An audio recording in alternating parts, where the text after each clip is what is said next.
Hey guys, and welcome to another flight for Alex's Flying Club.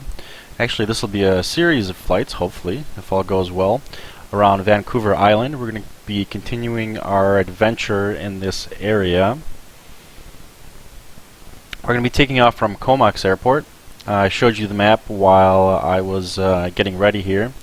Our first leg is going to be from Comox Airport to Port Hardy, which is where the Pacific Coastal Grumman Gooses are based. But we're going to be flying in a Cessna 207 today, also a venerable bush plane.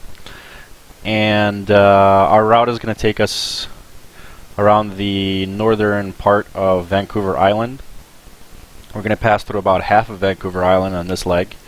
We're going to be going here, and Port Hardy is just on the northern tip of the island, northeastern tip of the island.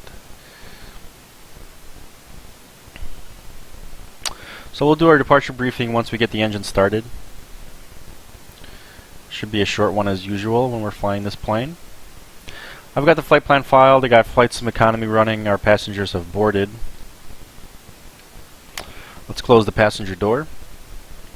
I've already done the exterior walk around in a previous flight. If you guys joined me on the previous stream, you'll remember that I landed at Qualicum Beach Airport, and this morning I took off from Qualicum Beach off stream and landed back at Comox because we had to drop off some passengers here and pick up some other ones. And I'll show you guys what we're flying today on FlightSim economy. So we've got 4 passengers. 2 of them are going to Port Hardy. At Port Hardy, we're going to pick up more passengers that are going to be going to Tofino Airport, and then we're going to continue on to Tofino Airport. We'll have 1, 2, 3, 4, 5, 6 passengers going to Tofino once we get to Port Hardy. 52% fuel, 42 gallons on board. Of course, we're in our GPS, IFR, and autopilot-equipped Cessna 207. So let's jump inside. Let's close the door.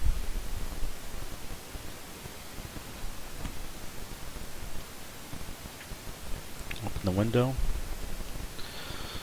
Let's turn on our battery. Turn on our nav and beacon lights. Open up our cowl flaps. Trim is set. Let's get mixture to full, and let's start our engine. Clear prop!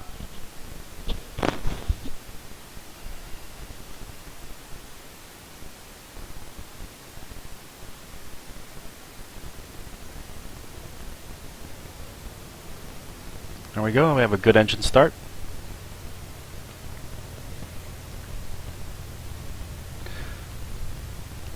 I remember to yell clear prop this time.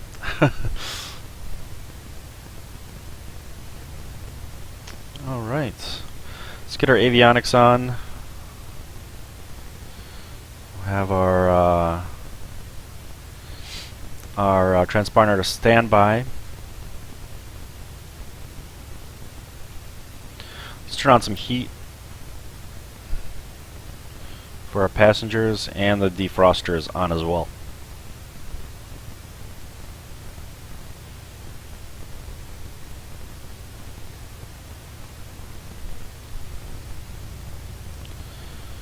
Alright, we've got 4 passengers on board. And let's turn on some Pilot Edge comms just to have some background ATC.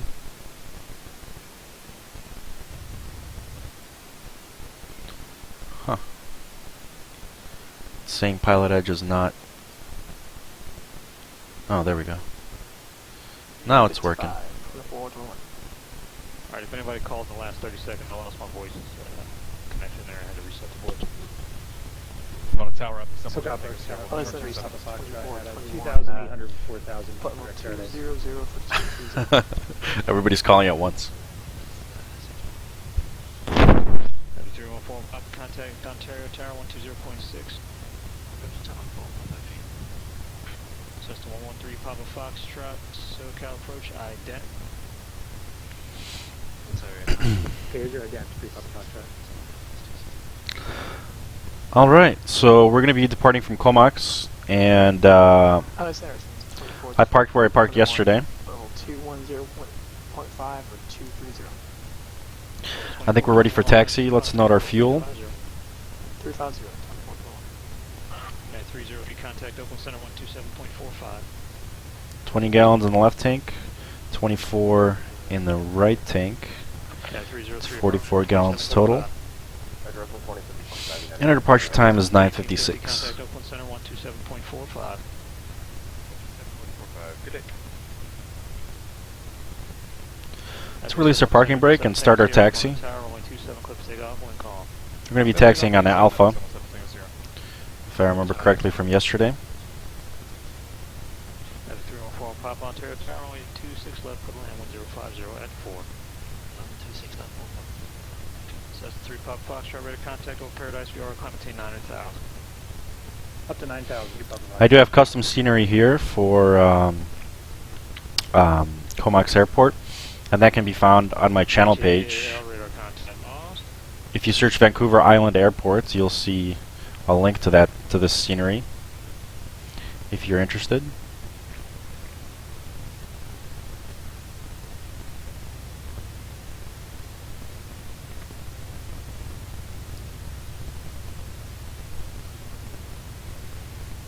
And we're going to take Alpha here.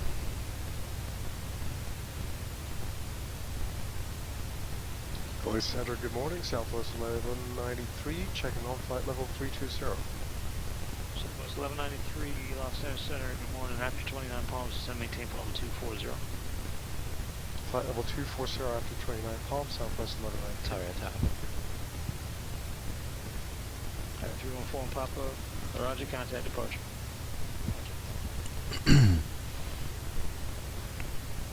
So we are connected to VATSIM, but there's no ATC online, so that's why I'm listening to Pilot Edge comms. I'm not actually on Pilot Edge. I'm not connected on Pilot Edge. I'm just using their listening software to listen in on ATC. And I like to do that when I'm flying on my own too, when I'm flying off stream. Flighting 270, clear to Burbank Airport via Victor 186 Van Nuys direct. Sorry, say again, I stepped on. Before Papa, no problem. Turn left heading 270. You cleared to Burbank Airport via Victor 186 Paradise direct. Join Victor 186. Maintain 4,000. Victor 141 Papa's clear to Burbank Airport 270. Join Victor 186 to Paradise direct. And we'll have an intersection departure, so we're going to be... Papa, did I say Paradise? I thought I said Victor 186 Van Nuys. It's Victor 186 Van Nuys direct. We're going to be going on this intersection with the runways, because runway 12 is long enough for us to depart at this intersection. Big 7 Sierra, contact departure. Departure 7 Tango Sierra.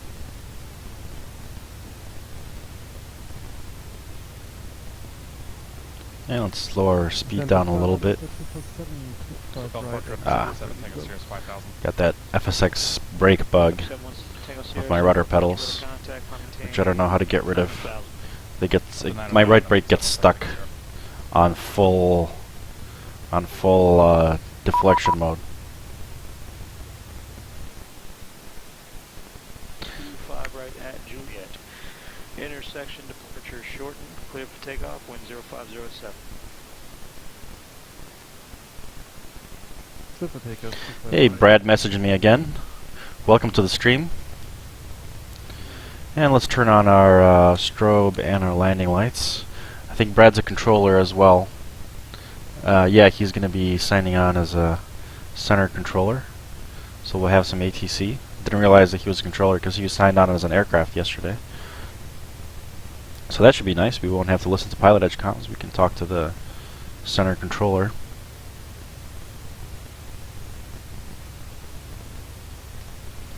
So maybe I'll stop here and wait for him to sign on for a couple of minutes. See, in the scenery they actually have the hold short line like they would at a taxiway for the runway, so I guess the intersection departures are pretty common here.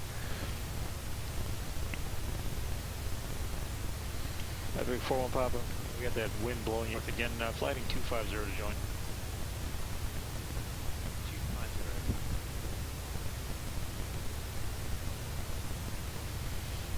250. I'll wait here for a couple minutes to let our engine warm up a little bit more. It is pretty chilly outside. 1552. Contact SoCal approach 124.9. Make sure there's no aircraft in the area. Yep. No traffic in the area.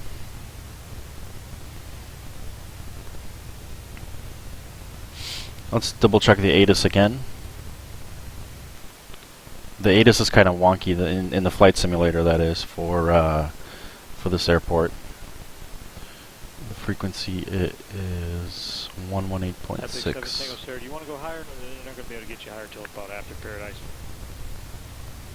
I'll take higher whenever you can give it to me up at 717 Tango Sierra. Tango Sierra, this is higher now with the long route, or stay low on the current route? Let's go higher with a longer route, just up Tango Sierra. Tango Sierra, Roger, flighting 270, and I'll have routing for you here momentarily. 270, we'll wait for routing 7 Tango Sierra. 7 Tango Sierra, coming to 13000. Yeah, 13000 up to 770. Well, when I say the ATIS is wonky, it's because, oh, there's centers online. 247 contact departure. Alright, so let me turn off pilot edge comms. And tune to center, 133.7.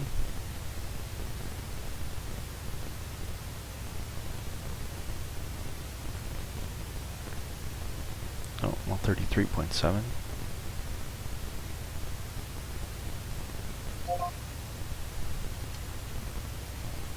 Altitude mode on the transponder.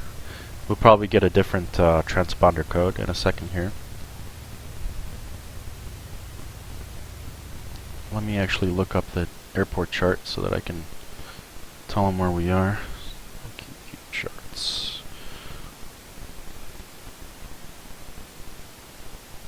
There's the PDF that I found yesterday. It's an older one, but we'll use it anyway.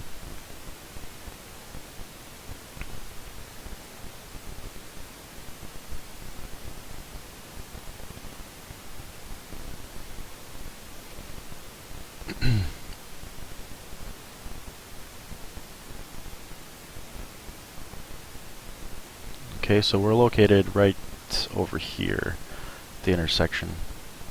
I believe these runways are numbered differently, so I'm not sure what the new numbers are.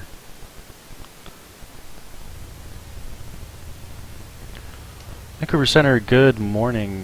Cessna 874 ready for the intersection departure, runway 12 at Comox Airport. We have the weather, and yeah, Cessna 8748.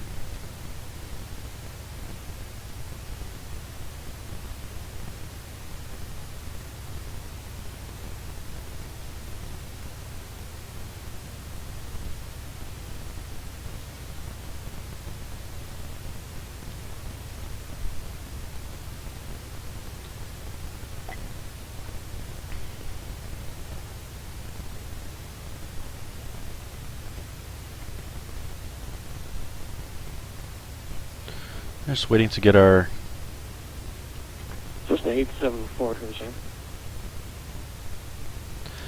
Vancouver Center, Cessna 8748.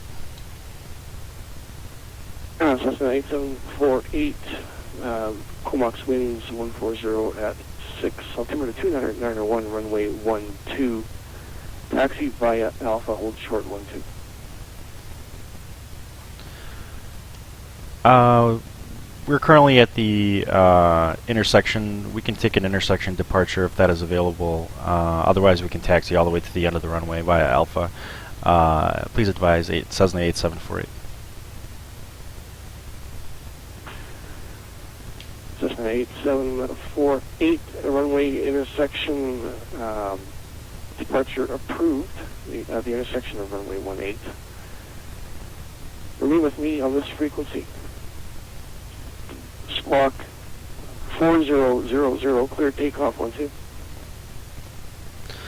Squawking 4000, and I forgot to mention we'd like advisories to the Port Hardy Airport, and were we cleared for takeoff? Just to confirm, Cessna 8748. Number 8748. Flight following should be no problem. And yes, you're cleared for takeoff, runway 12. Roger, clear for takeoff, runway 12, Cessna 8748. Thank you. Okay, we've got 4,000 in the box. And we are ready to depart almost. So landing lights are on, pitot heat is coming on. We've got our elevator trim is set, flaps 1/3. Fuel tank selector on the fullest tank. And let's note our departure time is 10:06.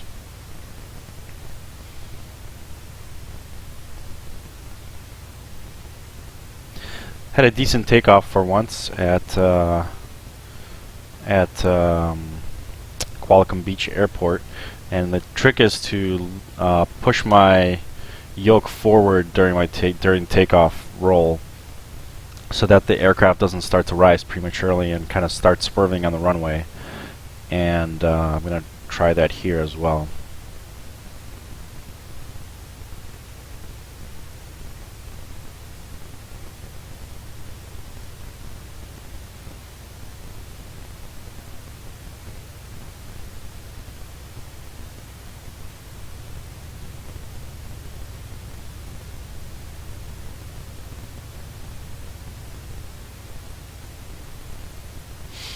Seems like a really nice day for flying. We'll have some challenging clouds to deal with. My cruise altitude is 6,500. We'll see if we can get around those clouds. I may have to go lower. Alright, so let's push the yoke forward and go full takeoff power. I'm going to rotate at about 85, 90 knots.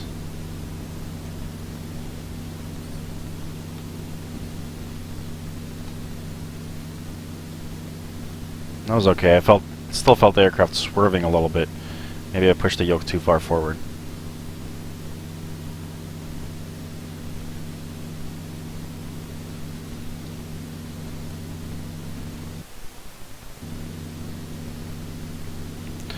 Alright, flaps are coming up.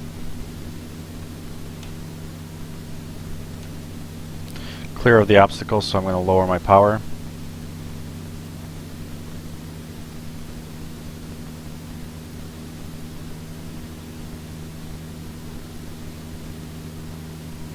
Landing lights are off. Good morning to Canada 8456. Requesting aircraft clearance to Los Angeles file. I'm at Vancouver, Formation Delta. Forgot to do the departure briefing. 8456, you're cleared to Los Angeles via the Vancouver 9 departure. We're going to go on a course of 300. 4001. Into Los Angeles is fired via the Vancouver 9 departure, score 4001, for Canada 8456. Your Canada 8456, read back correct, push and start approved, call this frequency for taxi, expect departure 26 left. We'll call for taxi and expect 26 left at Canada 8546. Number 8748 identified. See altitude? Roger, altitude is 1,400 passing 8748. 8748 altitude check, thanks.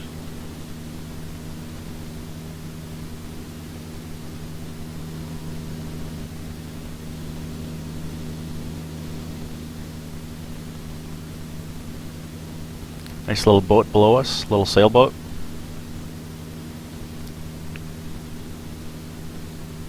And we can increase our rate of climb a little bit. Climb out at 120 miles per hour. Yeah. The interesting thing about this aircraft is the manual is written in miles per hour, but luckily, thankfully, they have knots on the airspeed indicator as well, so that makes it easy to convert between the two. So we've taken off. We see Comox Airport, where we just departed from, to our left. And I'm going to be climbing to 6,500. Looks like there's some clouds that may be in the way, so maybe we'll do Vancouver 4,500. Center, good morning. This is Silks 103 on the road to Vancouver, 160 miles to Pueblo, flight level 350.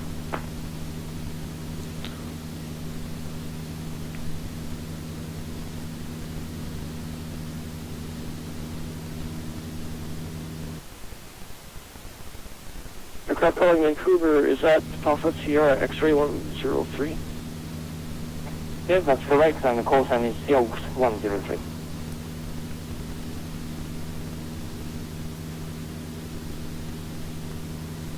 Is that Elks 103? I got that right?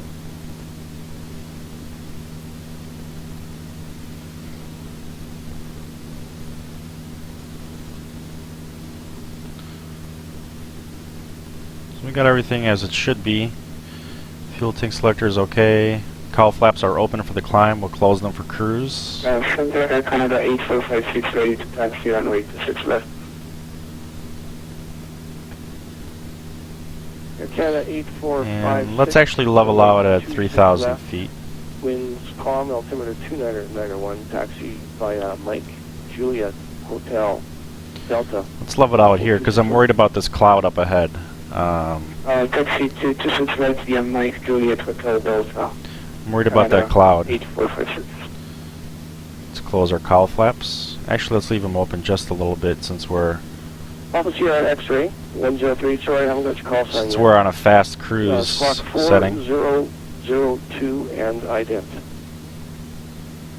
Roger, setting squawk 4002. And I'm going to lean out my mixture based on the exhaust gas temperature gauge, which is right there. I think I'm supposed to lean it out by the fuel flow gauge, but that's how you do it in a Cessna 172, as far as I know. Flight level 350, expect 26 right. Roger, expect 26 right, Silk Sound 03, thank you. So yeah, I'm worried about that cloud. If I climbed any higher, I would be in that cloud, so that's why I'm staying at 3,000 feet.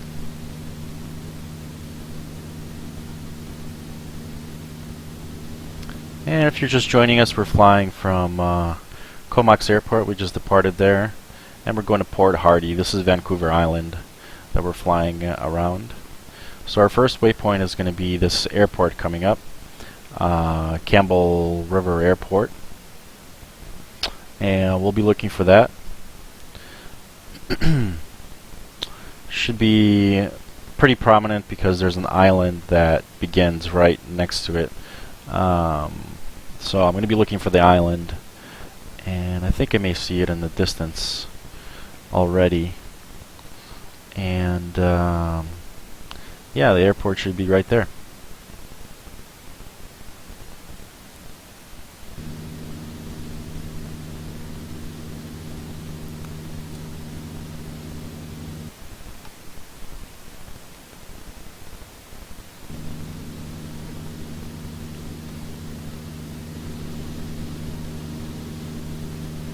Getting a little bit of turbulence. There's no seatbelt signs in this aircraft because nobody can really get up and move around. Everybody's... Number 8748, Campbell River, altimeter 2989er. 89er, thank you. November 8748.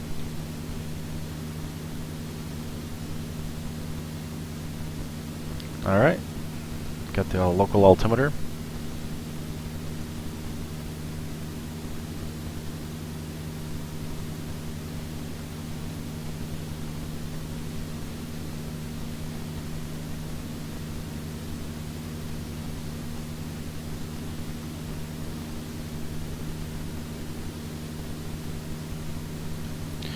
Waiting to get the aircraft trimmed out a little bit. Then I can take a look at some performance tables.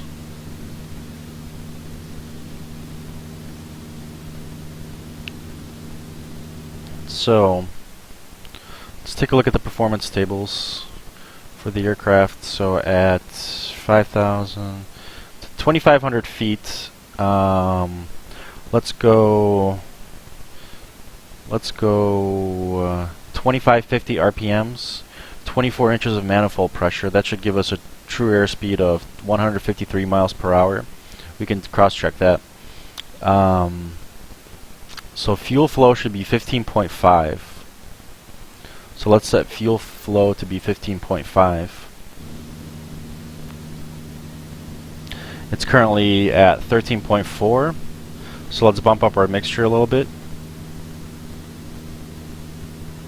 15.5.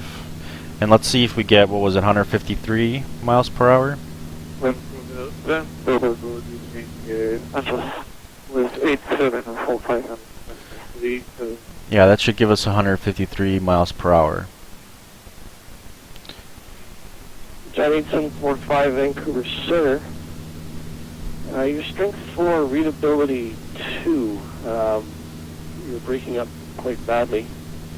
Squawk 8745.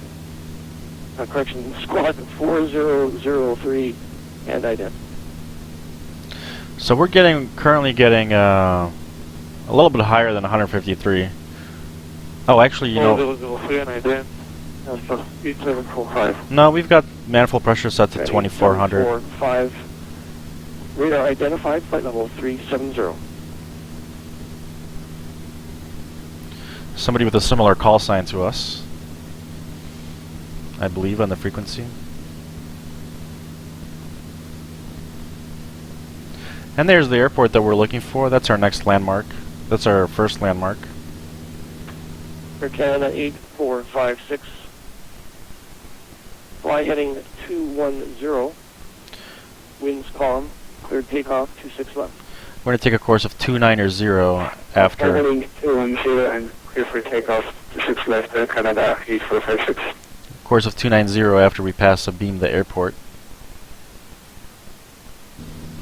Be sure to avoid this cloud over there. So it doesn't quite match up to the performance tables where we should be at about 153 miles per hour, but we're a little higher than that. I don't know what that could be attributed to.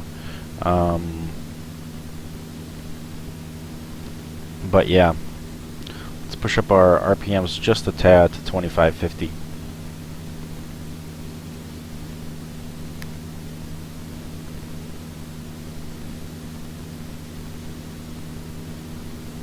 So our next course is going to be 290.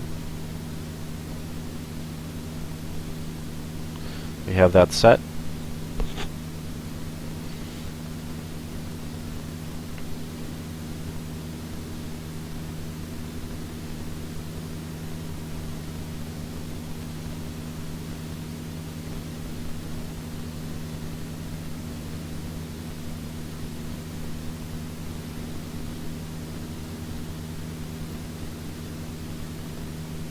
So we'll say our engine has a little performance bump, a little performance boost compared to the tables.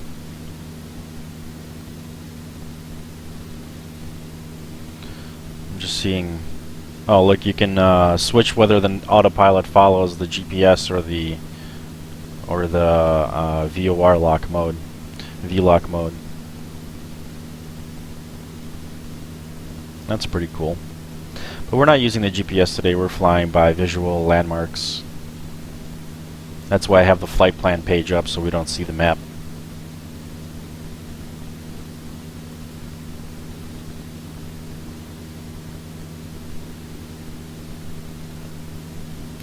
And it's a beautiful day for flying. A little cloudy, but they're not in our way so far, so that's good. This is really nice. And we're leveled out here. Let me just adjust my artificial horizon. There we go. Adjust my gyro compass 287. Just give it a couple notches down. That should be good. So we're Abeam the airport. We're going to continue on course to 290. Still a bumpy ride. Air Canada 8456, sea altitude passing. 2,500, Air Canada 8456. Air Canada 8456, you're identified. Climb flight level 390. So we're going to be passing some lakes off to our left. Flying level 3980, Air Canada 8456. A big lake off to our left. Well, maybe a river, Campbell River, possibly. Not sure what it's called. And our next landmark is going to be this valley over here. We have to enter this valley to get to the north side of Vancouver Island, to the north coast of Vancouver Island. So we'll be looking for that valley, and Air Canada 8456, turn left, direct, Seattle VOR, Yeah. on course. Left, heading Seattle VOR, Air Canada 8456. it might be a little difficult to find. Maybe not. We'll see. Mainly because of the wind. I'm not sure where the wind is blowing us to. So if it blows us off course, then I may have difficulty spotting that valley.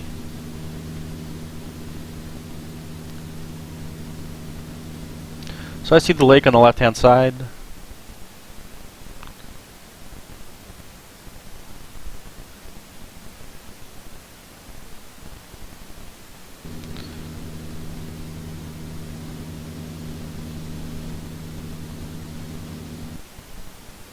Just keep looking at the map to orient myself.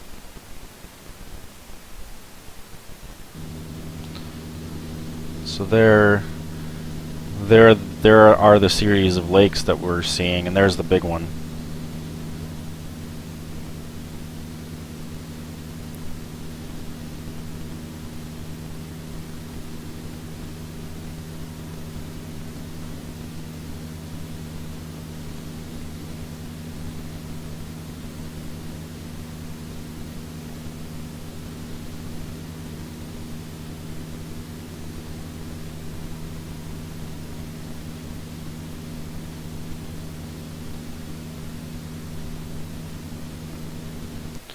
See if there's any flight sim news going on. My trusted source for flight sim news is AirDailyX. I like this website. I like the guy that runs it, DeAndre.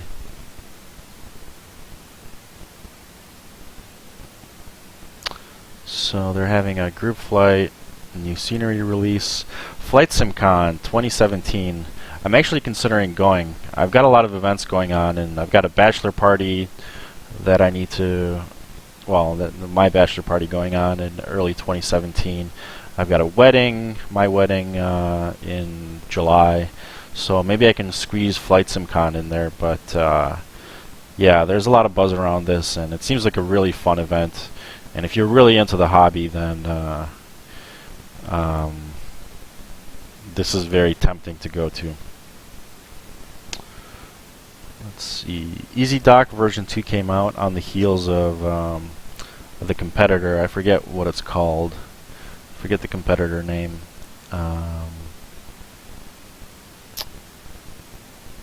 Yeah. Oh, there's a nice freeware out for the Russian turboprop aircraft, the AN-24, Antonov 24.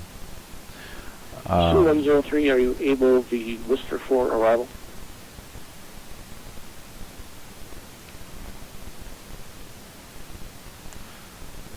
Yes, we are able to do the rest of our arrival. The Aerosoft Typhoon is out. 2103, Powell, join Worcester 4. Sorry, not the Aerosoft, the Aeroplane Heaven Typhoon.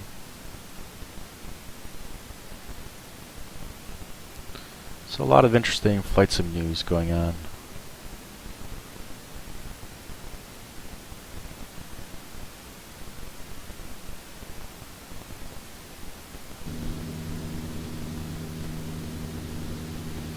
Alright, we're entering some interesting areas here.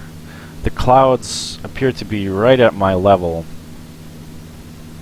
So I either need to descend or go around them or pick a... 2103, confirm you copy at Powell, join the Worcester 4 arrival. Roger, after Powell come, Worcester 4 arrival, join Worcester 4 arrival, 103.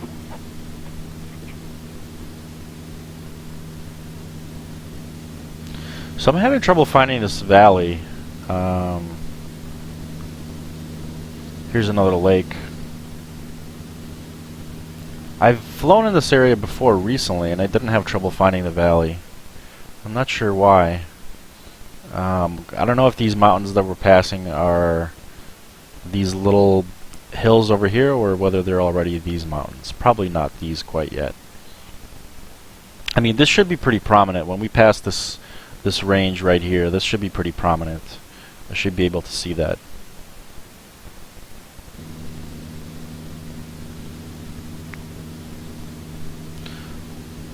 I'm going to make a left turn to avoid this little cloud.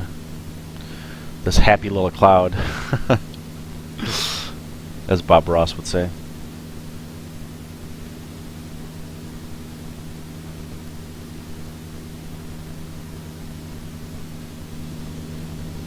I don't know if it's a happy little cloud. It looks... yeah, it looks pretty happy.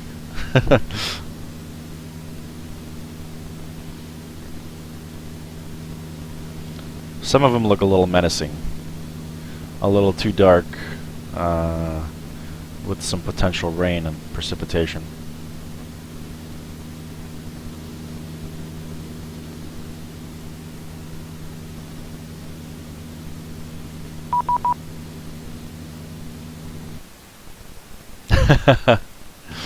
Bob Ross, indeed. A Twitch icon at this point. He's got his own Twitch channel. That for a while, when I first found out about it, I got really into Bob Ross. I started watching some of the videos on YouTube and watched the Twitch stream, just because he's such a happy-go-lucky individual, and he can paint so masterfully. You know, I mean, he's got a very limited range. It seems he always paints landscapes. They always look kind of similar and whatnot, but just like how happy he is as he's painting is pretty infectious and gets you interested in his work. So for a while, a few months ago, I was into Bob Ross paintings.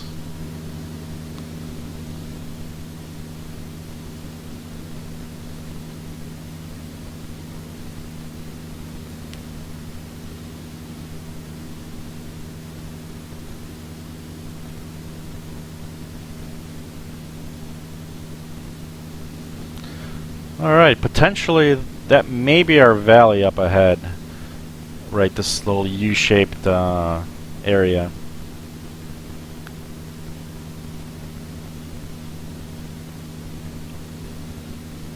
Possibly. Air Canada 8456, Seattle Center not online. Frequency change approved. Thank you, have a good day. Air Canada 8456.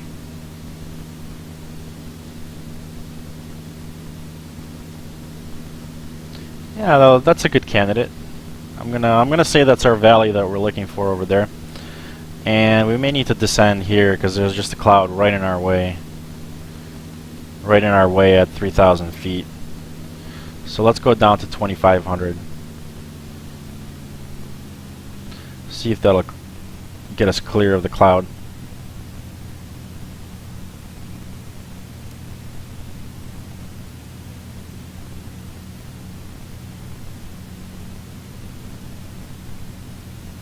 Maybe need to go down to 2,000.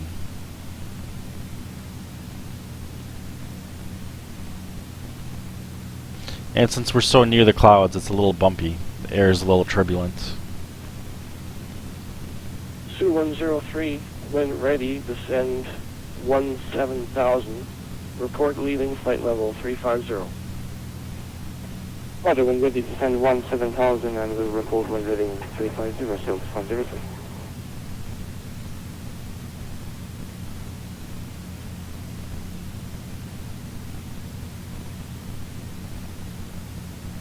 Yeah, 2,000 feet should be good for us. That should get us clear of the terrain and the cloud.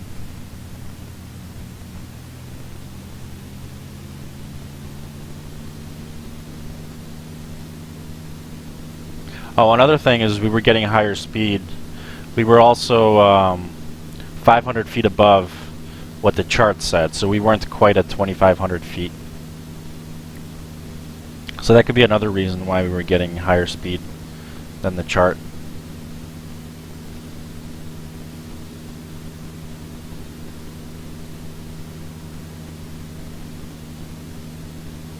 Alright, this is a good altitude for us. And I'm pretty confident that this is the valley that we need, that we're approaching this area right here. And our next course is going to be 310. That'll take us to the coast.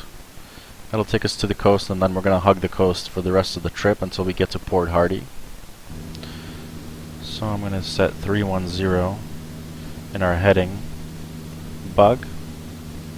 Let's check my gyro compass. 281, 284.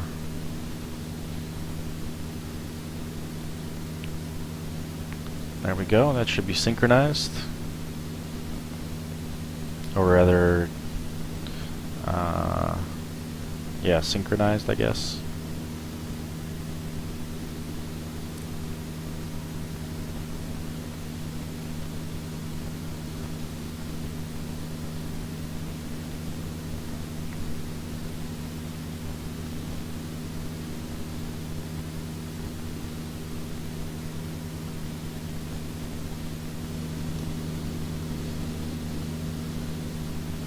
I really like to fly in this area of British Columbia, Vancouver Island, and all these little islands off the coast of Washington State and off of Vancouver. It's a really nice area to fly in. And I look forward to, I'm going to stay in the Pacific Northwest I think for a while, because I have Orbex Pacific Northwest scenery. This is Orbex Pacific Northwest. And I'm looking forward to how this is going to look in the spring and in the summer as well. So I'm just going to be flying, doing my flight sim economy jobs, and oh, okay, somebody's getting their certification for the O'Hare Tower ATC control on VATSIM. That's pretty cool.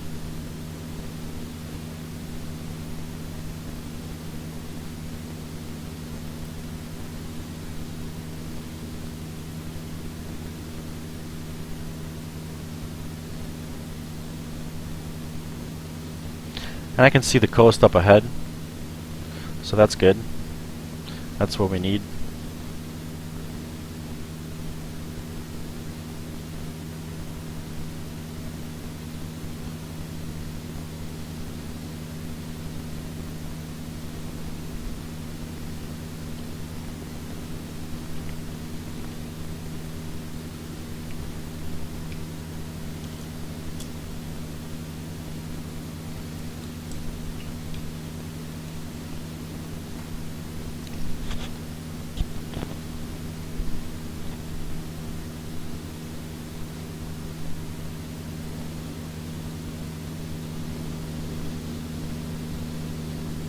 Beautiful.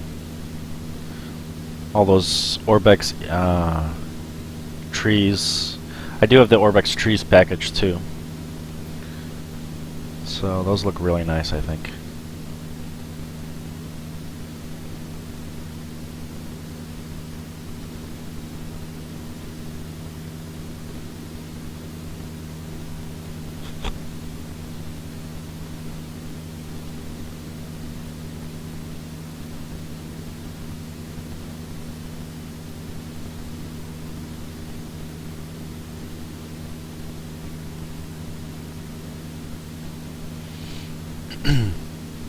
As you can see from these performance tables,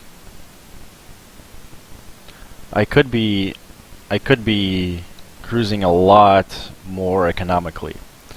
I could put the RPM to 2200 and set the manifold pressure to like 22, and then we'd be getting 128 miles per hour rather than 160 like we are now. But I like to go at a fast clip.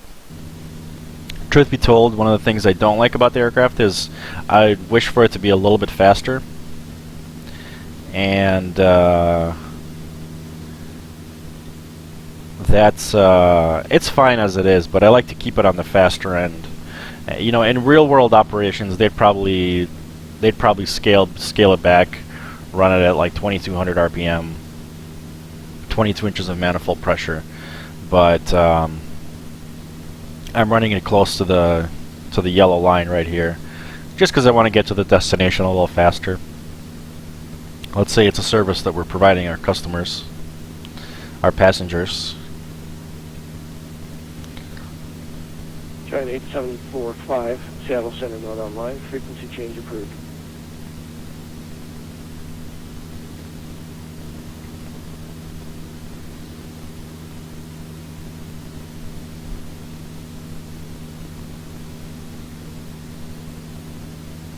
Yeah, we're coming up on the coast of Vancouver Island. Giant 8745.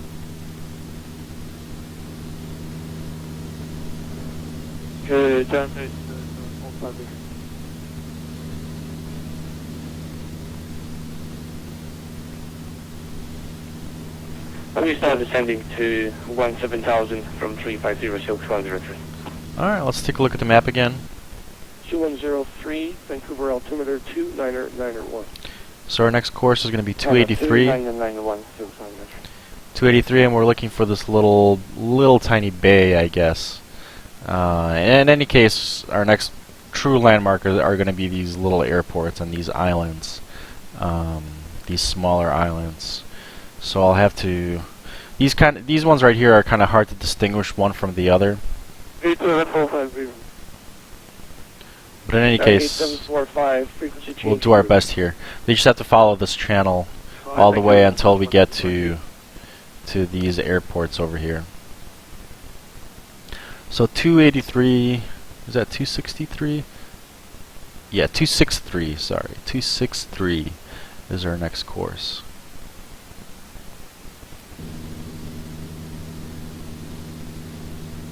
.263 is set.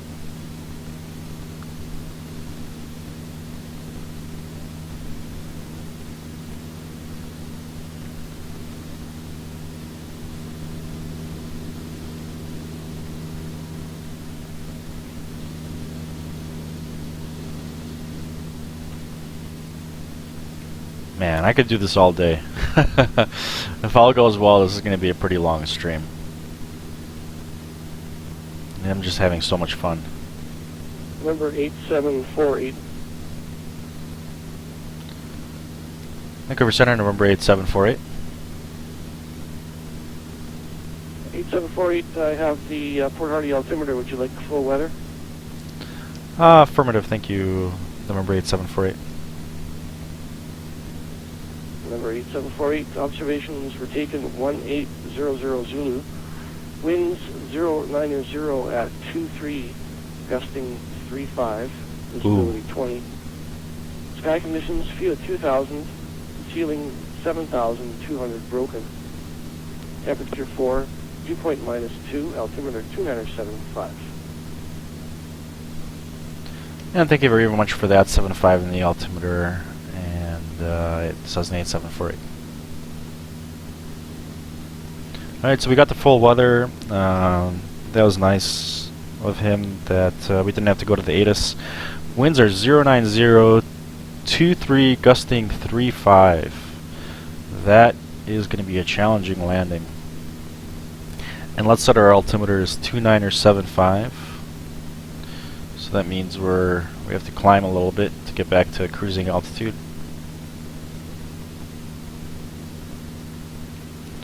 Close up our cowl flaps. I think we'll be okay with the cylinder head temperatures.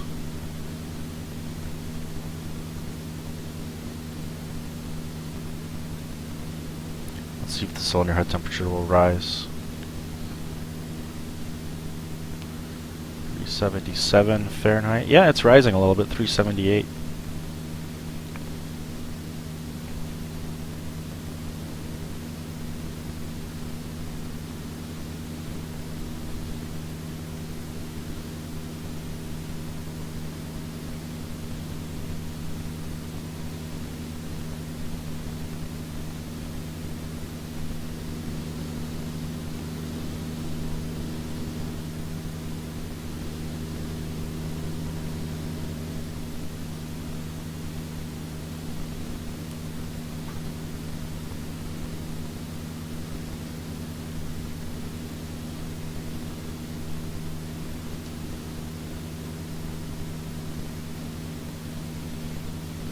I'm tempted to get the Pilot Edge expansion area and check out the new expansion airports. Like Seattle is a new airport, and Portland. But the problem is, for piston engines, it isn't that great. Well, first of all, I don't like flying between big airports because my scenery is I get a big frames per second drop in my scenery. And second of all, the other airports are uncontrolled in this area, so this is mainly designed for big airliners to fly from one airport to the other, like Salt Lake City to Portland. 2103, runway change, you can expect 08 left. So for piston engine planes, runway change, expect 08 left, Silk 103. it's not the best, but yeah, and it is kind of expensive too. So since I've been flying mostly piston pounders, I think I'll stay with VATSIM, even though I'm tempted to go back to Pilot Edge every once in a while.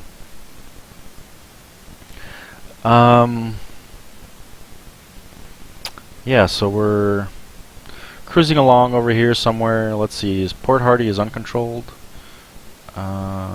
Yeah, it's an uncontrolled airport, so we'll be on our own there. 2103, descend 14,000. I'm descending 14,000, Silk 103. I should have timed this leg, really. I should have really timed this leg. I think we're somewhere over here. Over here, because we're passing some terrain to our left.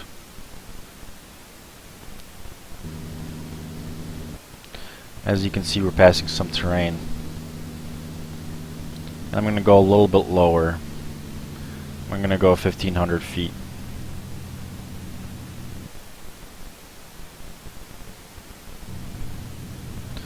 To stay clear of these clouds.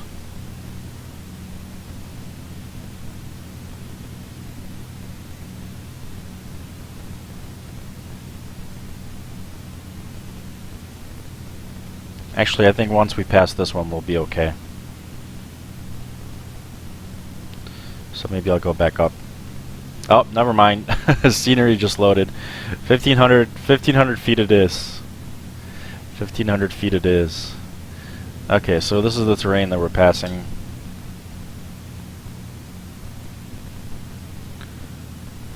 Let's see. This is the terrain, and we should see a little valley over here. And another little valley, so about 3 valleys, and then the third valley will be our little bay that we're looking for. It's carved out on the coast.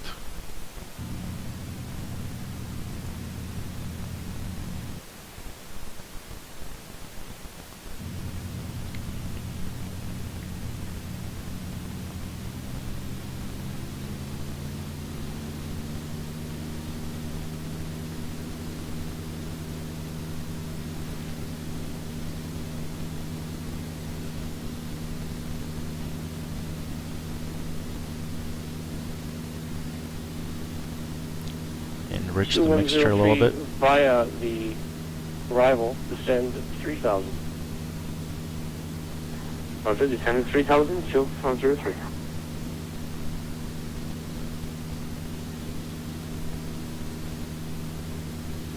Man, this is so much fun.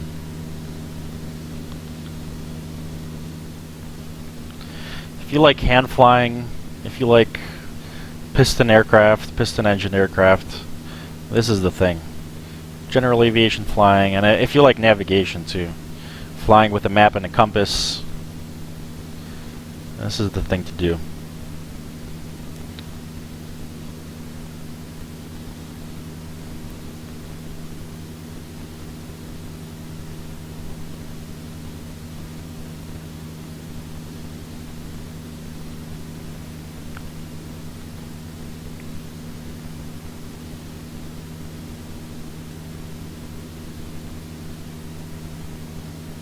So the terrain is kind of curving to the north a little bit. So that's going to happen right around here. Right around over here. So we should see our bay fairly soon. And I think that's it up ahead. I think this is the bay, little tiny bay that we're looking for.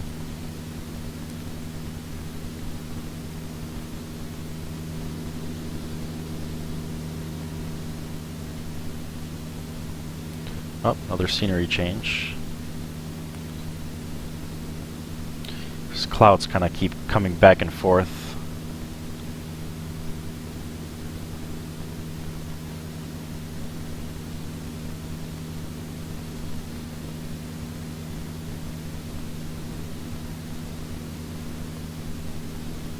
Vancouver Center, good morning. Canada 116 and 50 in Vancouver, Boeing 767-300 is requesting a clearance to Toronto.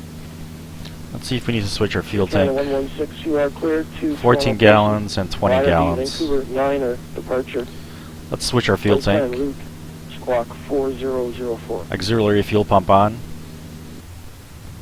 Canada 116, this cleared to Toronto, Pearson, via Vancouver and departure and squawk 4004. Canada 116. Okay, we switched tanks. Canada 116, read back, correct. Push start approved. Call this frequency for taxi with information Tango. Okay, so there's the little bay that we're looking for, and there's the valley that is Canada 116, please give me the HIS information. right there. On VATSIM, There's the I don't bay have and- the frequency for HIS, and there's the valley. Vancouver. Thanks. So our next course is going to be 270. 116, Tango will be up shortly. 270.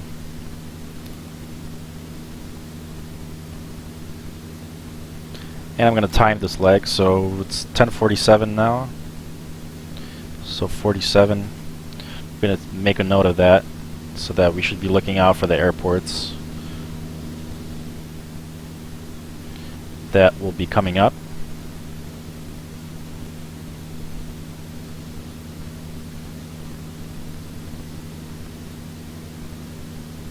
Beautiful day for flying.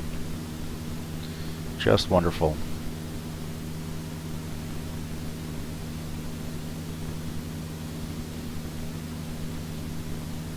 Canada 116, Tango is now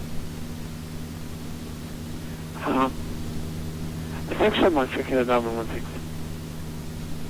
2103, the field is at your 10 o'clock, 12 miles. Call the field.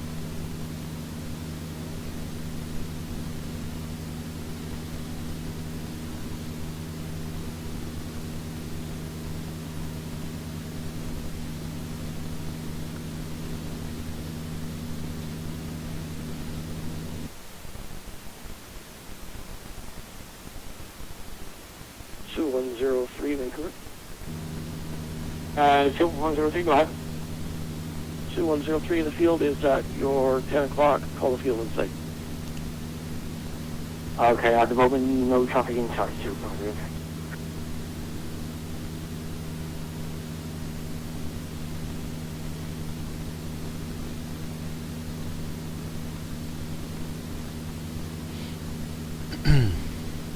So at our speed, we're going at about 144 knots, which is our typical cruise speed in this aircraft.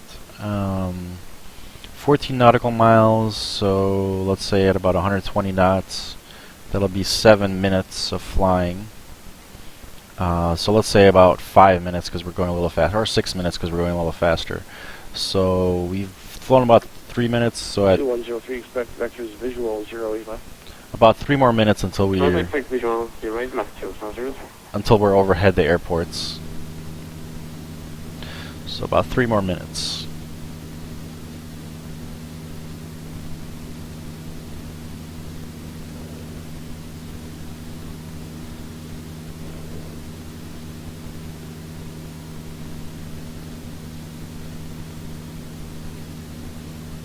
I'm really happy with this aircraft, with this Alabeo aircraft that I got.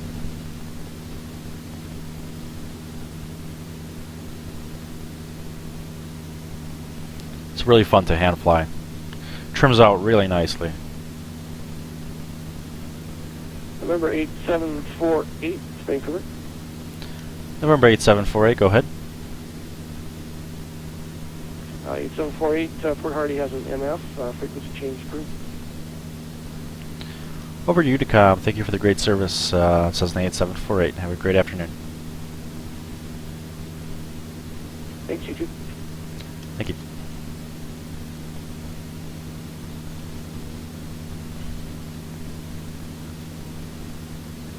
So I'm gonna I'm actually gonna stay on this frequency, Brad, because I want to hear the ATC comms. But I'll go over to Unicom once I get really close to Port Hardy.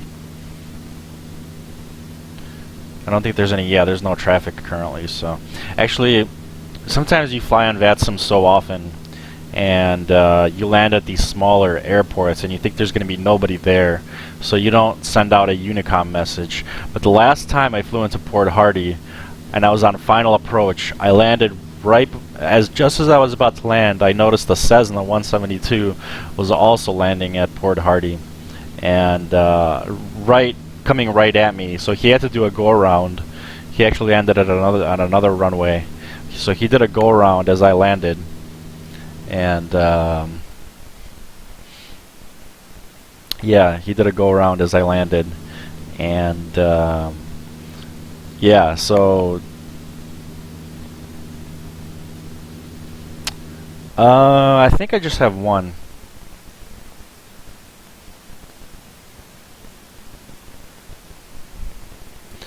So the interesting thing about 103, turn left, heading 170. 170, left, tail 103. Interesting thing about this plane is you have COM1 and COM2 in the selector, but there's no place that I see where, because it only has one GPS, and there are no more radios in the aircraft, so technically you only have COM1. That's another small limitation of the aircraft.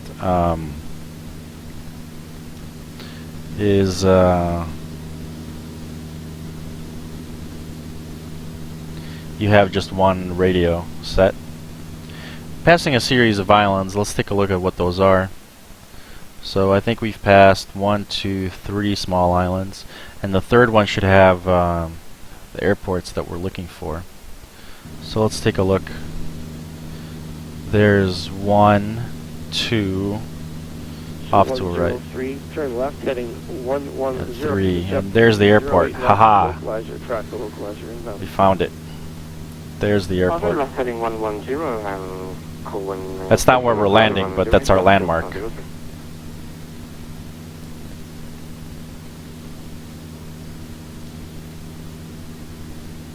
That's our landmark. So our next course is going to be 274, and that'll take us straight into Port Hardy. 274. Right here. And that'll take us into Port Hardy.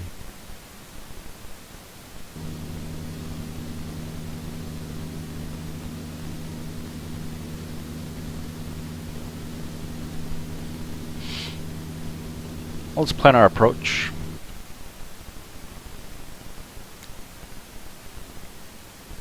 So Port Hardy, the winds are out of the east. I think they have an eastern runway. Okay, well, let's take the motion shot of this completed information tangle aboard and requesting taxi. So we're going to land runway 08. Air Canada 116. Or we can do runway 11. Right, winds calm. Taxi via Let's see if we have Juliet charts. Lima, cross runway 13, hold shorted right.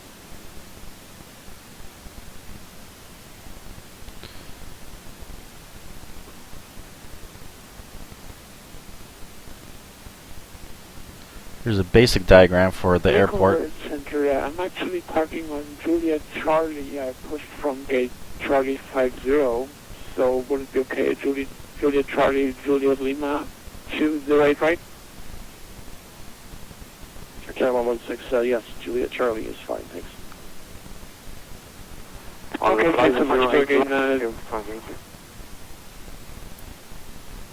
Okay, so there's runway 11. We'll land at runway 11, and we're going to enter a left downwind. 12 o'clock, 11 miles, call the field.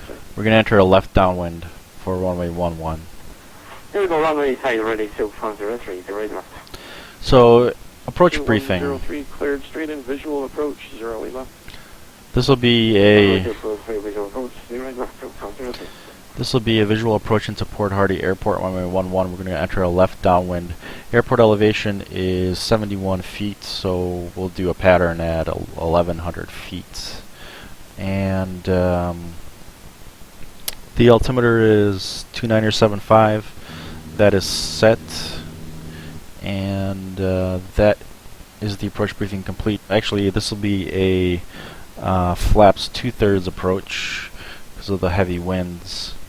And that is the approach briefing complete.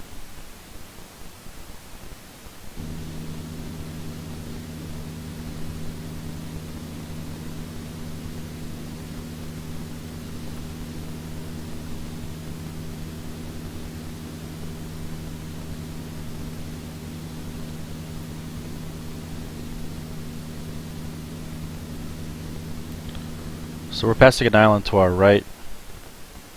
That's this island right here.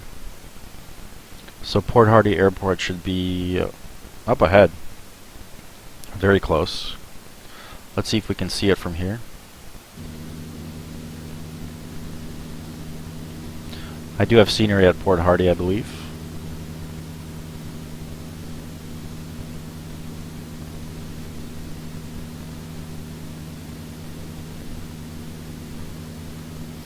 Not in sight quite yet. Let's go lower.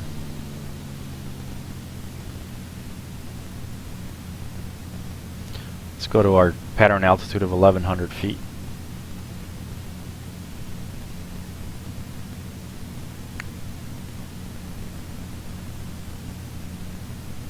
I should really get my pilot's license. It's well worth it. Yeah, I'd love to do that. I'm actually thinking of starting my lessons again. I've only taken a couple lessons, but back when I was living in Canada. But now I'm in LA, and I'm thinking I've saved up some money, and I think I'll start working on my private pilot's license.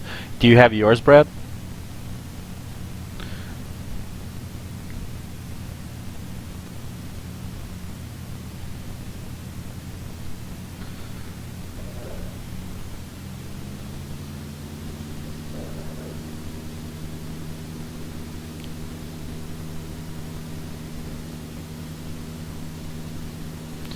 So there's the airport. I have it in sight. I'm going to set the runway heading, approximately 11.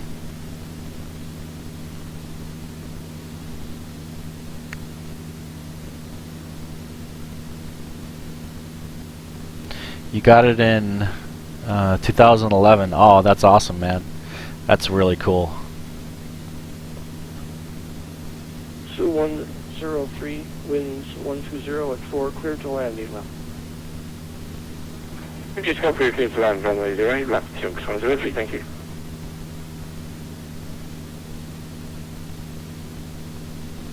So once we land here, we're going to plan our flight to Tofino.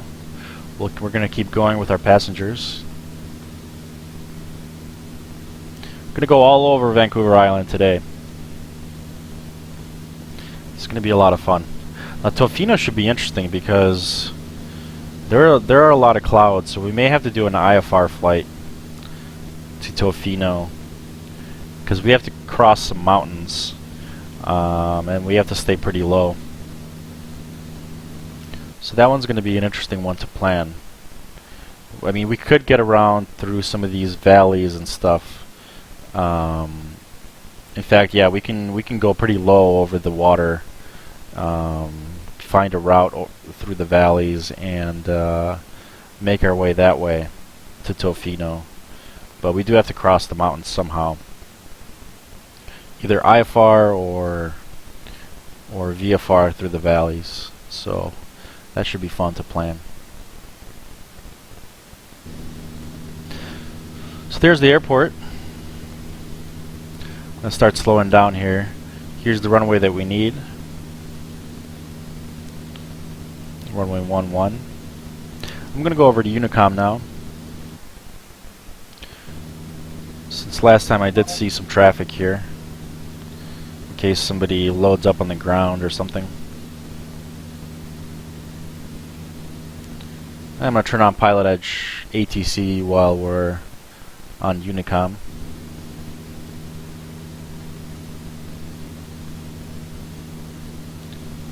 Let's slow it down a bit.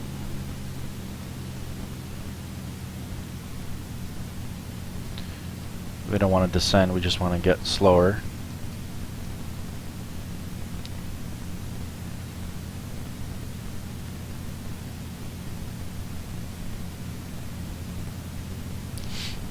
So if we were actually on an untowered frequency, I'd say something like Port Hardy traffic, Cessna 8748 is entering a left downwind for runway 11 for a full stop. November 8748, Port Hardy traffic. A little extra jargon at the end there.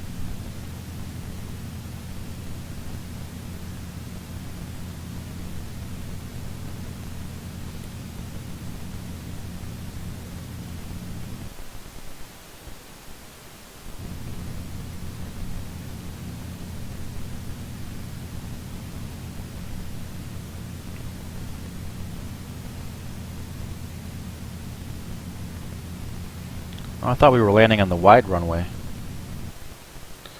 Let's see, runway.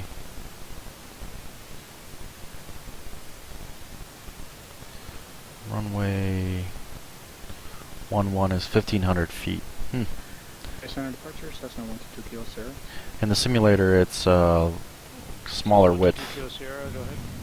but they may have expanded it 2 Kilo Sierra, at some point. 6 miles southwest of head at 5,800, climbing to 8,500. Request VFR flight following to Palomar. Well, there's a flight service station there. So there's a flight service station there, so you'd say Port Hardy radio and talk to the flight service specialist. Okay, that's good to know. I think that may be, if I'm not mistaken, that may be a feature of Canadian airspace. I don't know if we have flight survey stations in the U.S. I'm going to start my descent. Actually, let me get my flaps out first. Let's go mixture full. Let's get our landing lights on and start our descent.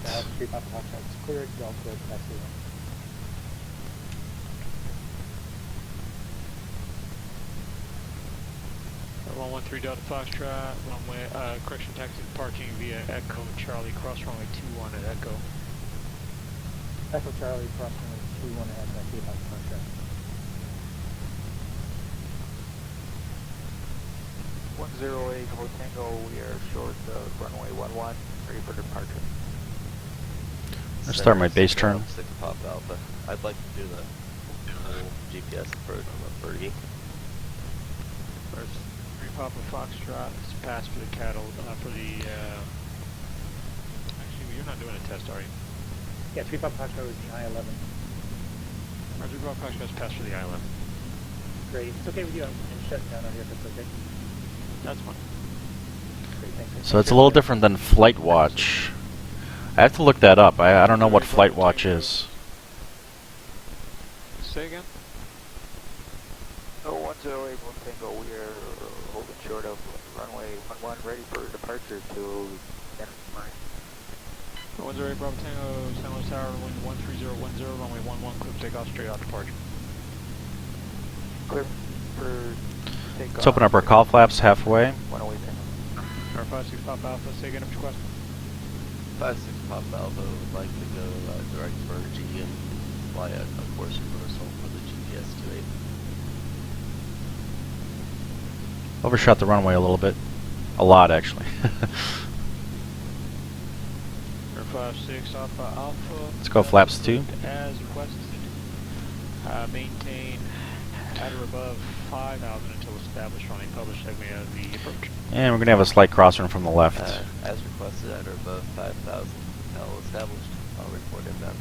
So there's no traffic in the vicinity, so I'm not going to send out a Unicom message. LA ground, just 3434. Are you receiving my mode C? I don't know if that's the proper decision. But typically I don't send out Unicom messages if there's no traffic in the area. With approach, 6 Pop Alpha.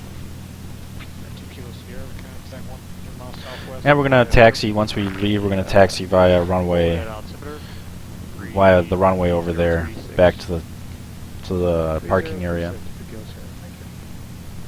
2 Kilo Sierra, what's your air type? Cessna 172. Or maybe there's a taxiway there beforehand. I don't see it. I don't see it though. You can see the wind gusting. Look at the airspeed indicator. The wind is gusting. It's jumping back and forth. Good afternoon, November 413, not Quebec. Luckily we're facing a headwind, so the crosswind component isn't that strong. Not in Quebec, the Piston Duke flank off at signature with Bravo, IPART for launch, please. 4139er quick. Roger, clearance on request. Inner marker. Actually, I don't know if Canadian airports have inner and outer markers. I think that might be a US thing.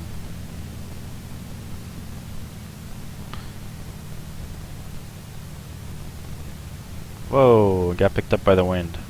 Versus Papa Alpha Tech, SoCal approach 126.7. 126.7, 6 Pop Alpha.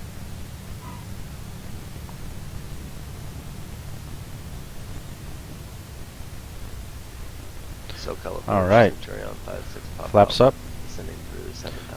1107 True positive Papa Alpha, SoCal approach. is our landing time. 035, 6 Pop Alpha. Slow it down just a little bit.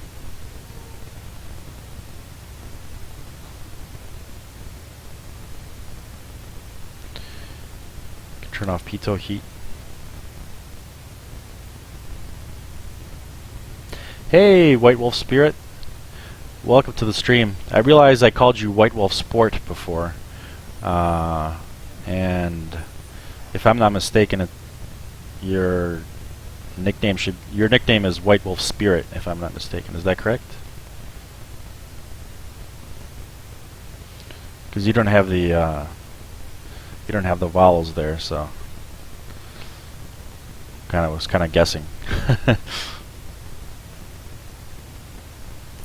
All right, let's take a look at the airport chart.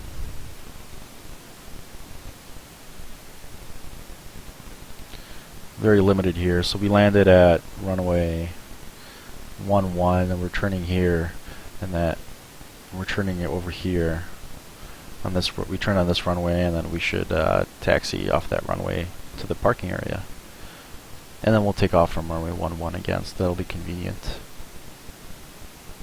LA Tower, Jetstream 434 at Papa, ready to go, 25 left. Spirit's bored, it's okay. Alright, I hear you. Jetstream 434 at Papa, Los Angeles Tower, only 25 left, clear for takeoff. Clear for takeoff, 25 left, Jetstream 434 at Papa.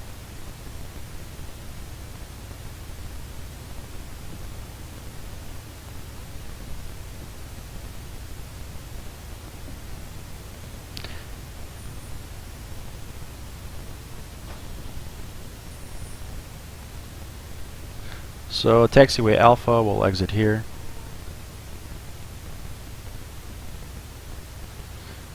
Brake's getting stuck again. Pretty annoying. Gotta find a fix for that. Might be something to do with the rudder pedals. Landing lights and strobe lights are off. Don't know why we get this kind of fog effect at a certain speed during taxiing. Maybe it thinks that it's snowing or something.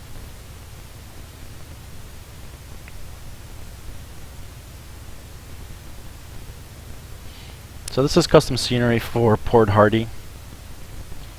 I believe it's on the same Vancouver Island scenery package that I have listed in my channel page.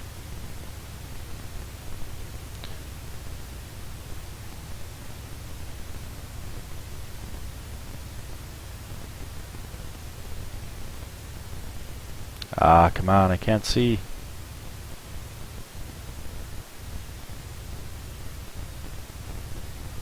Oh, look at that, there's somebody walking.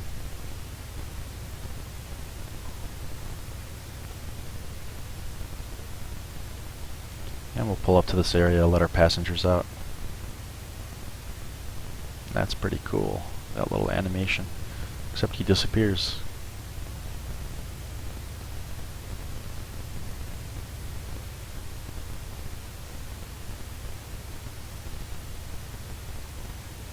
Alright. Let's turn off our avionics. Actually, let's set that to SoCal Centurion 56. 1200 again. Established in that. Turn off Mode Charlie on VATSIM. Alpha, And cut the mixture. I got two targets. Actually, you're on your way down now, right? Correct? I am on my way down. 6 Papa. We have our flight logged on Flight Sim Economy. 11 o'clock and 2 miles westbound, correction eastbound, altitude case 2,600 climbing. Type of looks like he's off at Thermal Airport. And additional traffic over. Turn off the heaters. Airport now. Looks like he's in the path. Turn off the nav light. Magnetos off. Arriving possibly there. No other traffic. And battery off. Thank you. Set trim to takeoff setting. And close up our cowl flaps. Have a good day. Alright, so that's 11:12 for our arrival time. Our fuel is currently... let's check our fuel status. Contact. 15 gallons and 14 gallons. It's 29 gallons. We should fuel up here. SoCal departure, jet stream 434, Papa 4,900, climbing 5. And let's turn off our battery again. Let's let our passengers depart. Climb maintain 8,000. And let's leave ourselves. Up to 8,000. I'm going to be doing another flight. One more at least. Having a lot of fun today. Alright, so here we are. Parked right at the terminal area.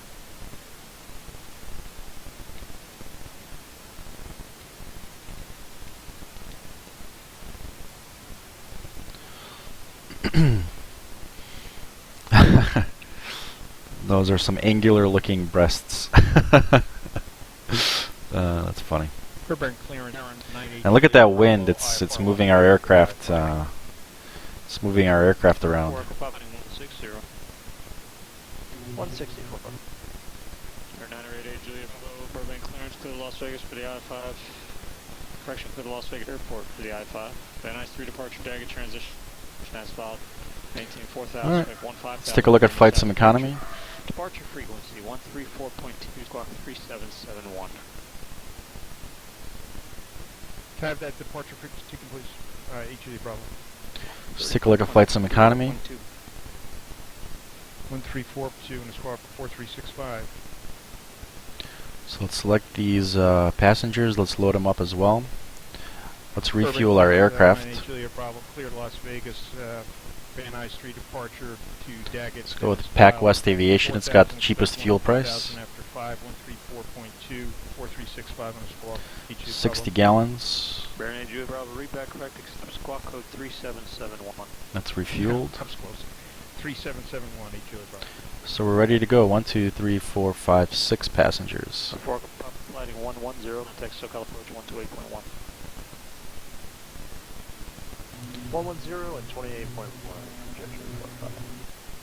Jetstream for Echo Papa, correction on the frequency 134, correction 127.4. 27.4.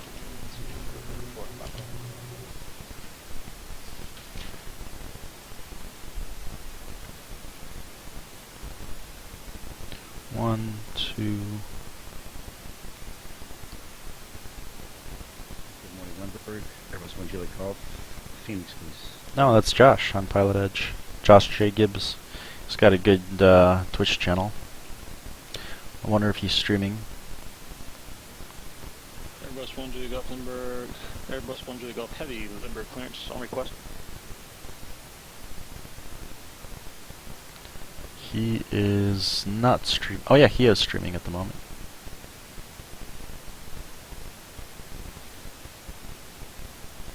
Alright. Let's plan our next flight. Other 4 for 4. Sorry.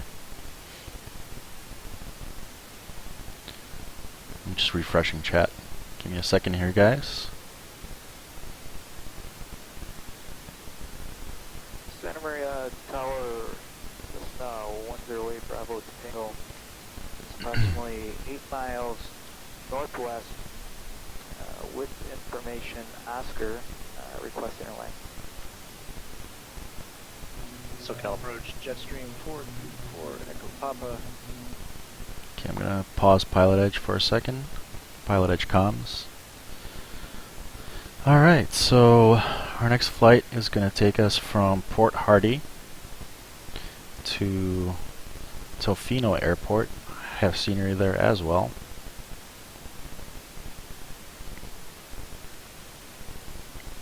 So let's make it challenging for ourselves. Let's fly through the canyons, through the valleys. So let's plan a route like that. Let's go to these airports first. We'll look for this lake over here.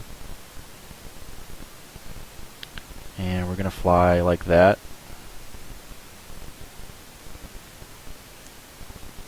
Until we get through, we go through this valley, and we're gonna look for this lake over here. And we're gonna take this valley all the way down here. Should see a little airport there, maybe, if it's in our scenery. I'll fly all the way down to the edge of this island. And we'll plan our route like this.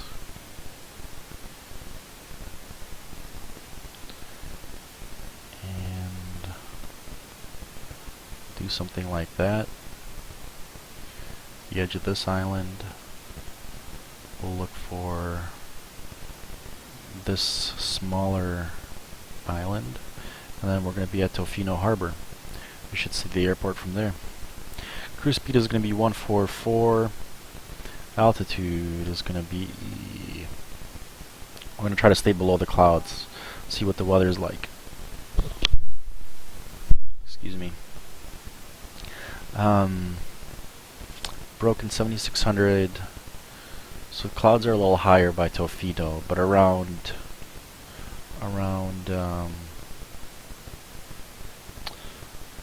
Port Hardy, we've got 4,000 feet. Few clouds at 4,000 feet, broken at 7,000. So let's we're heading east. Let's plan for 035, and we'll get flight following on the way if Vancouver Center is still online. This can be an hour-long flight. Perfect. Perfect. All right, that's our flight planning done. Let's load up the aircraft. This will be off screen for you guys. Sorry about the black screen. 1, 2, 3. We add 2 more passengers.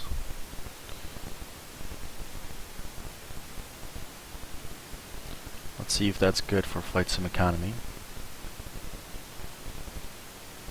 Payload is correct. Okay, perfect.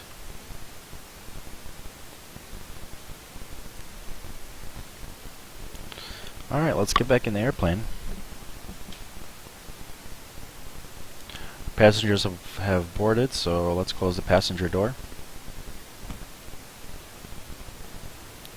Let's come in here and close the pilot's door.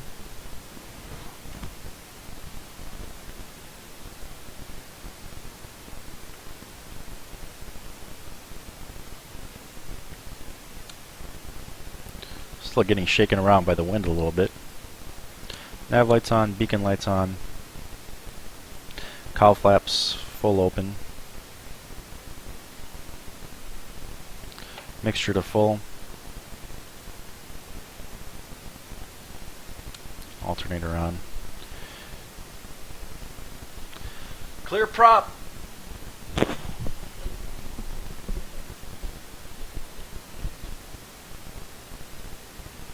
Parking brake on.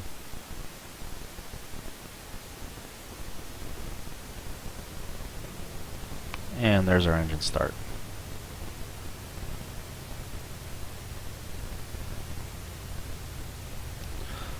Let's let it get warmed up again. We will turn on the cabin heat for our passengers and the defroster. And as it's warming up, I'm just gonna make some notes for myself here.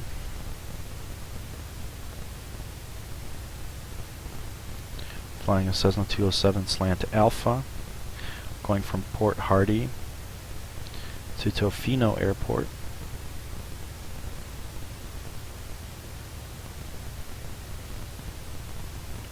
Flying VFR.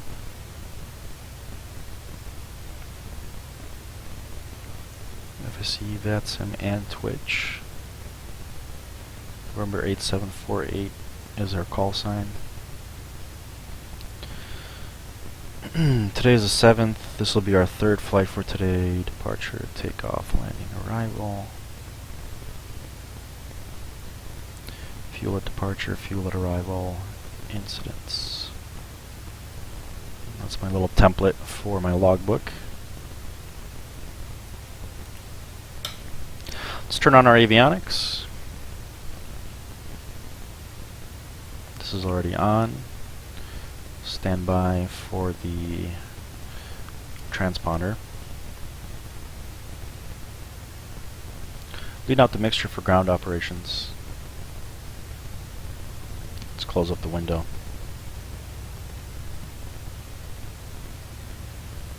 Yeah, that's a strong wind gust.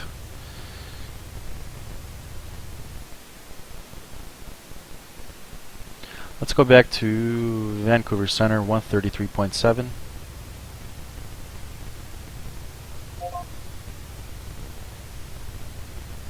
There's no traffic in the area. Right, 275 degrees at 5,000 feet. No traffic in the area. Look at that windsock. It's happy to see us.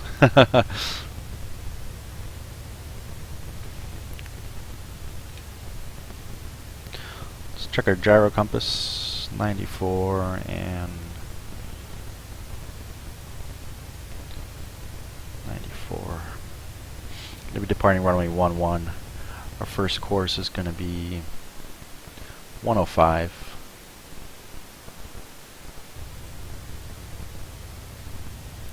Let's set that in my OBS.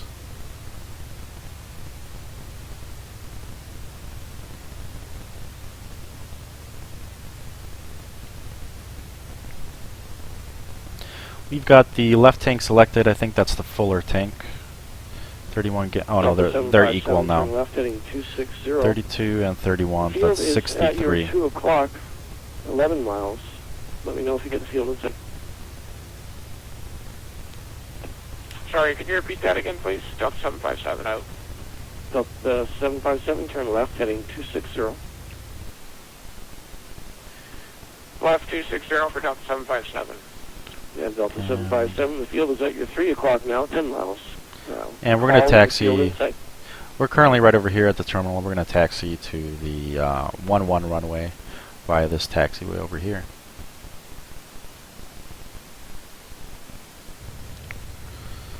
So 11:24 is our departure time. Ladies and gentlemen, welcome aboard to this air taxi service to Tofino Airport from Port Hardy. Hope you enjoy the flight. Sit back, relax, and enjoy.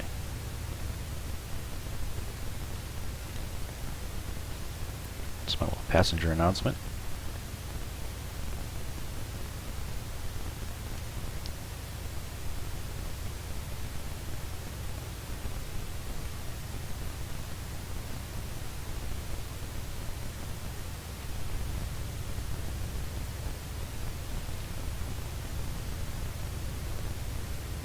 November 07 Tango Bravo, Vancouver Center, do you copy voice?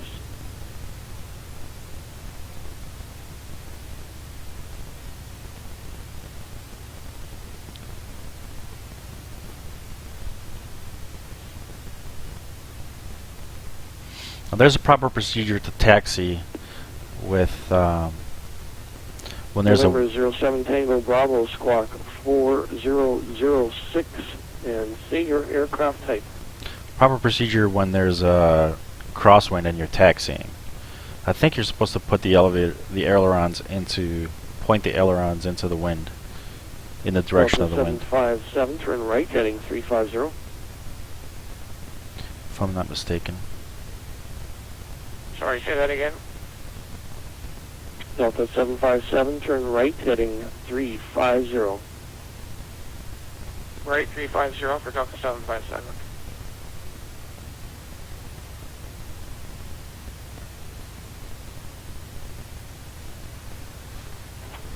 Vancouver Council Air Canada 140, company flight for today. Air Canada 140, say again your request. I'm going for Council, I'm not going to know it, I'm out. Roger. Delta 757, descend to 3,000. 3,000 for 757. And let's get ready for departure here. Trim is set. Cowl flaps are open. Mixture full. Bravo, your squawk 4006. Squawk 4006. Flaps 1/3. Pitot heat on. Landing lights and strobe lights are on. And we are ready to depart. Let's set our transponder to altitude mode. Delta 757, turn right, heading turn right, heading 100. Reduce speed 210 knots or less. Let's get the weather one more time at Port Hardy. Frequency, actually there is no frequency, so winds are 110. Speed at 210 for Delta 757. 27 gusting 28, wow. Delta 757, turn right, heading 110. Minus 3 degrees, altimeter 2974. 110 for Delta 757. 2974. Okay, we are ready to depart. 7 Tango Bravo, squawk 4006, and ident.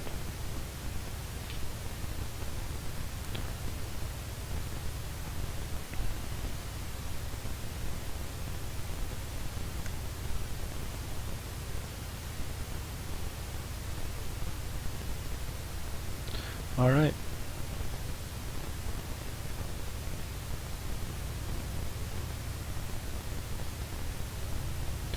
Luckily, winds are 7 Tango Bravo, your radar identified same intentions.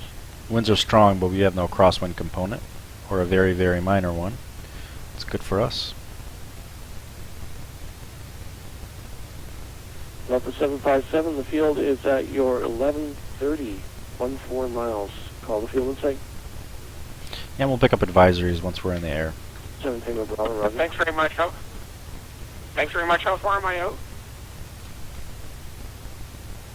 You're 13 miles. 13. Takeoff power is set.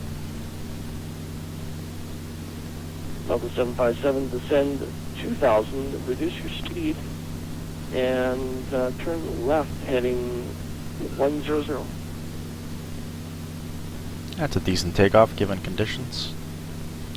Little jump there on Delta departure. 757, turning left to 100, reduce speed 2,000. And we're already on course. Let's go flaps up.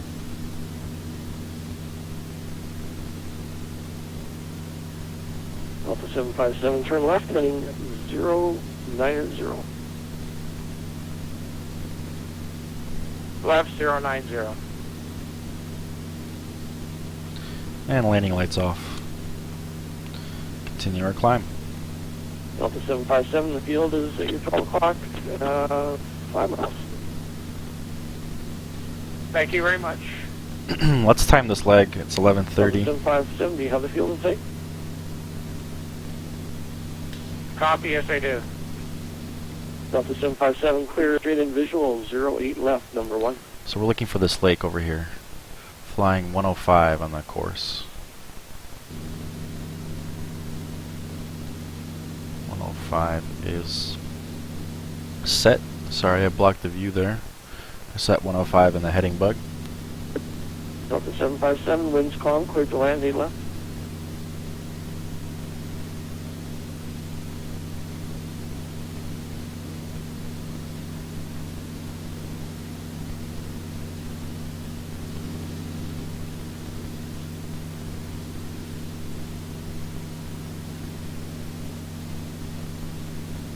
In Vancouver Center, November 8748 is back up in the air at just took off from Port Hardy looking for flight following to Tofino Airport, November 8748.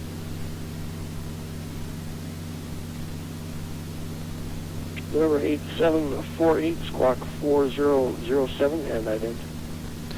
4007 and ident, November 8748. Delta 757 had to divert, I was coming in too fast. Delta 757, climb 3000, runway heading.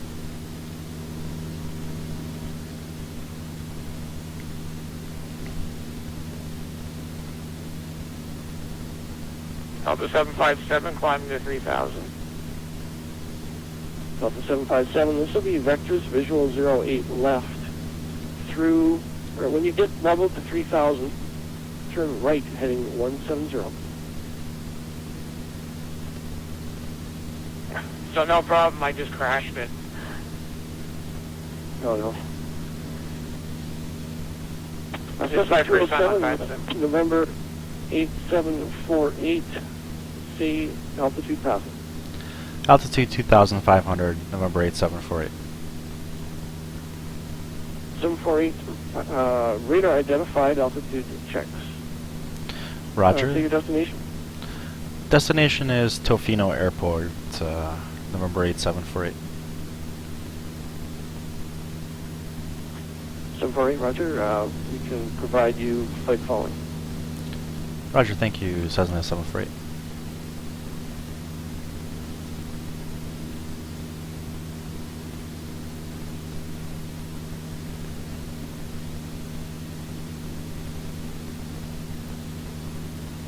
So we're going up to 3,500 feet. Hopefully that'll be a good cruise altitude for us. So at this speed, this particular leg is 16 nautical miles. This particular stretch is 16 nautical miles. So that's about 8 minutes of flying. We started counting at about 11:30, so about 5 more minutes until we should reach the lake. Coming up on our cruise altitude. Let's reduce speed.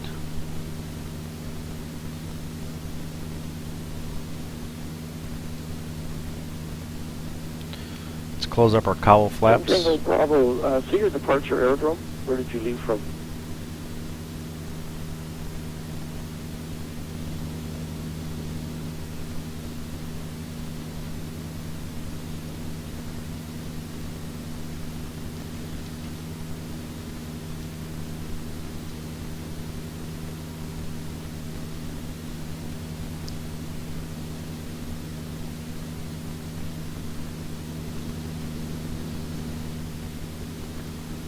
Tango Bravo, say departure aerodrome.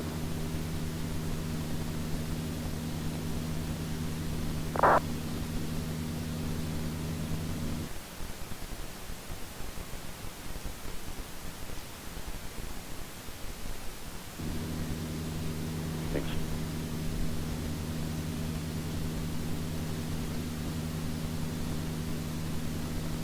Hey Lumberhacks, welcome to the stream. Yeah, the 207 is nice. I just got this by Alabeo. I'm really enjoying it.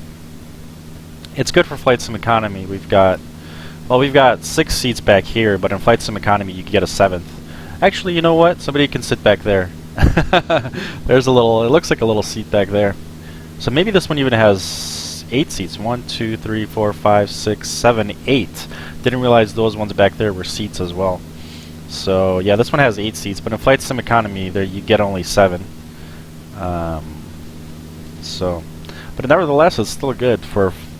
It's like a. If you want to fly a piston Cessna on a flight sim economy, this is a good choice because of the payload. How are your flight sim economy ventures going, Lumberhacks?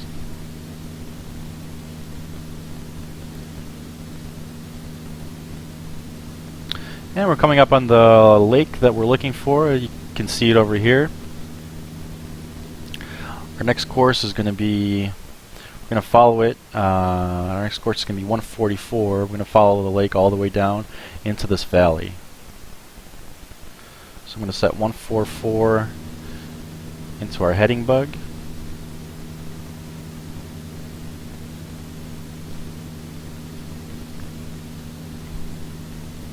All this talk of you getting your airline transport pilot license has gotten me thinking about getting my private pilot's license again, Lumberhacks. I actually contacted Disgraced Pilot because we're friends in LA. He also lives in LA, and I wanna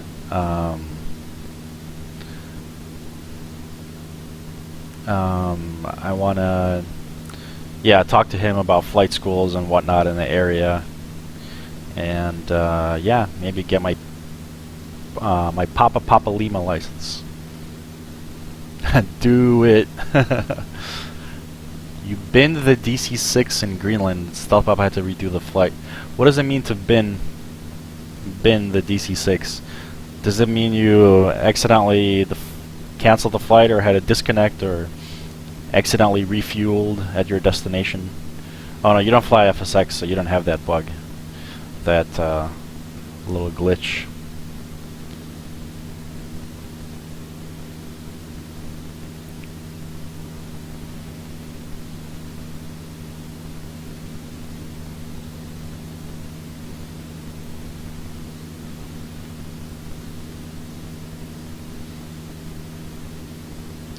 Look at this. Check this out. Bam.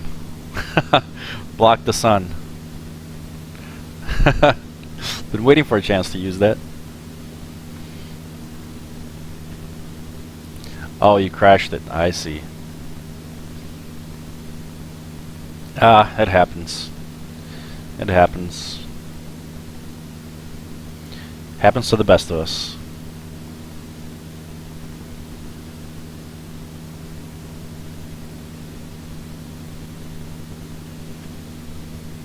Vancouver, good afternoon. United 200 with you. Flight level 350. And we're indicating 5. Go ahead, sir.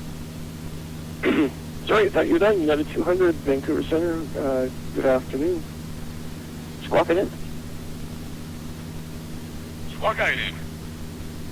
Getting a little crosswind from the left-hand side, from the east. So I'm going to correct for that a little bit.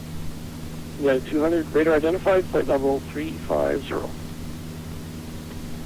Roger that, sir. Good to be with you in 9-200.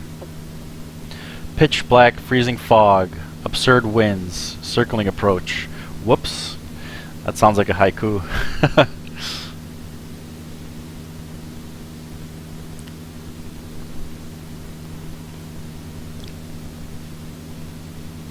Yeah, speaking of absurd winds, I was coming into Comox Airport, I think. Yeah, Comox Airport yesterday, and the winds were, let me read it to you, 32 gusting 40. Those are some absurd winds. Luckily, the crosswind component wasn't that big, so we landed okay. And the Cessna 207 is pretty stable. Pretty stable. So, it's not like we were in a C-46 or something with that huge rudder pulling you wherever the wind wants to take you. Let's get a little bit more of a wind correction angle. Hey Lumber, a question for you. Do you know what this does? Is this like a heating vent or an air conditioning vent? This thing that I'm moving? There's one on that side too. If anybody knows, let me know. My guess is that it's a vent for heating or air conditioning, but I'm not sure.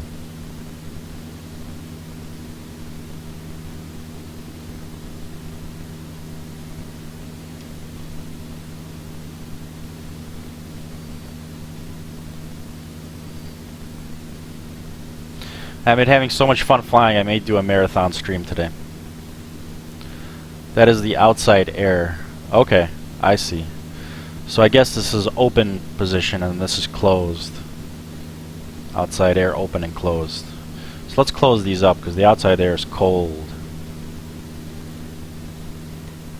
Is the sun still there? It's covered up by clouds now.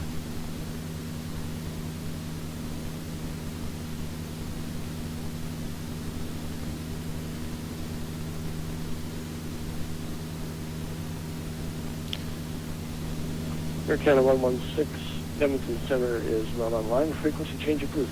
You can see the soup at the wing root. Why did you do night for Canada 116? Thanks so much and good night. Good day.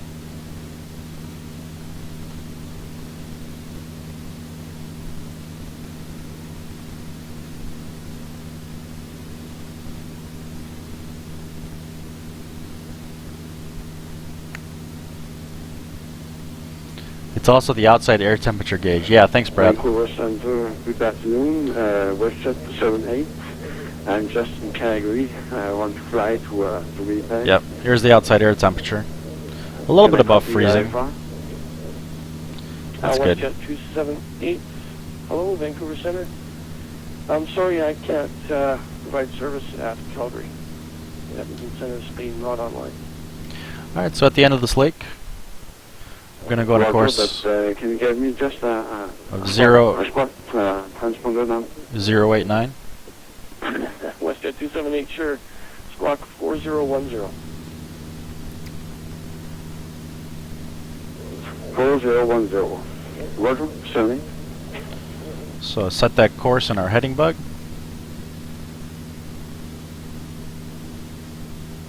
Ah, I see. It's a real lifesaver in a real plane. If it gets too hot, you open up these vents and you get some cool air into the cockpit. That makes sense.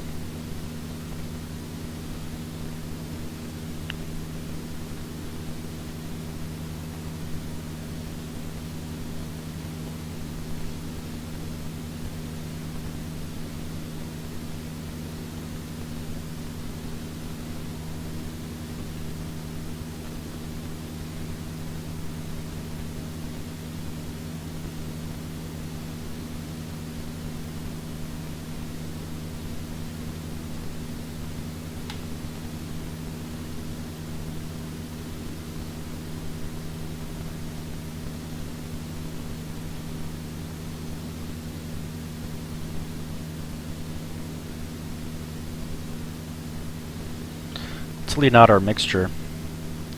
We're at blows it right in your face. Alright, let's take a look at our performance tables. We're closer to, well, closer to 2,500 feet. We're cruising at 3,500 now.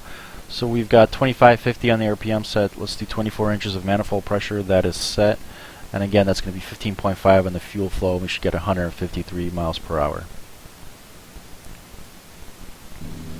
So I'm going to lean back just a little bit. 15.5.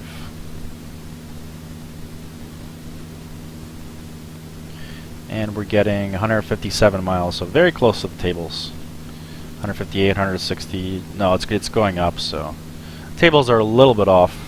Well, we'll say our engine is it's got a little modification to it, a little special tuning to give it a few more miles per hour.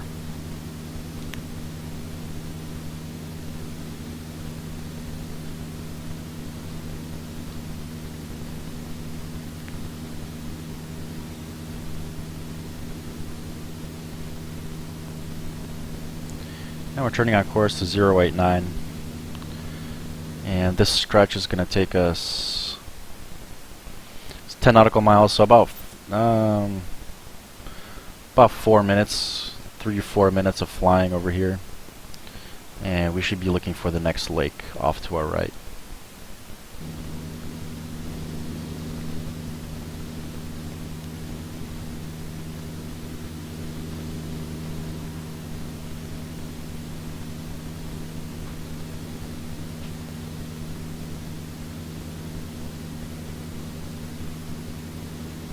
Number 8748 Campbell River altimeter 2986.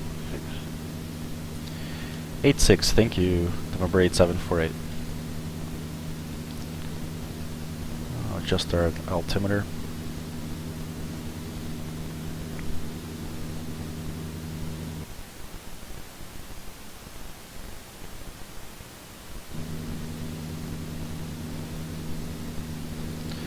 there a lake over there? Nope. To go a little further.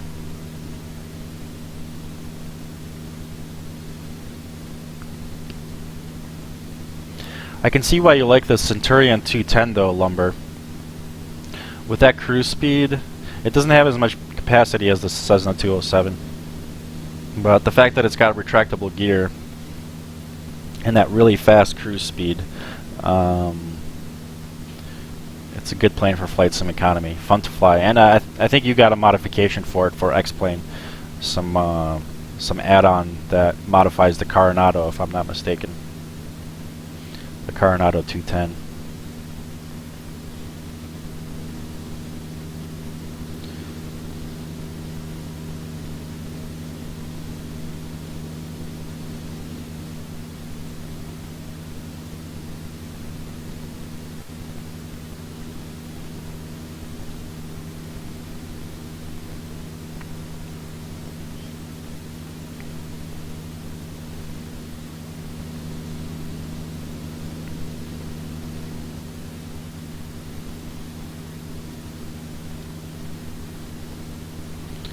REP, worth every penny. I'll check that out.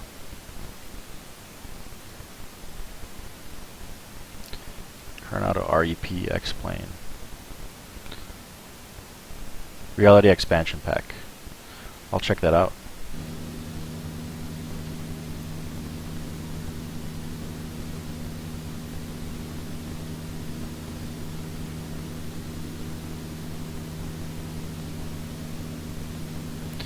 So we should be seeing that river pretty soon. That lake, I should say.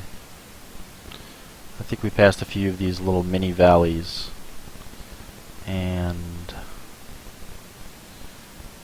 I'm getting a little worried that we haven't seen it yet. But I think it's coming up ahead.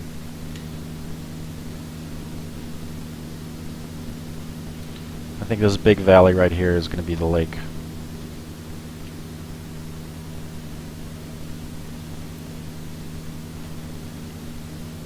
Tango Bravo, radar service terminates, frequency change approved. Yeah, I'm pretty sure.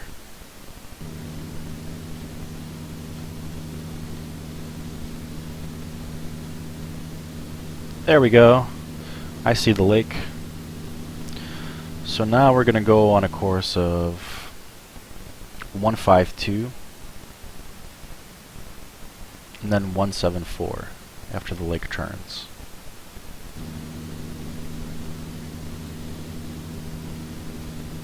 So let's 152 in the heading bug.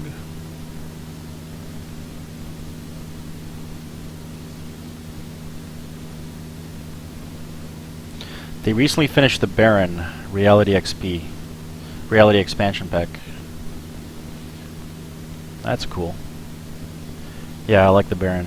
It's a nice plane. Nice plane to fly. I don't have it for X-Plane. I mean, aside from the default one, I don't have the Coronado. Vancouver United 200 request stepway for about 15.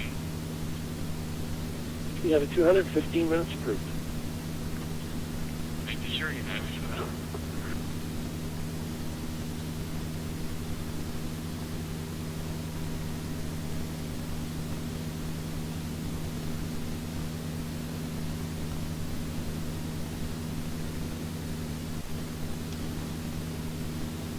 I should have turned on Cumulus X. It's a little too late now, but I should have turned that on. That gives more realistic thermals and mountain flying conditions, since we are doing some mountain flying today.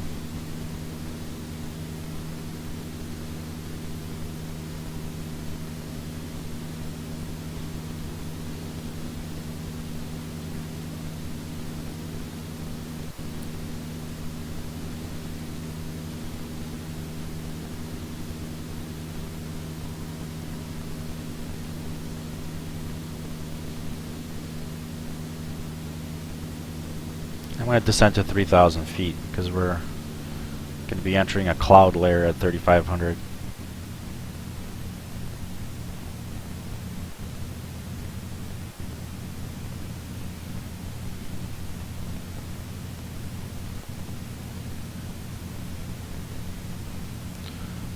174 is our next course.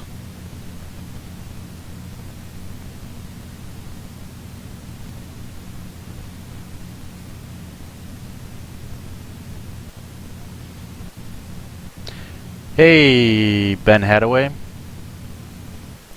Alright, it's time.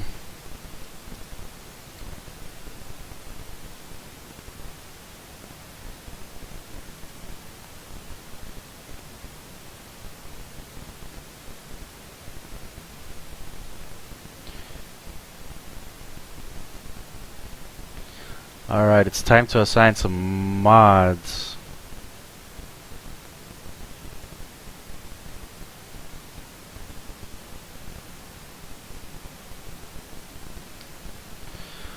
Alright, mods, do your work. We've got a few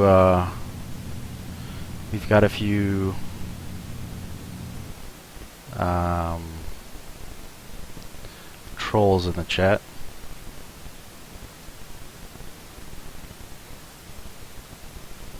Alright, I'll ban them. I'll ban them myself here.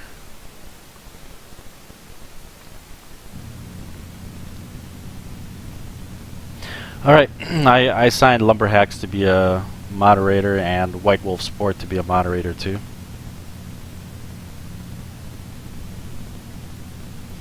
Yeah, and these trolls weren't even clever or anything like that.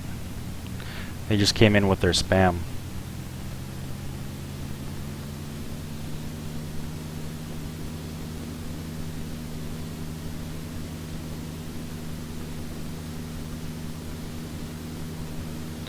And they were like two at once. It looked like a guy had 2 accounts or something.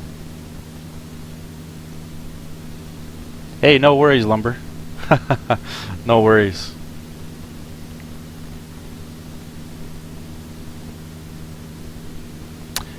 Ben Hadaway, you're from England. Very cool. I live in Los Angeles currently. And yeah, I've lived in Chicago before. I grew up in Chicago. Chi-town, but currently in LA. What about you? What part of England are you from?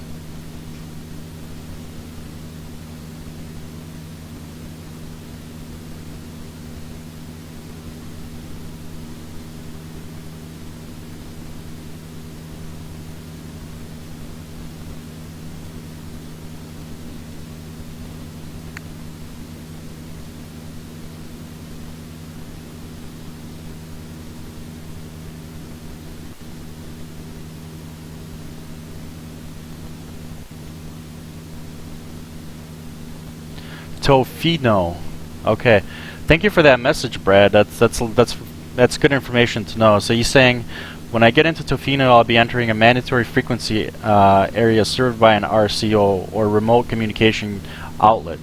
The flight service specialists in Nanaimo monitor a remote radio set up at Tofino Airport. You would refer to them as Nanaimo Radio when it's staffed during the day. That's pretty cool. That's good to know. You want to come to play football in the States. Very cool. You live near Birmingham. Nice.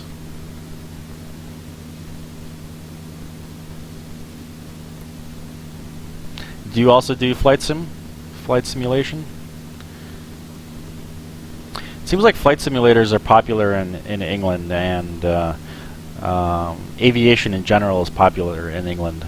For being such a how should I say it?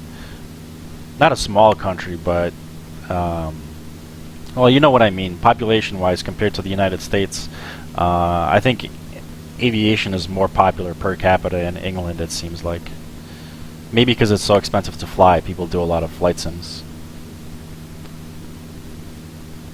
Nanaimo, okay, not Nanaimo, Nanaimo, and all these pronunciations.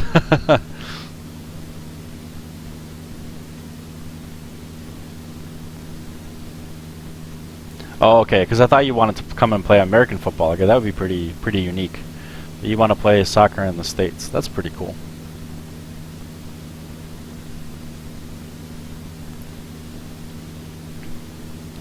Alright, so let's take a look over here. We're approaching... So we passed this lake over here, and we should be approaching another lake, which we are. And there should be an airport there. I don't know if it's going to render in the simulator, but there should be Tassos Airport over there. And after that, after passing over, we're gonna fly a course of 156. 156.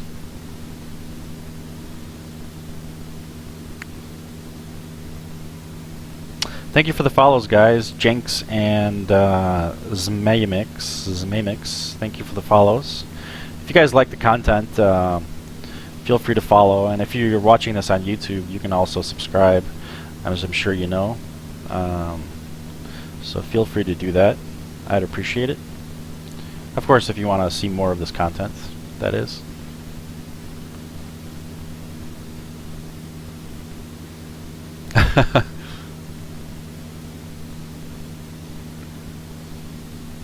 Native Americans named just about everything in the Pacific Northwest. You eventually get the hang of it. I see. I like these names. I mean, I don't mind. Yeah, I mispronounce them at times, but I like how unique they are.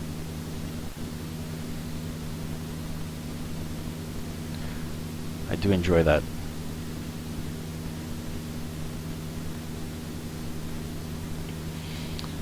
Looks like we got some new people in the stream, so if you're just joining us, we've got a flight going from Port Hardy Airport, where the Pacific Coastal Grumman Gooses are based. But we're flying a Cessna 207 today, and we're flying to Tofino Airport. So we're flying through a good chunk of Vancouver Island. And from there, we may do another flight. I'm just having so much fun that I may keep going. We'll see, we'll see. So this should... once we pass over this lake, we should go on a course of 156. That'll take us to the southern coast of Vancouver Island. Then we'll be looking for this island over here, or peninsula, I should say. This peninsula, the edge of the peninsula. That's what we're going to be looking for. Might be a little bit hard to spot with all the other landmarks, but we'll do our best.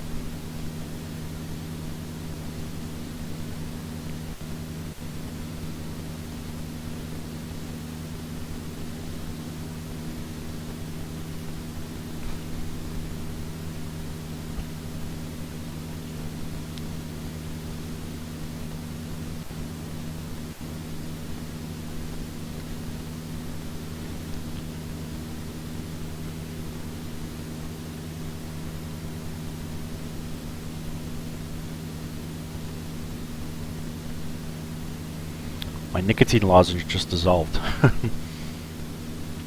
2017 New Year's resolution to quit smoking. Wasn't a heavy smoker, but a light smoker. But that was my New Year's resolution. So far, I'm sticking to it. Hey, Magenta Dagger, welcome to the stream. Doing well today. How's it going with you?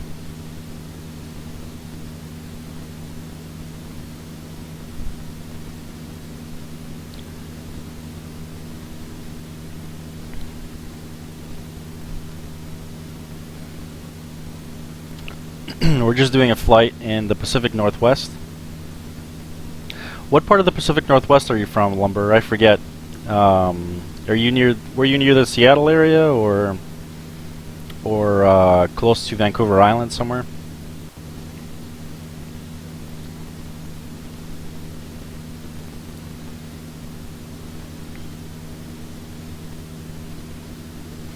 I've been doing Magenta. I've been doing a fairly long stream. I'm just having so much fun flying GA aircraft today that I think I'm going to keep going.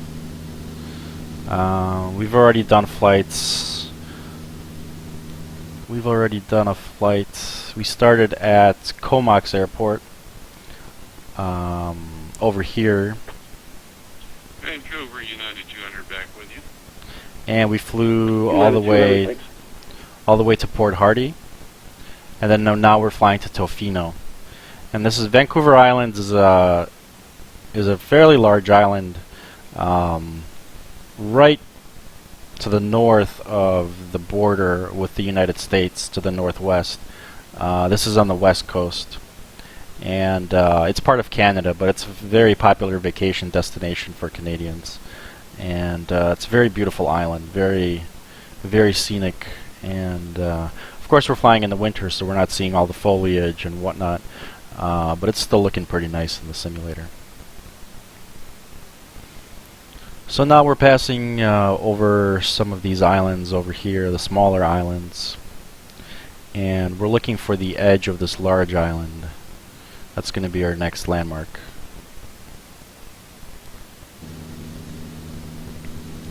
You live at KBLI. Let's take a look at that lumber.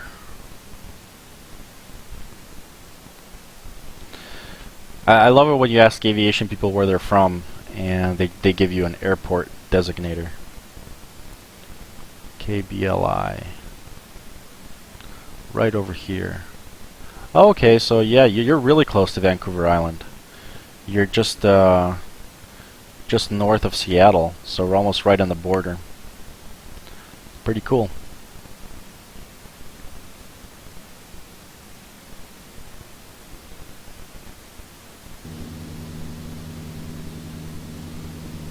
Oh, thank you, Brad.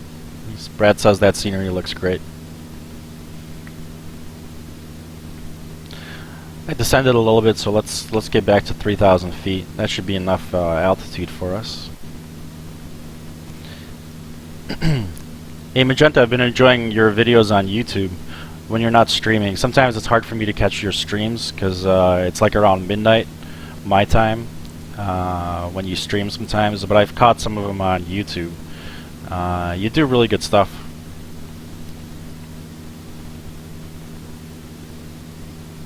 Approach at the airport is handled by Victoria. Interesting. At Kilo Bravo Lima, India? It's handled by Victoria, even though it's in the United States? That's pretty interesting. A Canadian approach controller controlling American airspace.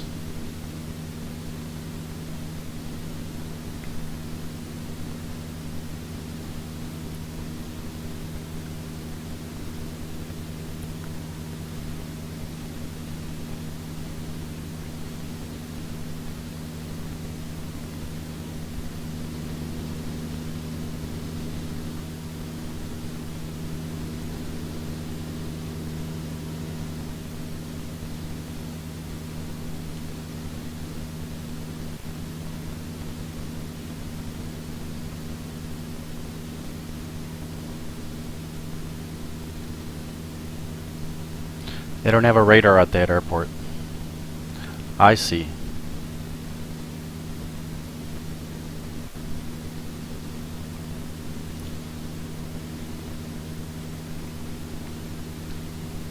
Something with Bravo. Do you want IFR or VFR?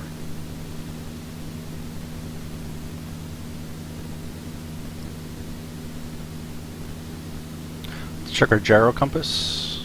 161. Had a feeling it was off. There we go.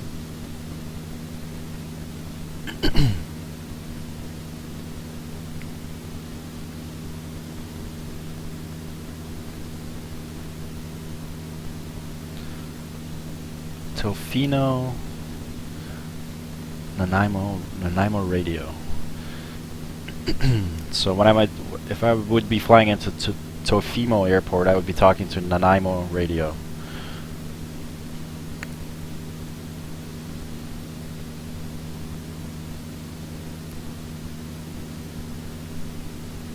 Oh, okay. So Brad says that NAV Canada controls a slice of Washington State. November 8748, Tofino, altimeter 2975. 75, November 8748, thank you. 2975.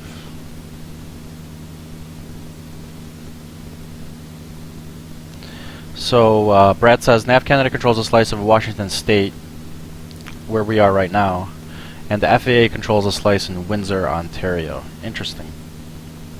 So it's a nice cooperation between Canada and the United States.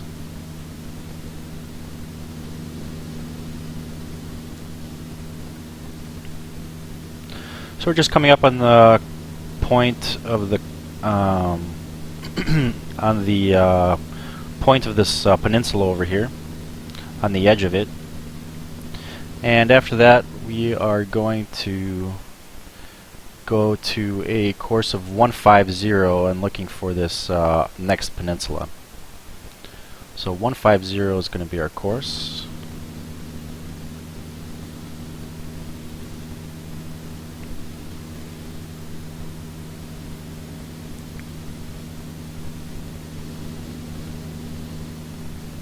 Let's check our fuel state. We might have to switch tanks. We probably do.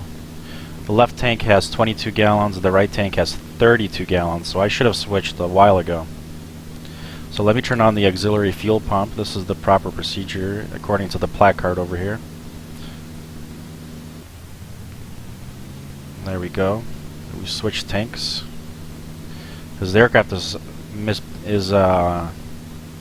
unbalanced, misbalanced. I'm not really sure how to say that properly. It's the balance is off, so we have to switch tanks. Maybe that's why it's been wanting to turn to the right. Yeah, see the aircraft, even though I keep trimming it out a little bit to the left, it still wants to turn to the right because it's heavier on the right hand side where the fuel tank is. That's my theory, at least.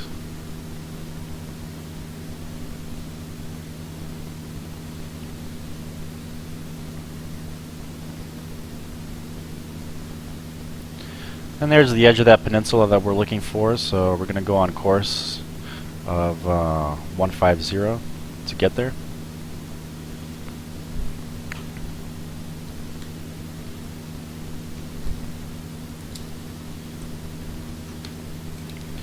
So Brad sent me another message. Let's take a look. The slice of Washington controlled by NAV Canada around Bellingham helps with the busy Vancouver airspace, and the slice controlled by the FAA. Bravo, are you still copying voice? Controlled by the FAA around Windsor helps with the busy Detroit airspace. Interesting. That's pretty cool.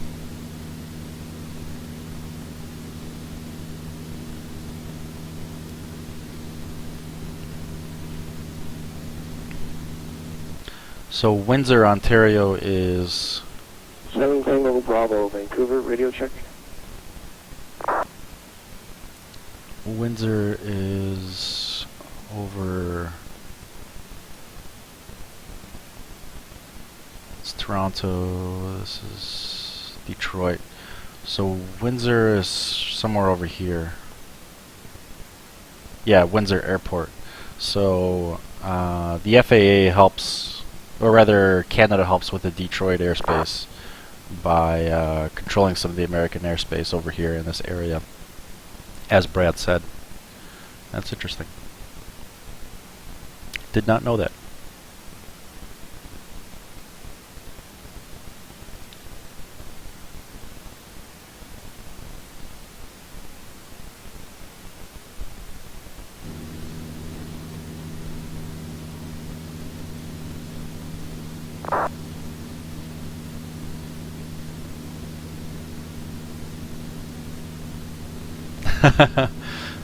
Dracolin, welcome to the stream.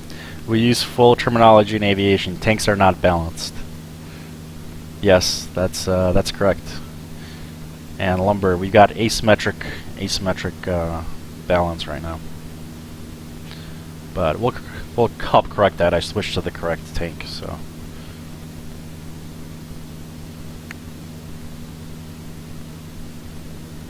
Oh, sorry. The U.S. controls Detroit, Windsor, not Canada.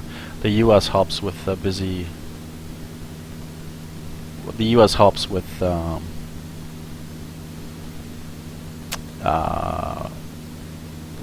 Windsor airspace.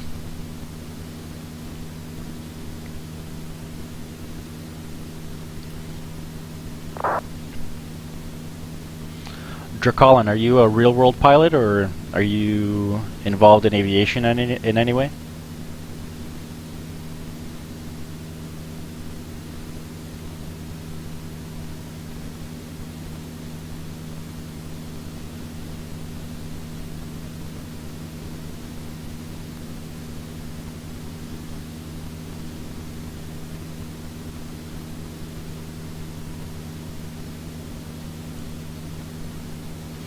So there's a nice cloud layer above us, but we're managing to sneak below it, so it's not really in our way, which is nice. Do appreciate that. Last time I flew from Port Hardy to Tofino, I had to avoid. I flew through the mountain areas, and you have to climb for the terrain, and yeah, I had to avoid clouds. I had to really divert from my path and fly extra miles in my Beech 18 to avoid clouds. So Brad says, yeah, it helps in the sense that to have the agency controlling the busy airport control the rest of the space as well. That makes sense, yeah. So Detroit is being controlled by the U.S. and in case airplanes are coming from somewhere in Canada or something, Detroit helps out with the Canadian airspace. The Detroit controllers. That makes sense, if I characterize that correctly.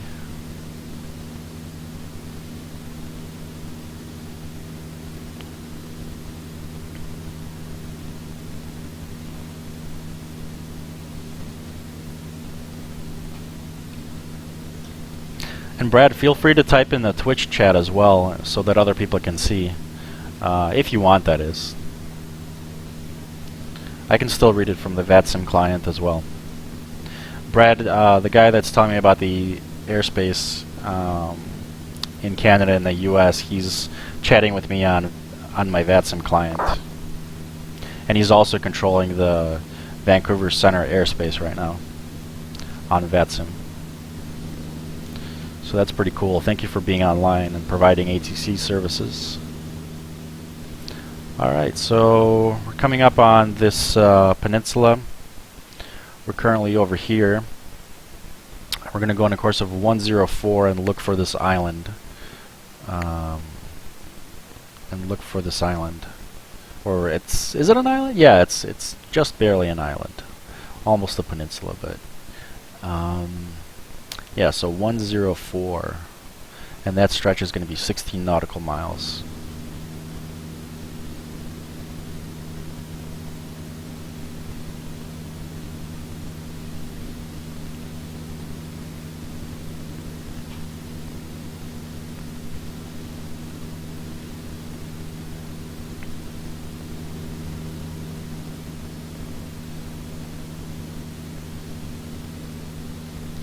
So Brad says he hasn't joined Twitch yet, but he should. Yeah, you should. Be a part of the community. It's always fun. People say I should get on Discord. I've just joined Discord. I'm not really sure how it works. I've been trying to get into Magenta's channel and figure it out, but I haven't gotten a chance to play around with Discord. Maybe I'll create a Discord server and use that as well. Magenta Dagger uses a really cool program to display chat on his stream. Of course, if you get some trolls in there, it's not great because their messages are going to appear on stream. But yeah, it's a really cool program. If you're still in the stream, Magenta, would you mind letting me know what program you use to display your chat messages on stream?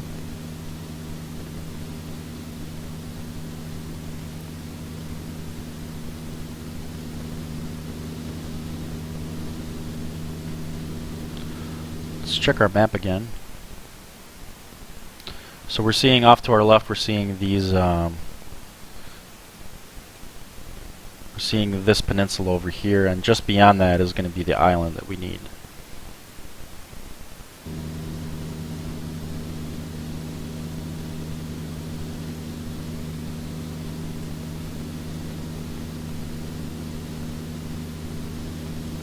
It's called Rutoni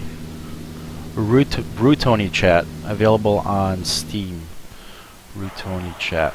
Vancouver Center, good afternoon. Pacific 6433 Heavy. With you approximately 166 nautical miles northwest of the Yankee Zulu Tango VOR, flight level 340. Thanks for that, Magenta. Appreciate that. So this is the peninsula that we saw on the map. White Wolf Sports says one day we'll have to sit down and work on it. 433 Vancouver Center. Sounds good. Squawk 4012 and ident. Confirm you're northwest of the Port Hardy VOR.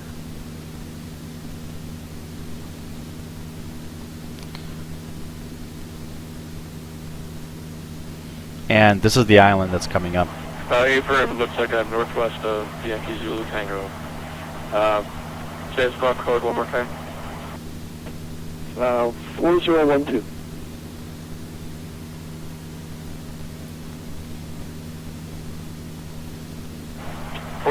Ident, 6433 Heavy. Yeah, so I looked up Routoni chat. I've made a little bookmark for myself, so I'll check it out a little bit later.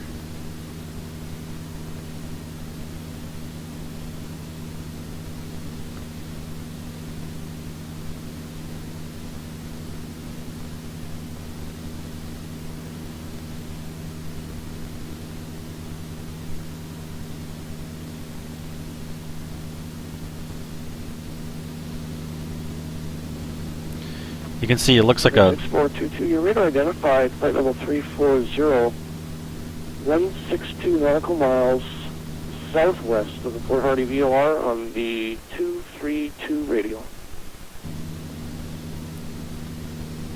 It looks like it's attached to the mainland, but when you look over here, you see this little channel running that disconnects it from the mainland. This little island.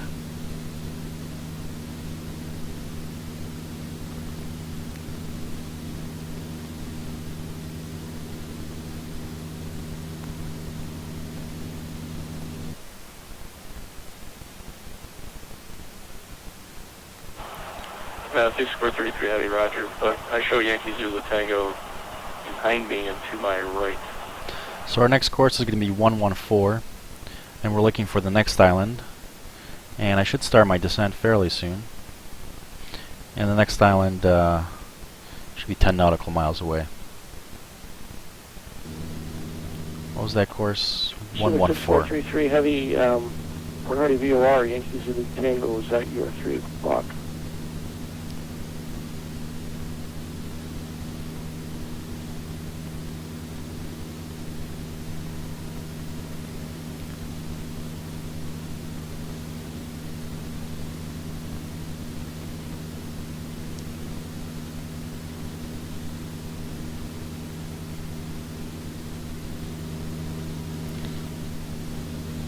So usually I don't stream for more than 2 hours. I find that at the 2-hour mark I start getting a little tired and the stream doesn't turn out as well. But I'm feeling so into the flying right now that I think I'll stream at least one more flight after Tofino.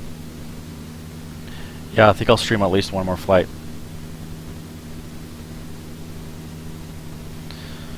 We'll have to choose where we're going to go.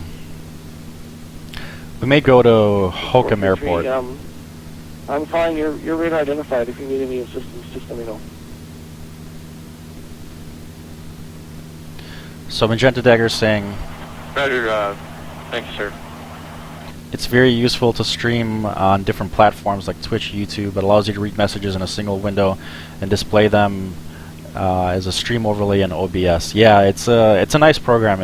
It works really well on your stream. And it's cool how you stream straight to YouTube and to Twitch. And also, do you also stream to goodgame.ru? That was a new one for me. I didn't know about that platform, but it's a Russian version of Twitch, as far as I understand. And I'm not sure if you stream to that one as well. Your upload rate must be pretty high if you're streaming to all those services.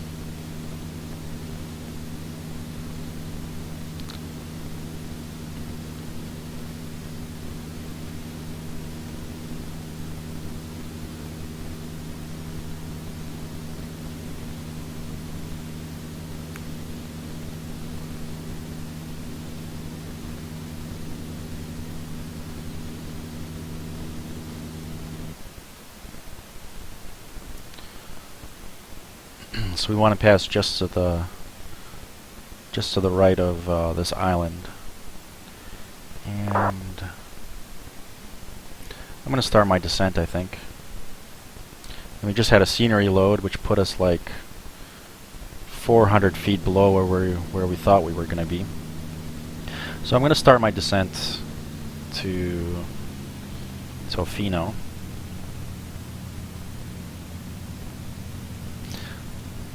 Magenta Dagger, when he streams, his airliner streams, he does passenger announcements like you would in a real airline.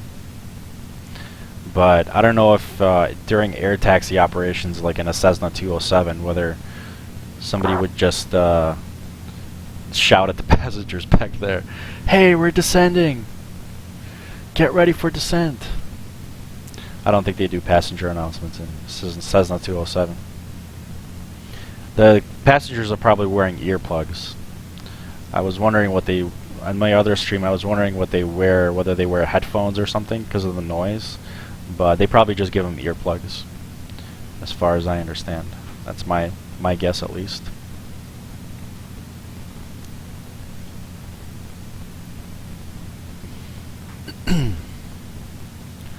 We're continuing our descent,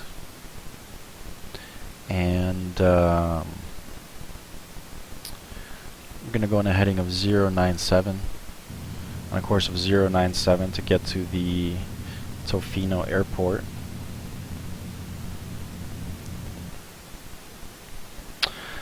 Tofino altitude is 80 feet, so we're going to descend to 1,100 feet. Let's get the weather here. 0808 knots for the wind. 0808. And -2 for the temperature. And altimeter is 2972.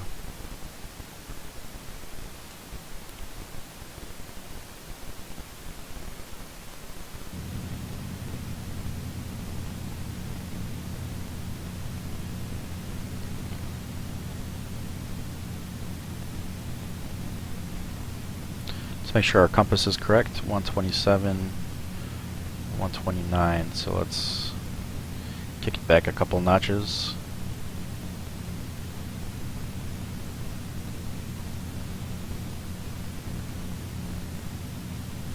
So Magenta Dagger streams to those 3 platforms. He streams to one server, which then relays the stream onward.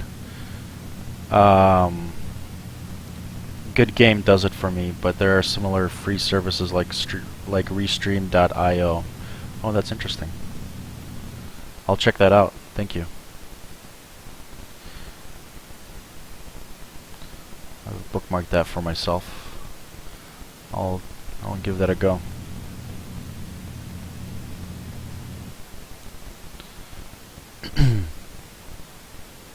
So overflying some of these islands. These little islands over here, and we should be seeing Tofino Airport fairly soon.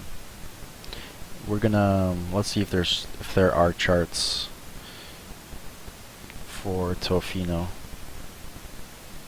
I don't think there are, so we'll just use a little map like this.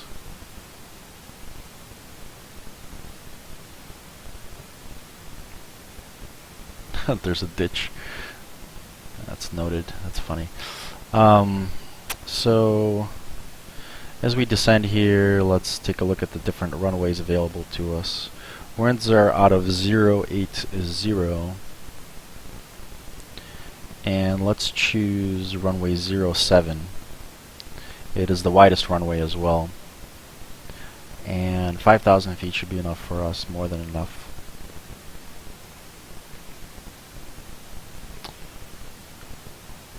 So we can do a straight-in departure with to runway 080. So it'll take us. So we'll go a little bit to the right and a little bit to the south, and do a straight-in departure, straight-in arrival, I should say, for runway 080 over here. So that is the plan. I can see the airport up ahead.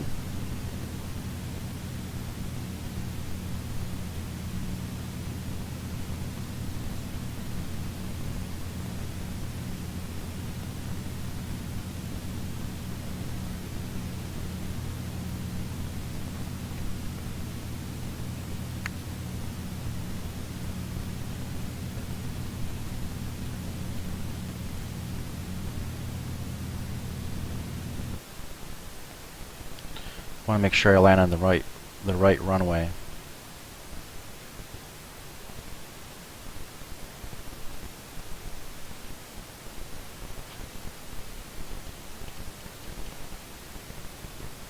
Yeah, I'm currently headed for runway 11, so I want to make sure I land at runway 0. What was that? Runway 07.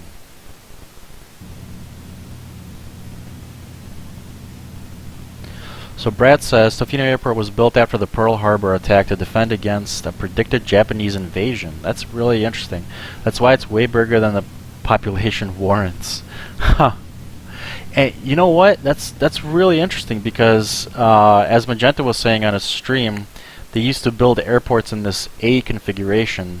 This one runway like this, one runway like that, another runway crossing both of them, because of the crosswind component. The crosswind component that aircraft could land with was very small at that time compared to aircraft today. So they had to build 3 runways crossing like that so that an aircraft could land regardless of where the wind was coming from, because they couldn't handle a crosswind as well as modern aircraft could. So that's really cool. It's shaped like a military airport from those days. So what I'm going to do is I'm actually going to enter a left base for runway 07.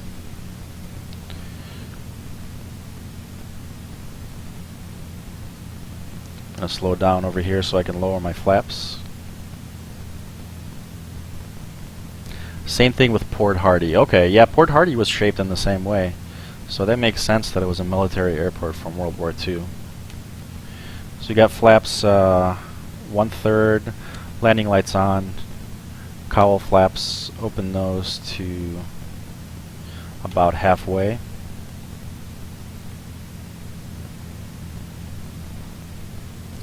And we would call, this is Tofino, but as Brad mentioned, we would be talking to Nanaimo radio. So we'd say Nanaimo radio, November 8748 is on the left base for runway 07 for a full stop. November 8748. That's what we would probably say. Only at 5,000 feet and it's already -20. Are you doing a flight right now, Lumber? There's nothing better than watching a Twitch stream and doing a flight. As next to streaming itself, there's nothing better than watching another stream and then doing a flight as well. I enjoy that a lot.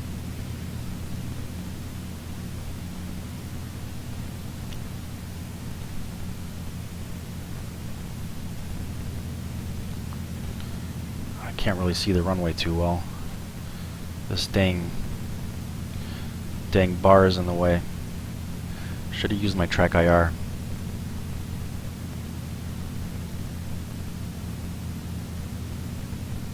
Let's continue our descent. Whoa, and see I passed the runway. Overshot.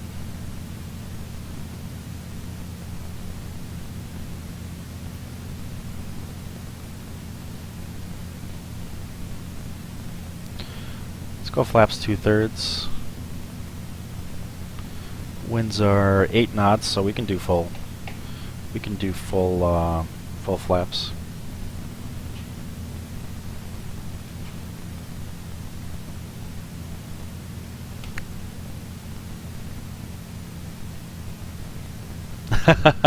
Brad says the only thing better is watching a stream and controlling at the same time, which he's doing right now. That's funny.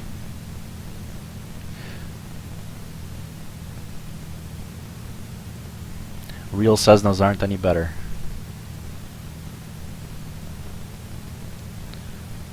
Says Lumber. Alright. Final approach. We've got our landing lights on. Cowl flaps open halfway. Undercarriage is always down. Mixture set, prop set. Flaps are at full.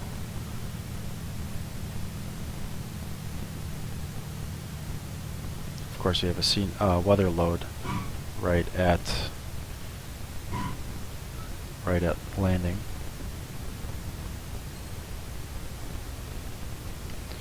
Alright, welcome to Tofino Airport, folks. Time is 12:32. Let's apply a little bit of brake. Sorry for the erratic braking, but my rudder pedals have a bug, or FSX has a bug, I'm not sure, where my right brake, if I press it a little bit, it goes to full. Alright, 12:33 is our landing time.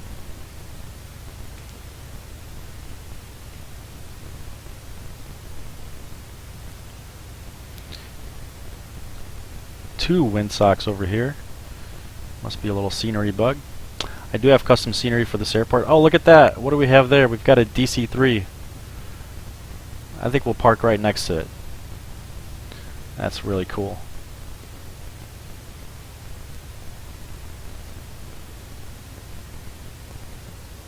Nice stable approach, the key to good landings. Thank you. I did overshoot the runway a little bit, but that's okay. I did stabilize it after that. Flaps up. Lean out, lean mixture for ground ops. Pitot heat is off.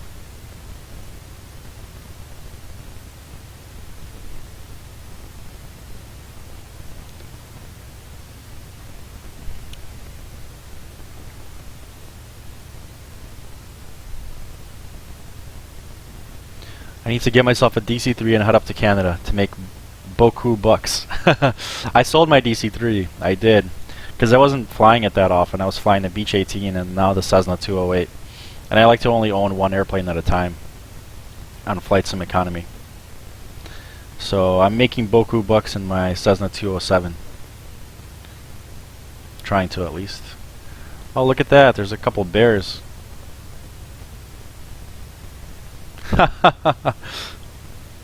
They're doing some kind of dance. They're not moving. They're doing the moonwalk.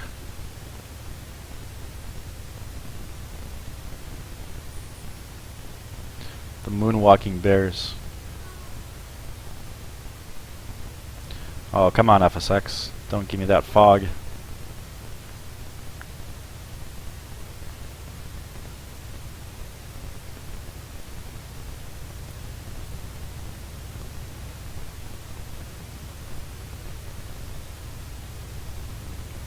Park right next to the DC-3. Landing lights, strobe lights off.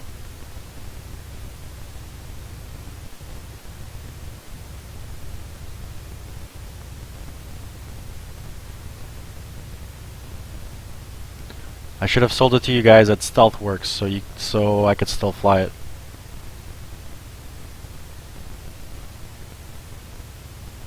One airplane ownership. Who are you? I like to simulate in my imaginary world. I own one airplane and I fly an operation. I fly an operation myself, doing air taxi services on flight sim economy. That's my little persona in flight sim economy world. I don't have like a whole fleet. I just own one aircraft and do the flights myself. That's my little imaginary world. Alright, so welcome to Tofino Airport. Let's turn off our avionics. We will do another flight. Reset this to 1200. Turn that off. Turn this off. And let's cut our mixture. 12:36 is our arrival time.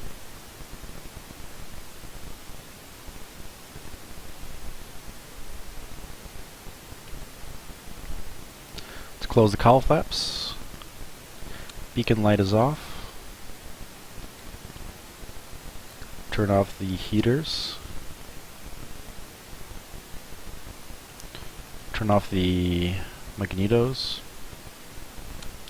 and the battery.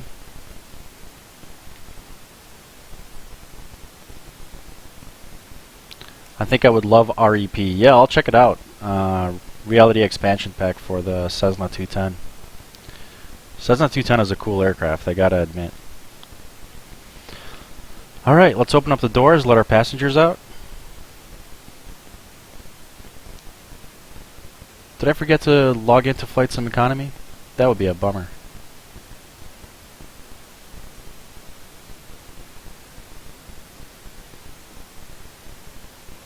Oh, thank goodness. Yeah,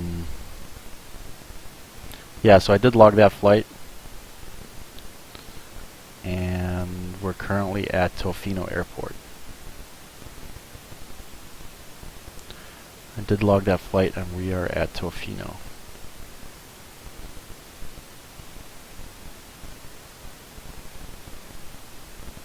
I forgot to turn off the avionics when I shut down the electronics. No, I did. There's no avionics switch in this aircraft. So I turned everything off that I could. I turned off the transponder, I turned off the ADF, and I turned off the GPS. If you know of a avionics switch in the aircraft, I don't think it has one. These are all lights and pitot heat. Yeah, there doesn't seem to be an avionics switch anywhere that I could find. Maybe it's up here somewhere. No. Oh, okay, I see. You forget with Reality Expansion Pack. If you forget to turn off the avionics when you shut down, you hurt the electronics. That's really cool. That's a really nice feature. All right, let's open the passenger doors.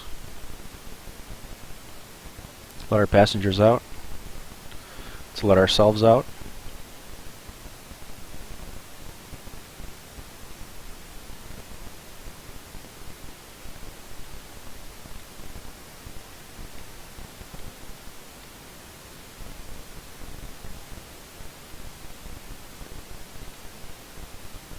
Alright, so let's plan our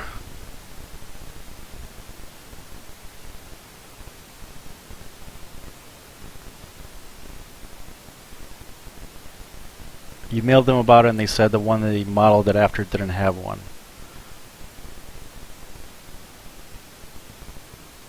Yeah, the Carinata, the base Carinata model is probably a little basic.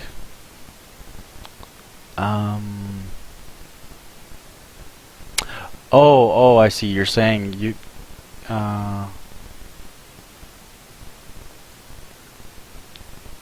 didn't have an avionics switch. The Cessna 210 doesn't have an avionics switch. I'm not sure what you're referring to there, Lumber. All right, so let us get ready for our next flight. Let's see what we can do. So let's clear this flight plan. Let's actually check the fuel state of the aircraft.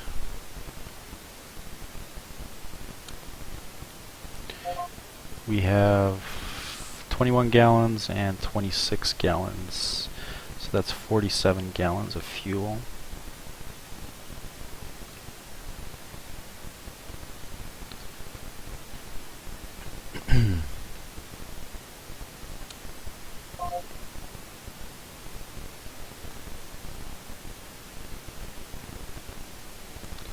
So let's take a look at FlightSim Economy.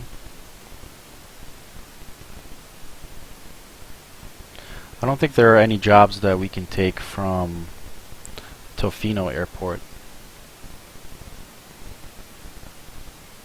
that would serve us. I mean, we could go to Vancouver, but I'm going to get such low frame rates that it's not going to be enjoyable to watch. Oh, okay. You have the 207 and you emailed them about the avionics switch and that was the answer. Okay, I see. So it actually doesn't have one. Okay. That's interesting, and not a lot of aircraft forego the avionics switch, but apparently the Cessna 207 does. It's a little simplification, I guess, compared to other Cessnas. Alright, so what we're going to do is I want to return to Bowerman Airport.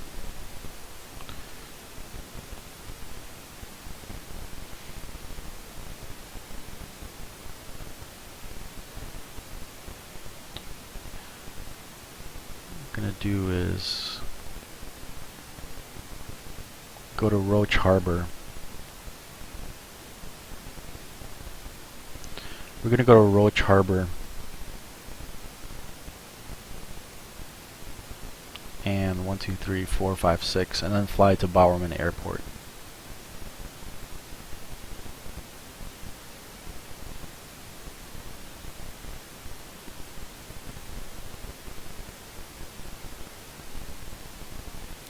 So I think that's the plan.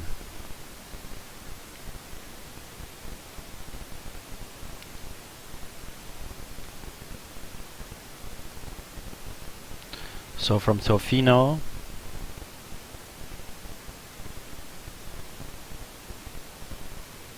we're going to go to Roach Harbor, and from there we're going to go to Bowerman Airport. I don't know if I'll stream the second flight from Tofino, from Roach Harbor to Bowerman Airport, but I'm going to stream this first flight.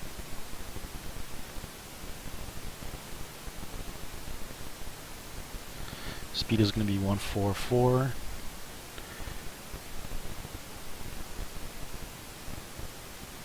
Let's see, I use this program called FSE Hops that tells me if there are any jobs between the airports that I want to fly to. So this will be off screen that I'm using it. So this will be Tofino to Roach Harbor. Find hops.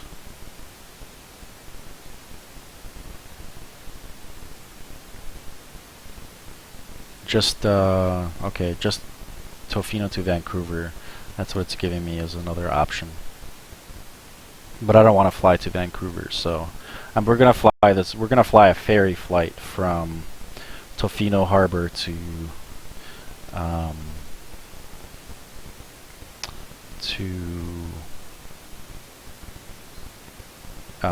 Victoria International. Sorry, it's a Roach Harbor, not Victoria International. It's a Roach Harbor.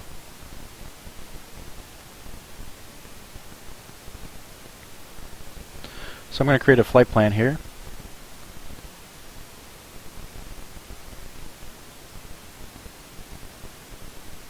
Roach, nice family friend has a friend out there, says Lumber, and takes his glass air there frequently. Narrow runway, maybe. Be warned, there's a narrow runway.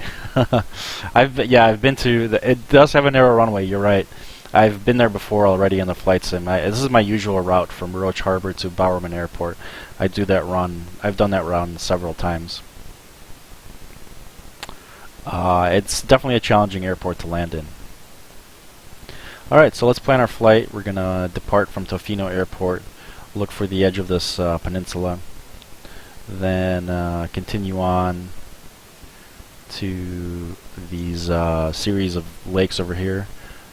Nitinat Lake, and then look for Port San Juan. Then we're gonna go over here, look for this bay, and then we're gonna thread the needle between this restricted airspace and this towered airspace. We should be below 2,500 feet in this area. And we'll look for these lakes over here. Really small lakes, but they should still be modeled. And look for this island. And yeah, we're going to be threading the needle between these airspaces over here. That is the plan. We'll cruise at, let's say, 3,500 feet. Or should I do 5,500? Let's do 3,500, and then we'll get it to 2,000 over here and lower once we approach this airspace. So that's the plan.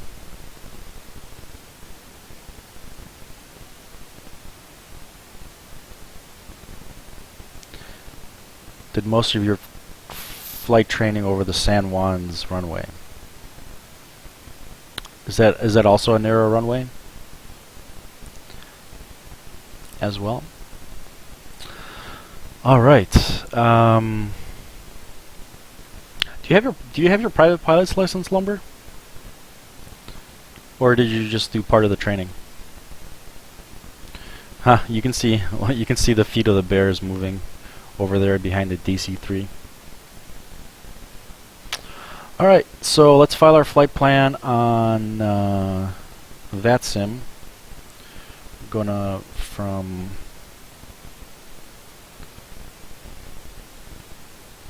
Tofino to Roach Harbor Airport. Departure time is going to be, right now it's 2048 Zulu. We'll depart at 2100 Zulu.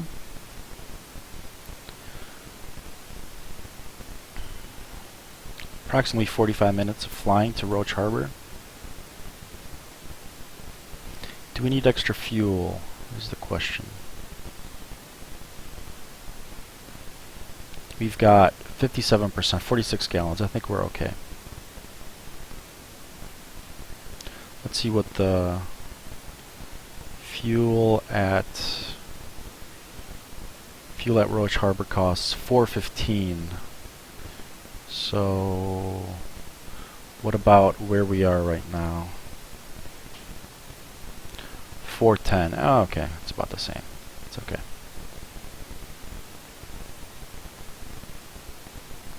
San Juans are what the island as a whole are called. Okay, I see. Alright, continuing with our flight plan filing. We're going to be cruising at 3,500 feet. We're going to go direct, and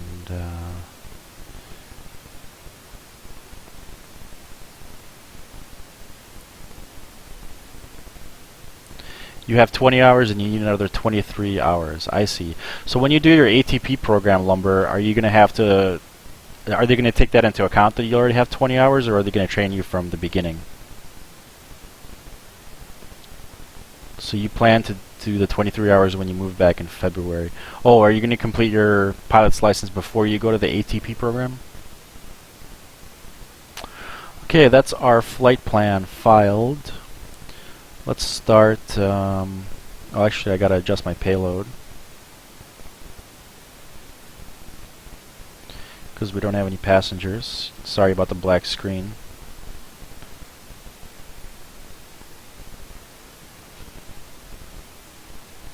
There we go, payload's adjusted. Hopefully that's the correct payload for Flight Sim Economy.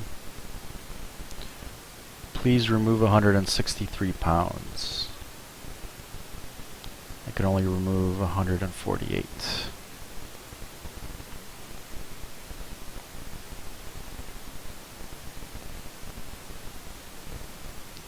Payload is correct. Okay, that's good enough.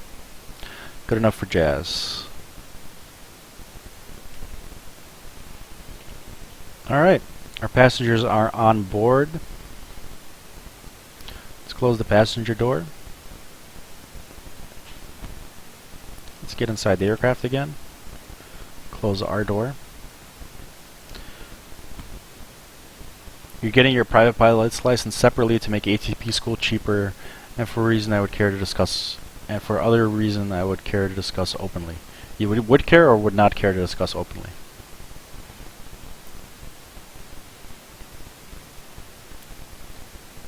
Alright. Get the window open. Set our elevator trim for takeoff. Should have done that before shutting down the aircraft, really.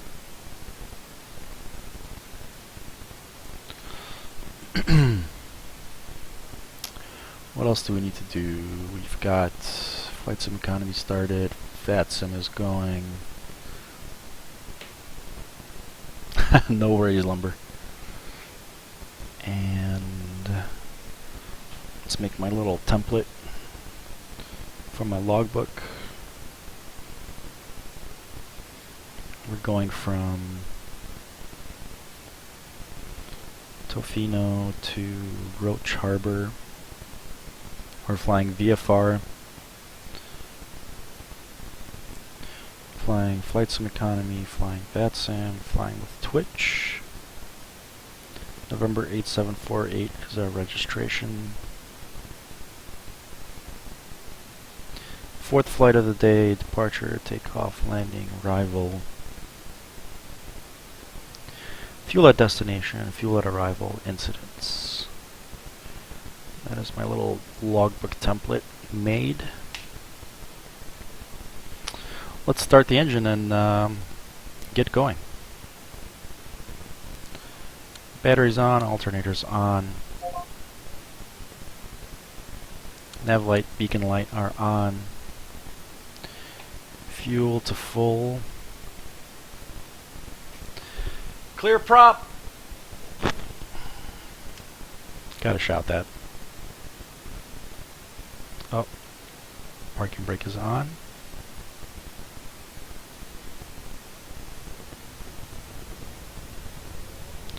I've got a good engine start.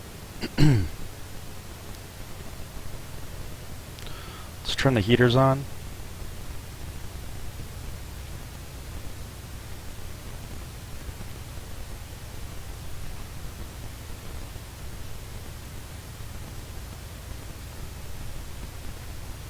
Lean out the mixture for ground operations. Excuse me, cowl flaps open.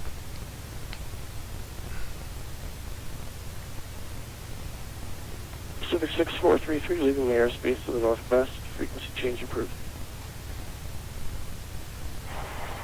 Roger, Aircaft 22.8, 6433 heavy. Alright. We'll get flight following once we're in the air. I forgot how I parked. Let's see how I parked. We landed at runway 07. And we went all the way to the end and we parked over here.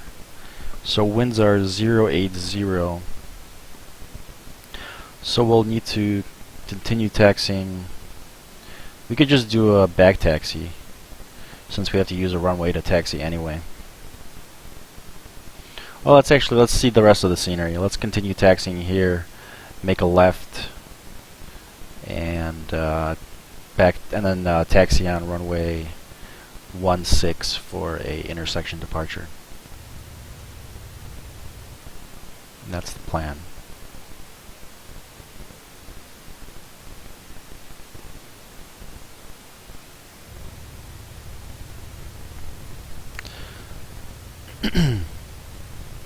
Watch out for the ditch, says Brad. Yeah, I'll look out for that. I wonder if it's modeled.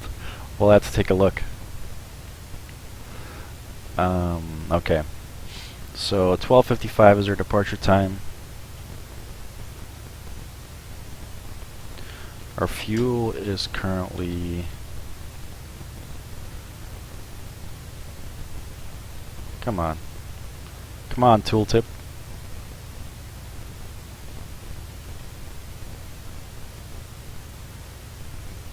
The tooltip doesn't want to pop up to give me the fuel state. Well, it's whatever we left it at. We left it at 47 gallons. And away we go.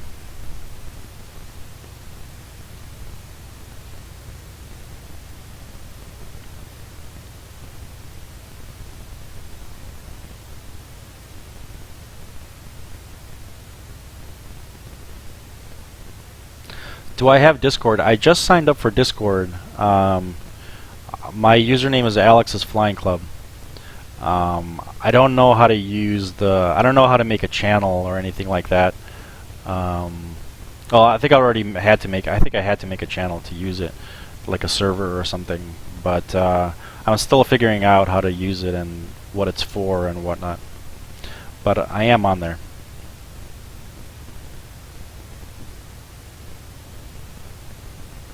Once I figure out how to actually use it, I'll post my Discord information, my Discord server information and whatnot on my channel page.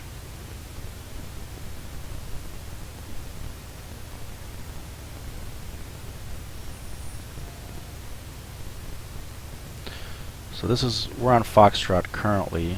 Come on, brake bug. Do I want an invite to StealthWorks Aviation? Sure, that'd be great. Send it over, Lumber. I'd appreciate that. Alright, so I think we've come to the end here, so we'll make a left and then back taxi on runway, and then taxi on runway 16.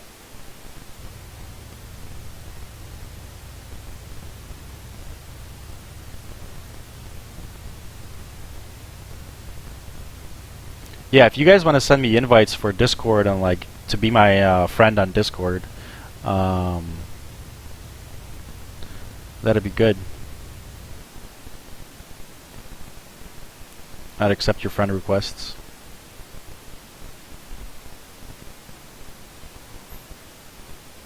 Okay, cool. Now I'm part of Stealthworks Aviation on Discord.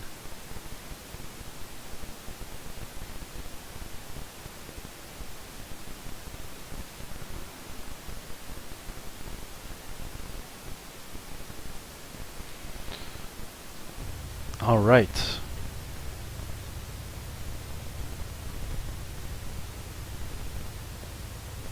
Let's put our parking brake here.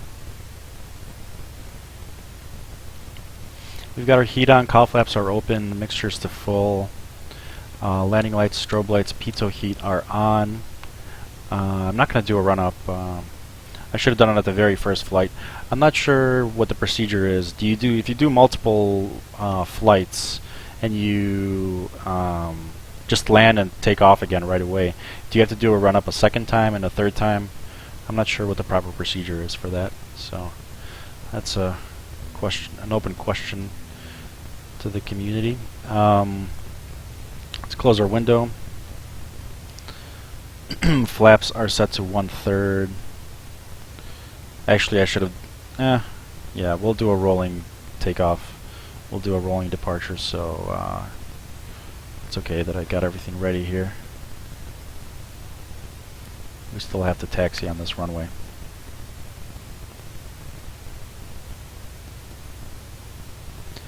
You should do a run-up because that's how you catch failing engine components. Okay. That's good to know. Thanks, Brad. So I'll do a little run-up before going on.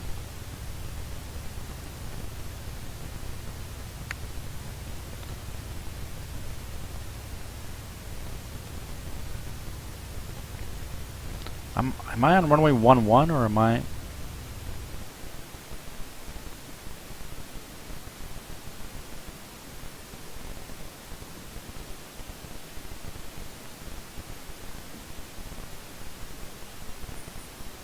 I think I turned onto runway 11.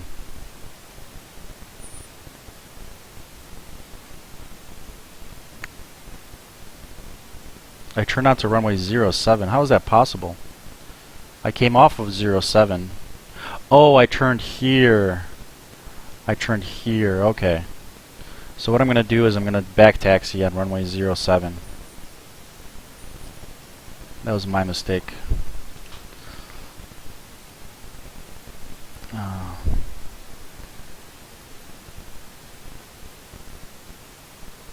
I note the incidents that I have in my logbook. If I make a minor mistake or a major mistake, we'll call that one minor.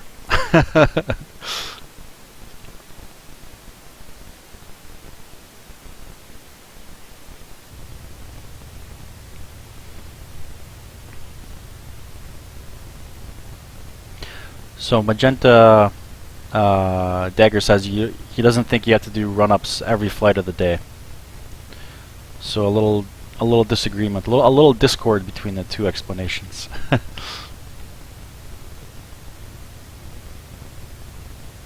Because what if you... We'll file a K-doors for you. Is that like an incident report or something? Brad? So Brad asks in my VATSIM chat to Magenta, why don't you have to do a run-up? Yeah, I think it would make sense to do a run-up on every flight of the day because you may foul the plugs on the ground. You may foul the plugs, spark plugs on the ground during your ground operations. Again, I'm not an expert, so that's just my lame theory. I don't know if it's correct or anything.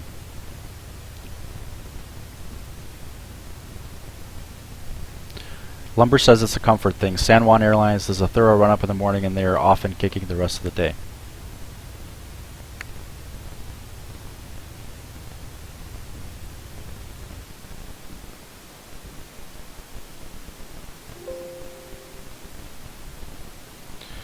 K-Doors. Brad sent me a link. Civil Aviation Daily Occurrence Reporting System. I figured it was some kind of reporting system. That's funny.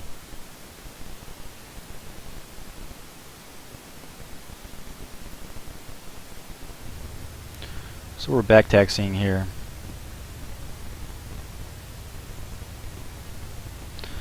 Altimeter, recent altimeter is 2972.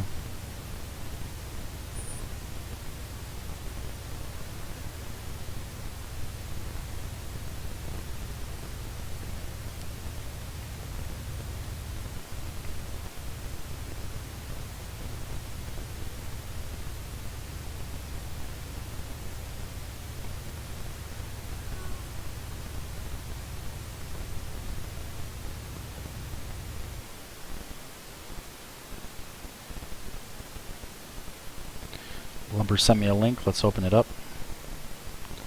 Oh, that's a nice view. That's a really nice view of the mountains in the distance.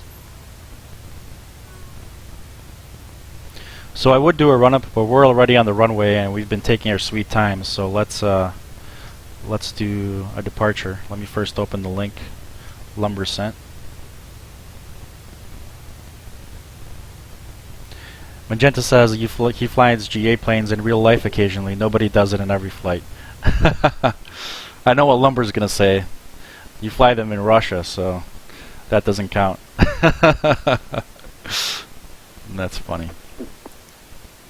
San Juan Airlines 207.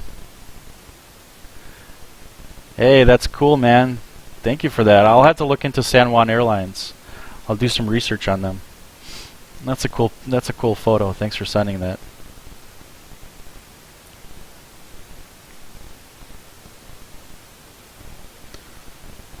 San Juan is using turboprops. Don't know about run-ups and turboprops, says Brad. Alright, let's get ready to depart here. We got everything checked.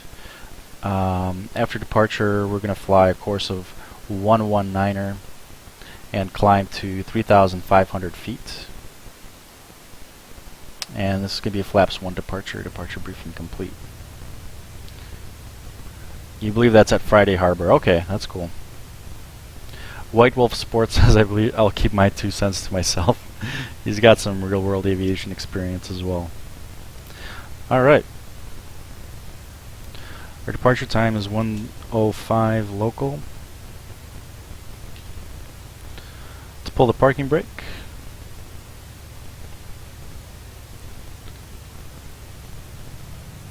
Yoke forward.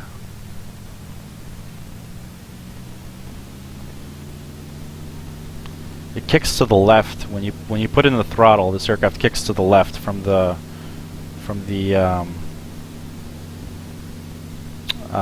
torque of the propeller.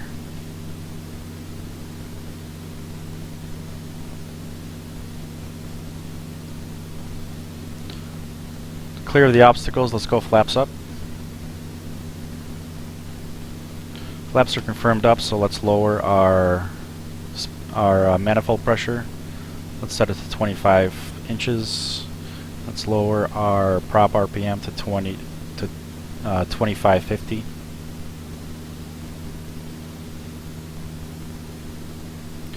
Continuing our climb, landing lights can come off.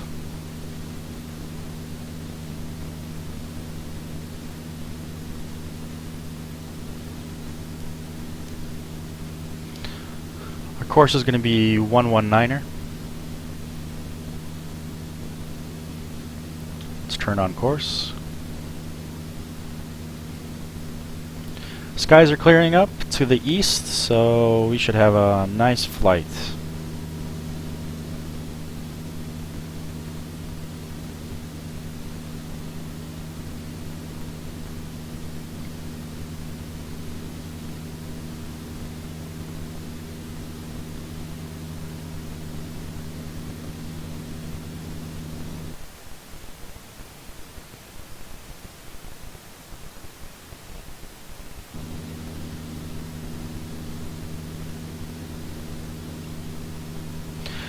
So Magenta sent me a Discord invite one more time and join his channel so I can add you.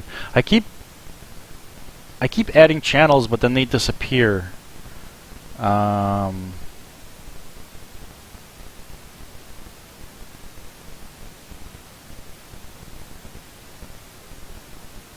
I've added you as a friend, Magenta Dagger.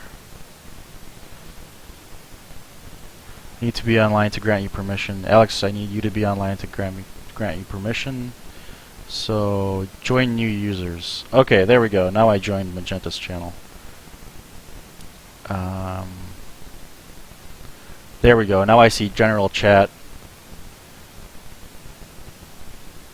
Okay, now I'm in your channel, I think, Magenta.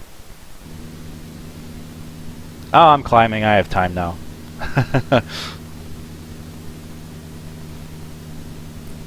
Thanks for that.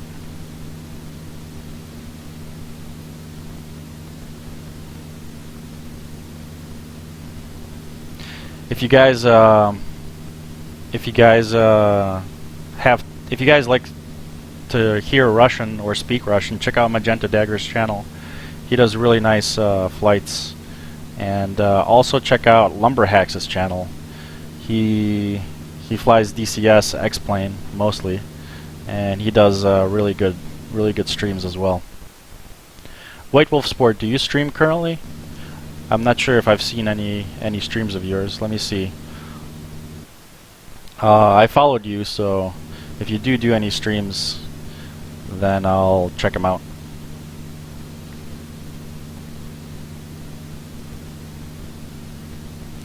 Lumber says he doesn't know where Brad's friend got it that San Juan only flies turboprops. They most certainly only fly Cessnas, says Lumberhex. So White Wolf Spirit currently doesn't stream. Okay, fair enough. Maybe when you get your new computer, huh? And we're at cruise altitude. Let's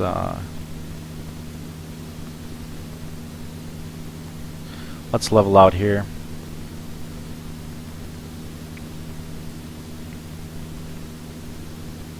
So we'll look for that this little channel over here on the map to figure out where we are. So this is the channel that we're seeing out the window.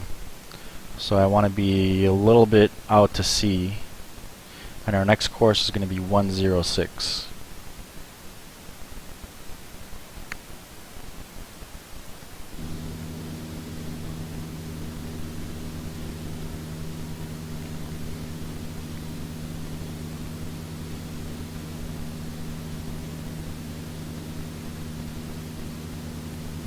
So Brad says, wait, that's an IO 520. Yeah, Lumberhacks is right. I was wrong. Why on earth would they not do a run-up?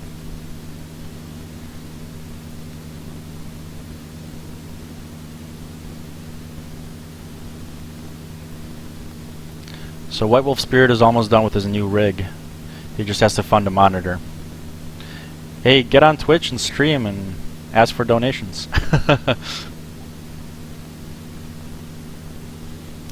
Let's close our cowl flaps. Those are closed. Everything's looking good on the dash. Let's give Vancouver Center, let's give Brad a call.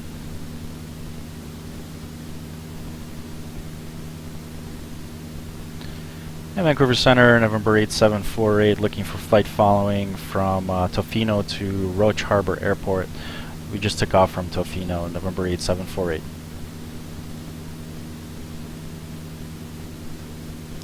November 8748, squawk 4013 and ident. 4013 and ident, November 8748.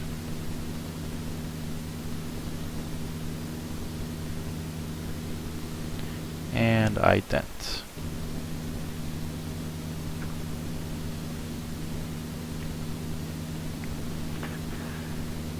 Radar identified 3,500. Roger, November 8748.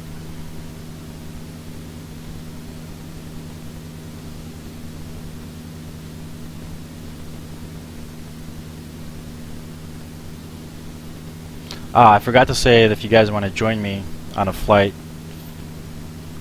feel free to do so on VATSIM. Forgot to say that before I took off from Tofino.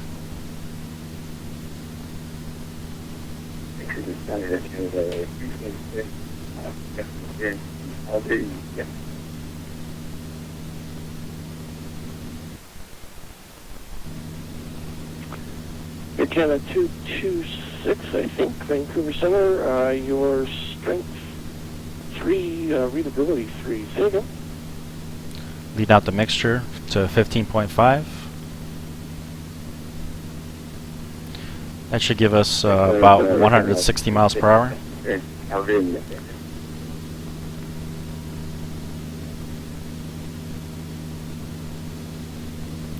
Take a look back at our passengers.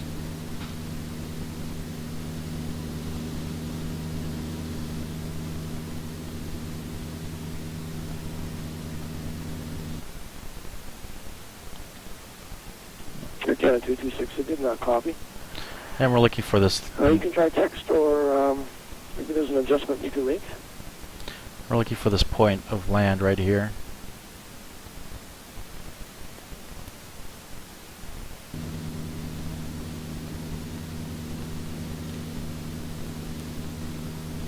That's right up ahead over there.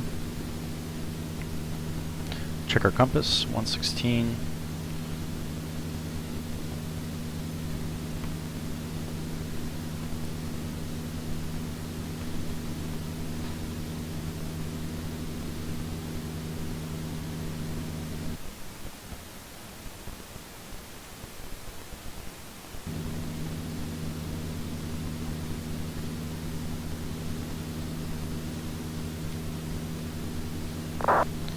Picking a headset and a monitor on Newegg. Oh, nice. Just read the reviews. I mean, that's what I always do. 226, no problem. I've marked you receive only. This headset's pretty nice. To Calgary via the Vancouver departure flight plan route, squawk 4014.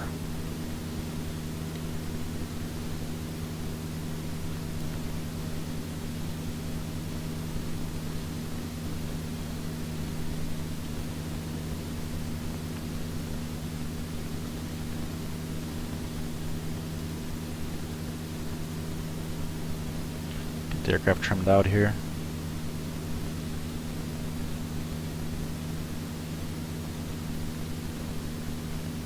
I'll tell you the headset that I'm using. The microphone is a little quiet. I don't know how to adjust that, or if it's like a bug or something. Air Canada 226, read back correct. Push start approved. Call this frequency for taxi with information Victor.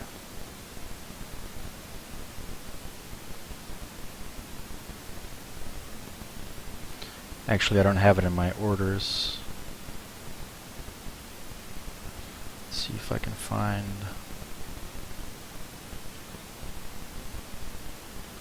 the headset that I got.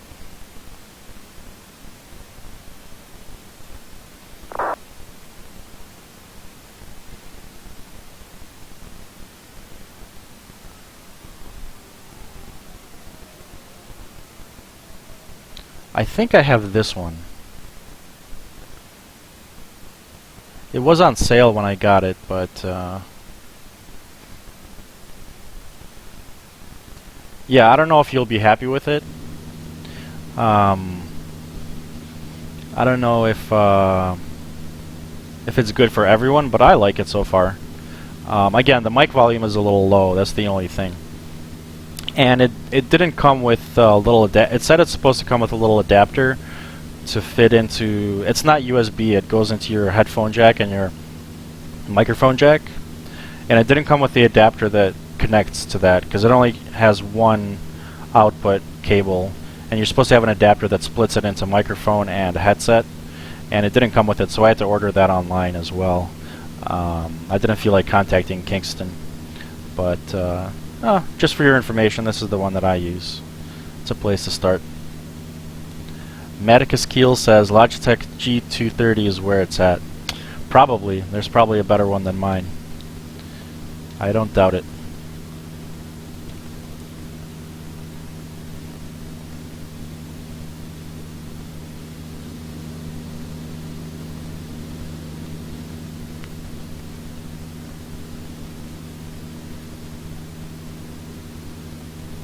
Lumberhack says he could never go back to a wired headset. Chorus PP says you're definitely right about run-ups. If pilot operating handbook says you should do it, you definitely should. However, some pilots don't.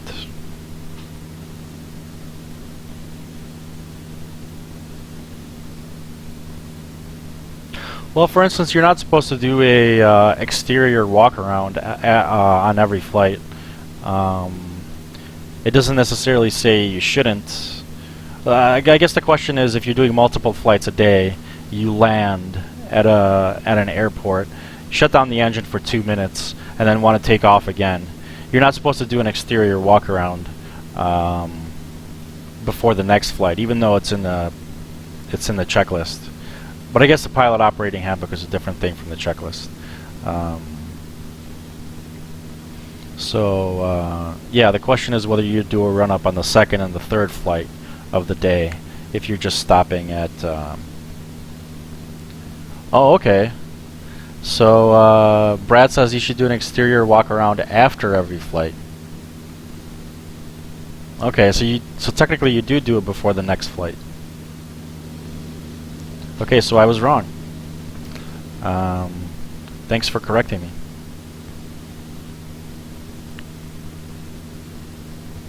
Alright, we're overhead this point of land that we were looking for.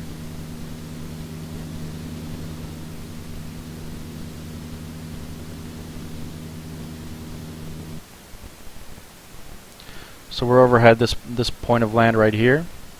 We're going to go on a course of 100 and look for Nitinat Lake and Hobbiton Lake. Oh, that's pretty cool. It's named after, or named similarly to Hobbiton in Lord of the Rings.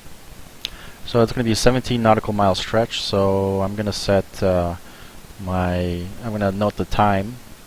So 100 on the course.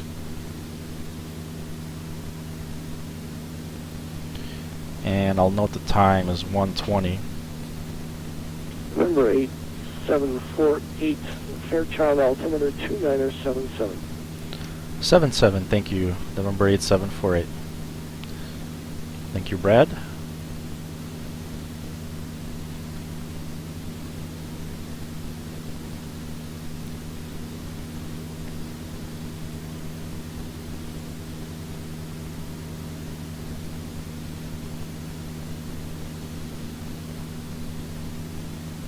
Okay, if you leave the airplane, you do a walk around just in case. What if something happens when you were in the restroom?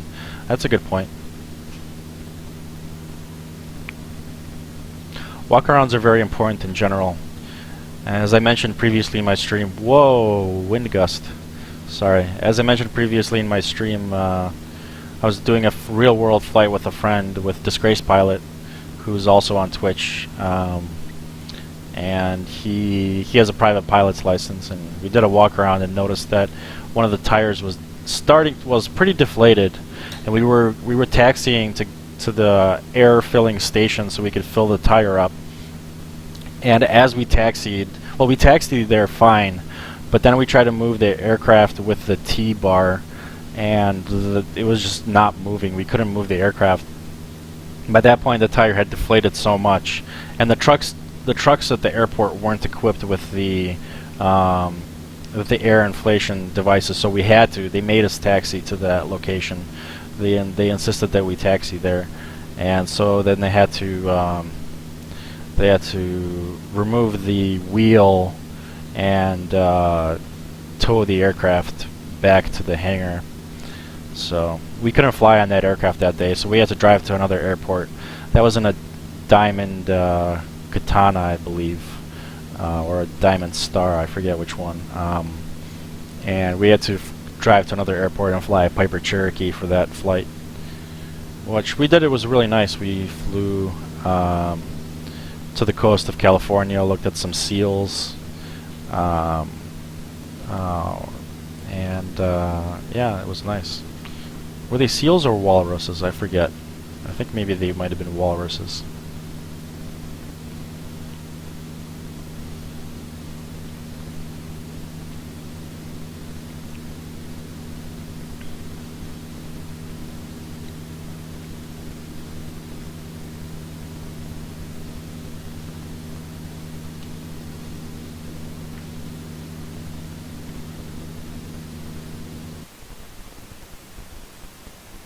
So this is a 17 nautical mile stretch, making about 140 knots. So that should take us about 7 minutes. So at about 127, we should see those lakes.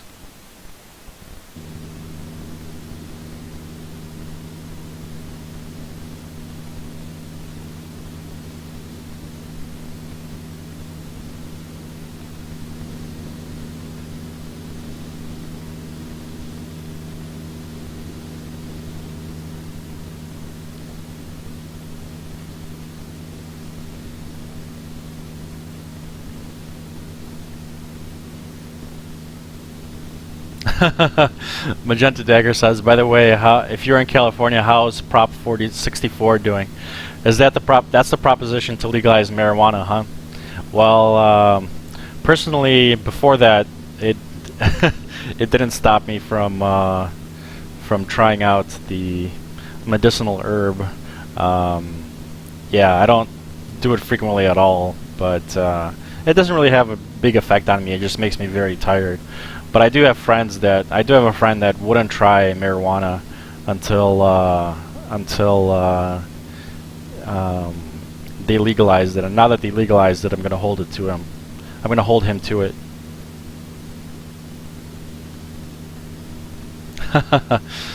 Brad says his instructor would love my navigation skills. Well, thank you for that. Yeah, I like to do. It's personally more fun for me to navigate by landmarks, but of course in the simulator you get used to how things look in the simulator, and then when you fly in the real world, oh,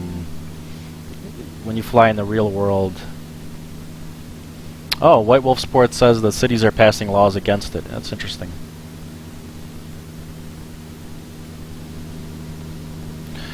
Sorry if I divulged too much information about myself there. I promise I do it very infrequently.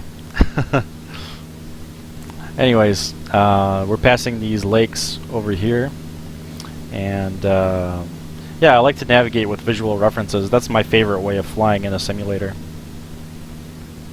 But again, I don't know how well that's going to translate into the real world, because everything looks different from the simulator. You know, you get used to how things look, how lakes look, how mountains look, how roads look.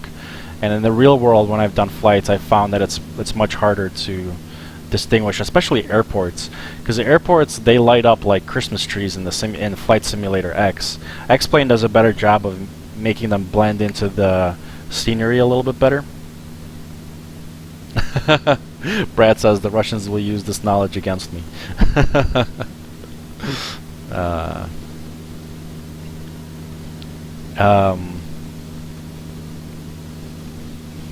They are making zoning laws against it. That's interesting. White Wolf Sports says that about Prop 64.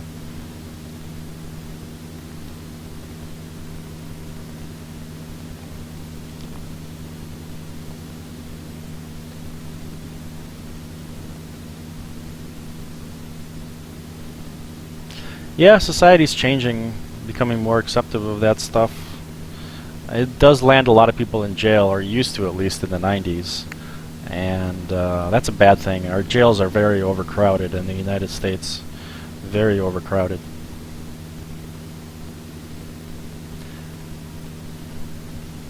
So Brad says he agrees that it's way easier to find airports in the simulator than in the real world. Yeah, X-Plane, that's one of the things I like about X-Plane. The airports blend in just like they do in the real world, a little bit better. In Flight Simulator X, the runway, the PAPI lights especially, are very bright. You can see them from miles away. Alright, so we just passed these lakes over here. Let's take a look at our map.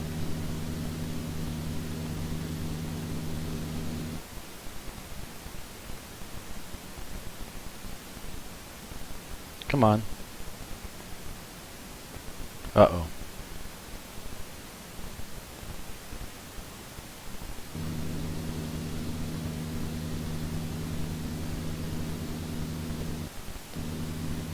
Okay, I thought OBS crashed for a second. Okay, we're gonna go to 100,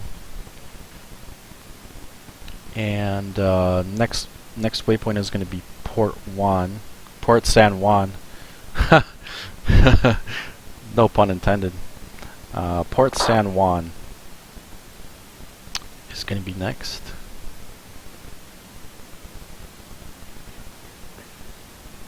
Air Canada 226. Thank you for Whiskey. Runway 08 right. Taxi via Lima. Cleared across 13. Hold short 8 right.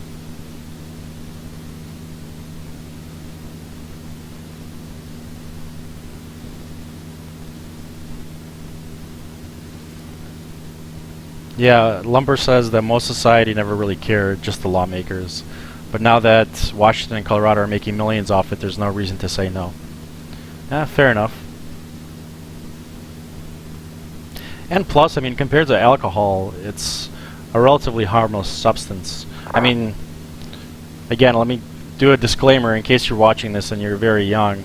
You should really wait until you're older, until you're 18 or 21. Let's say until you're 21 to try any of this stuff. But yeah, it's compared to alcohol, it doesn't mess you up as much as alcohol does, or as alcohol can. At least that's my understanding of it.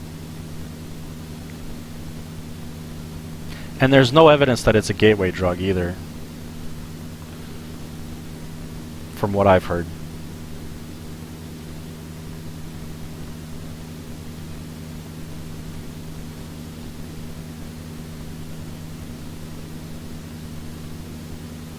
The soccer moms are attacking Prop 64 like it's gun control.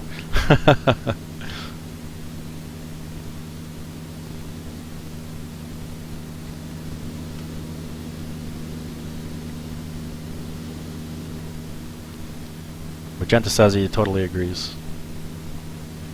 Yeah, Russia's a different story. I don't know what the laws are like in Russia. But yeah.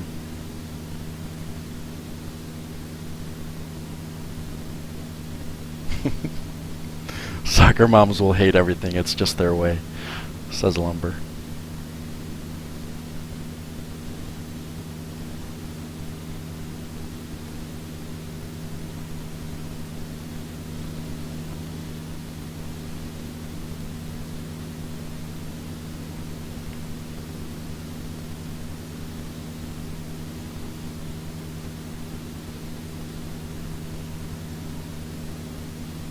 So there's Port San Juan, over here. We're going to continue around the coast and turn to the left eventually to look for a bay, and then skirt around the airspace at Victoria, and then eventually go to Roach Harbor. Maticus Keel ETA is approximately 30 minutes. About 30 more minutes of flying, I think.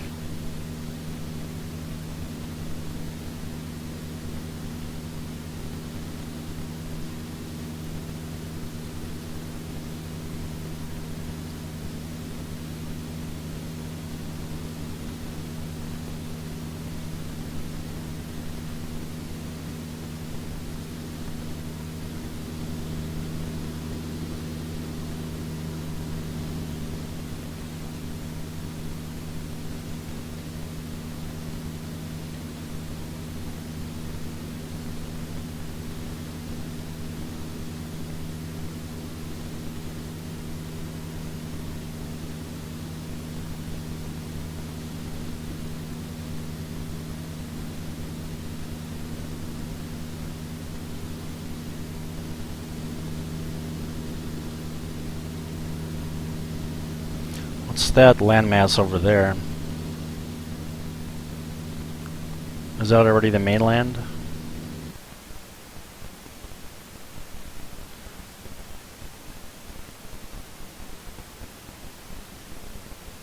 Come on, Firefox. There we go. Okay, that's already the Olympic Peninsula to our right.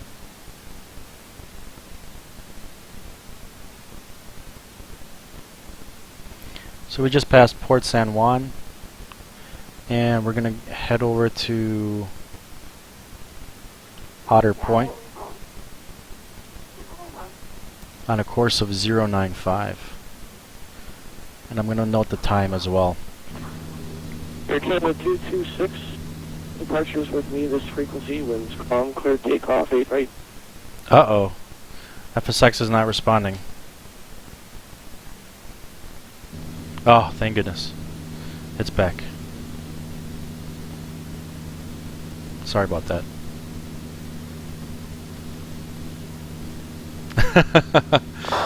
Computer check, headset check, monitor check, make me broke, big check. Ah, pun. That's a pun right there.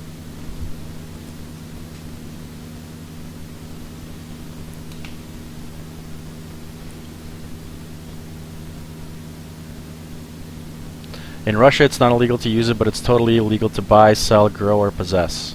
That's interesting. It's kind of like some of the contradictory laws we have in the United States. Like, some states have legalized it, but it's still on the federal list of certain class of drugs that the federal government keeps an eye out for. Good evening, good afternoon. Jokes 103 with information whiskey on the board at Vancouver Airport, and 75 request by for clearance to Austin of Flatland Road.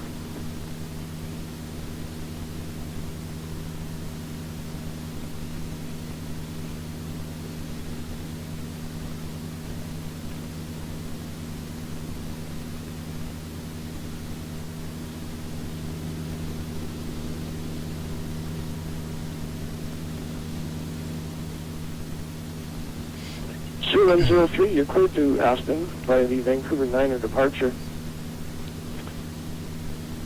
Vectors to join the jet 5-2. Ben has filed. Squawk 4015. Looking for Otter Point. This is 28 nautical miles, so about 12 minutes of flying. So at about 1:45 we should Roger, we're cleared to destination Aspen, the Flatland Road, departure via field 9 runway departure, then jet 25 on foul, then squawking 4015 for Silks 103. Aspen 103, read that correct. Push start approved, call this frequency for taxi with information whiskey. Roger, push start is approved, whiskey on board, we go for taxi, Silks 103, thank you.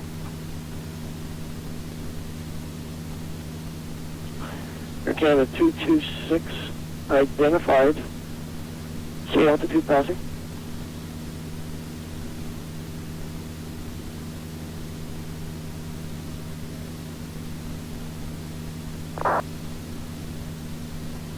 Air Canada 226, altitude checks. Climb flight level 330.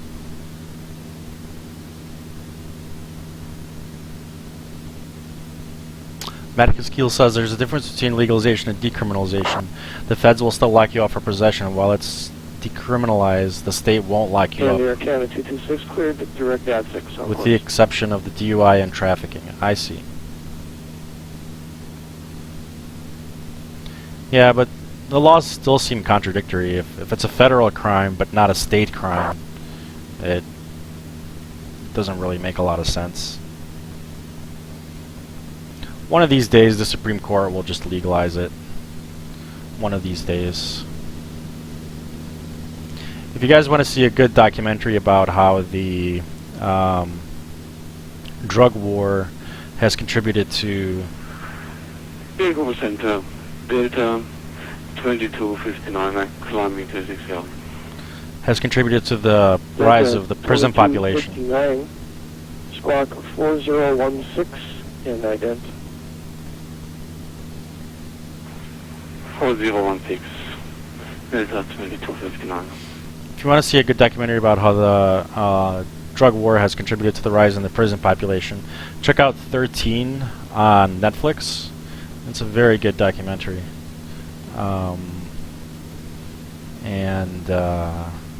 It looks at the legacy of the 13th Amendment, which abolished slavery, and then how...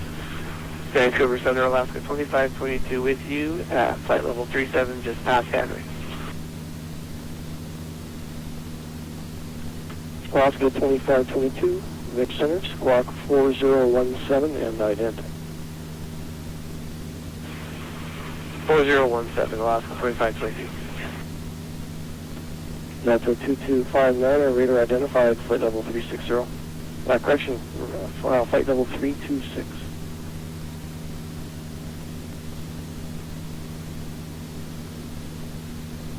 Looks like visibility is decreasing. We got some clouds up above us. I was mentioning... Alaska 2522, your radar identified, flight level 370.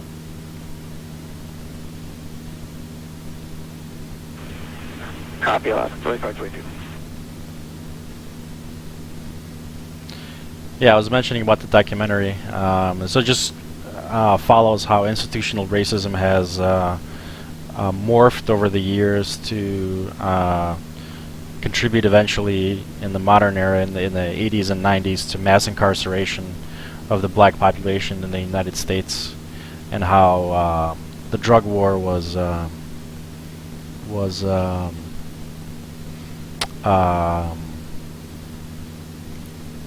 used as a way to get cheap labor in the prison system, as well as to continue institutional racism. Air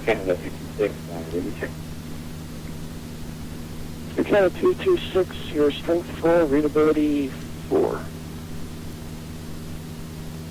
Welcome to the San Juan, says Lumber. I gotta read up about...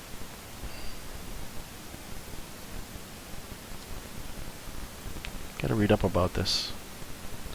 San Juan Islands. I gotta admit, I don't know where I haven't looked at where they are. Oh, okay. So the Roach Harbor, where we're going to, is in the San Juan Islands. That's pretty cool. So we're heading there right now. Over here, these are the San Juan Islands over here. It's good to know.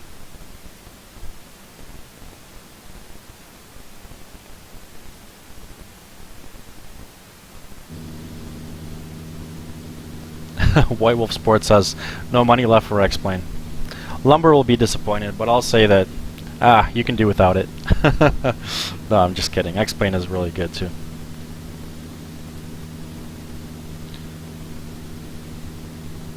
Hope FSX doesn't crash and embarrass me. It's kind of lagging a bit now.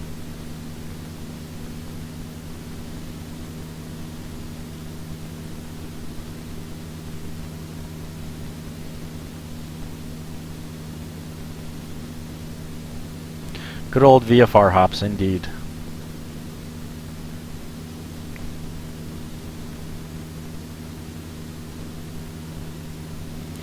You have to add track IR too. Yeah, track IR is pretty useful. I have track IR. I fly without it usually. I sometimes use it, especially for combat flight sims. It's pretty essential, I think. But I get kind of lazy and don't want to hook it up when I do a flight like this. Plus, it takes up some frames as well.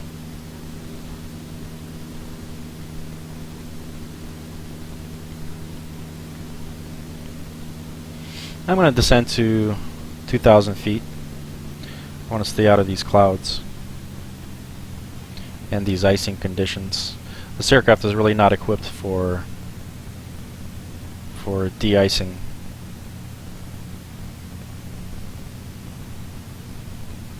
Yeah, pattern work track IR is very useful for pattern work, that's for sure. Have I ever played War Thunder? Yes, I have.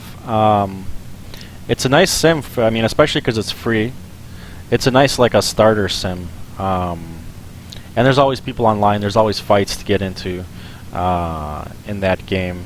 So I do like War Thunder. It's a nice simulator. I mean, it's got its limitations, just like anything else. But you can't go wrong with free to try, at least. So I think we're passing Otter Point right there.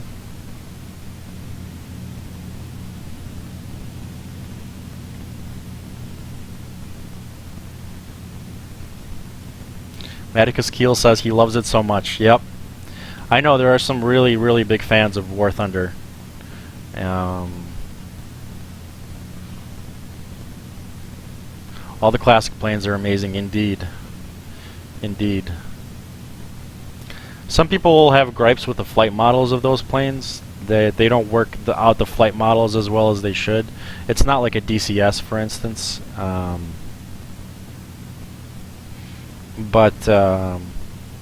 Yeah, I mean, their focus is mainly the graphics are really nice, and they put out a lot of planes. The volume of planes available is pretty high, and that's interesting in and of itself.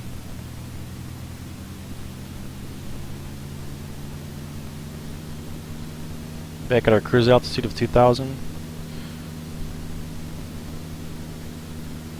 So those are the bays that are coming up up ahead.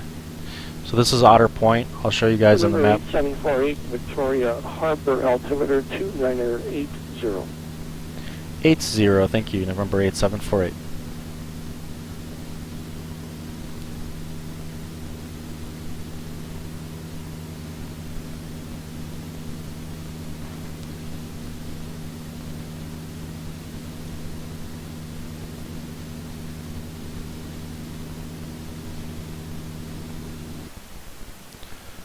So I'll show you guys on the map.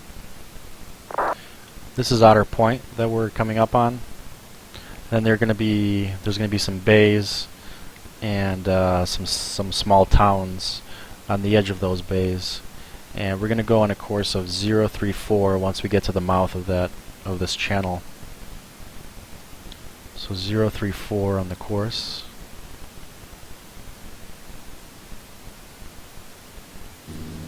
There's the base of that channel. Sorry about the stuttering. My sim in game is stuttering now. Maybe because I've been running it for so long. I should probably reload it between flights.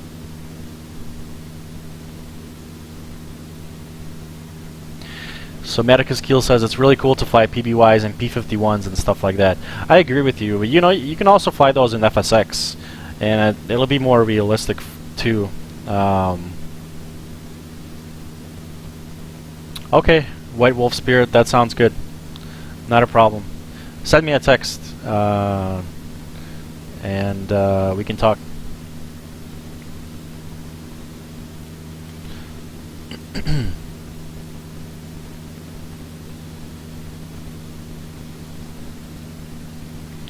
Yeah, so there's a good PBY for FSX by Aerosoft. I have that one. It's one of my favorite aircraft. I've streamed it as well several times, and I have some YouTube videos up of it. And then also I like to fly the A2A P-51. Lumber's gonna bite my head off because he doesn't like that aircraft, and I'm kind of inspired him to buy it, which he regrets. But it's a nice model. It's a decent model. It's nice eye candy, and everything works, and like with active red air. I'm not sure what red air is, Maticus Keel. I haven't heard of that before. So okay, we have to be really careful here because there's airspace. So we're going to fly a heading of 034. Lumber says he just has gripes with the flight model. No, I hear ya. And the platform isn't the best. FSX isn't the best for flight models and the feel of flying. X-Plane definitely gives you a better feel of flying because it actually simulates the physics behind it rather than using data tables. Whoa.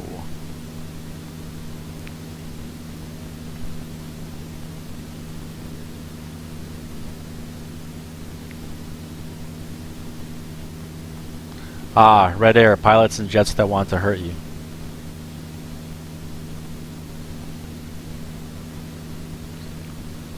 .32 on the compass. 32 checks out.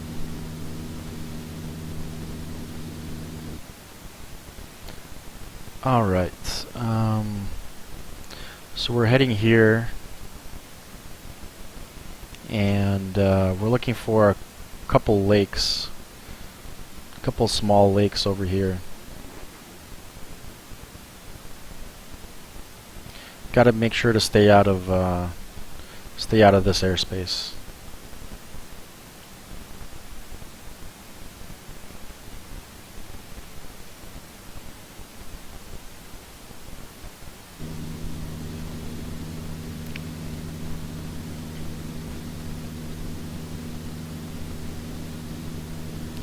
Yeah, A2A aircraft, I agree, Magenta, are very nice indeed.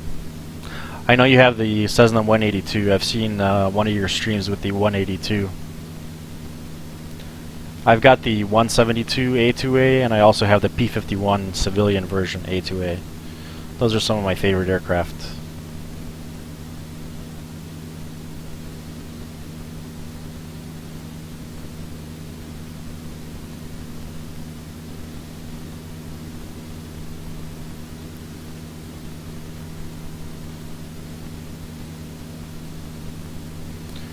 To really fly my course properly here.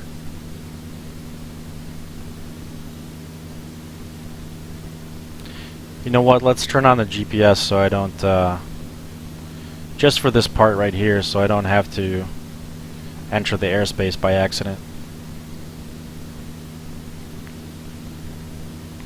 Come on, GPS. Show me where I'm at.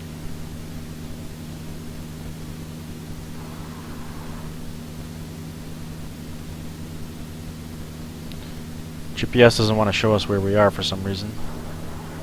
Vancouver Center, Cessna, November 551 Yankee Mike, climbing through 14,500 for 17,000. Cessna, November 551 Yankee Mike, Vancouver Center, hello, squawk 4020 and ident. That's a little bug there. 20 Cessna 551 Yankee Mike.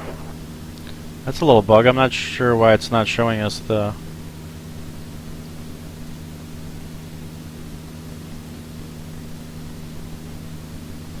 Maybe because I've been flying the aircraft so long. Huh. I don't know why it's not showing us anything. One Yankee Mike, radar identified 14,900. If I hop over to Kilo Oscar Romeo Sierra, there are a plethora of jobs there. Let's check that out.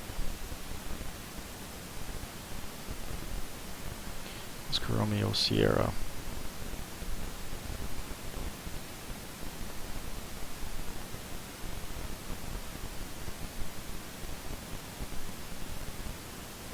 Yeah, that is pretty nice.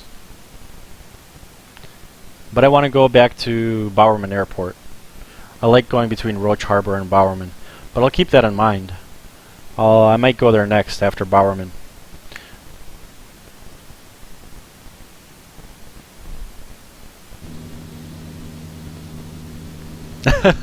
Brad says I'll let you know if you cross the line. Doing good so far.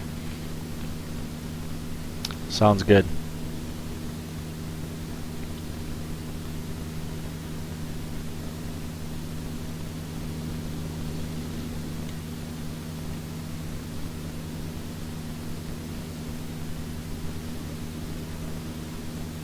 FSE, more airplanes parked, more jobs open. Is that true? The more airports there are at a certain field, the more jobs get generated?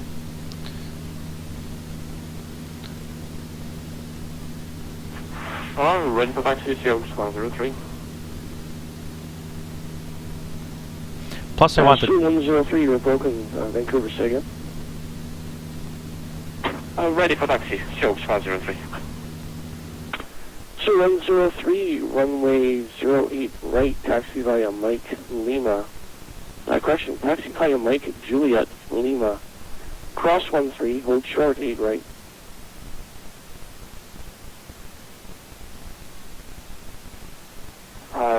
taxi 08 right by Mike, Juliet Lima, cross runway, hold short, run, so 103. Medicus Keel, yes, it does allow you to simulate faults. There's a whole pretty extensive way to simulate different faults in FSX. You can have like a vacuum system failure. You can have an electric system failure, I think. I haven't played around with it as much, but I really should try that for real-world experience. It would be very useful.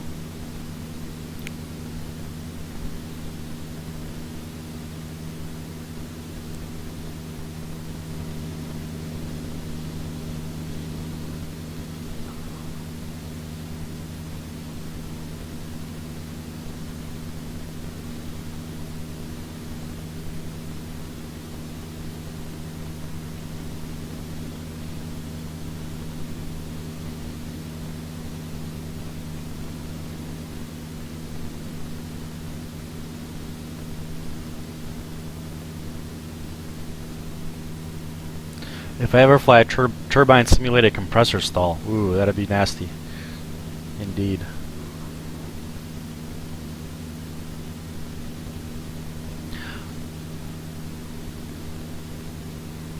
I know FSX doesn't do a great job of simulating turboprops. I've heard that several places, so I'm not sure about. I'm not sure how well it does that. Oh, there we go. Now we've got our GPS back up.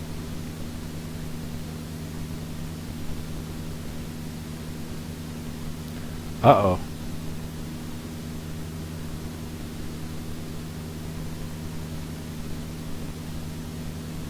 Let's get out of that airspace.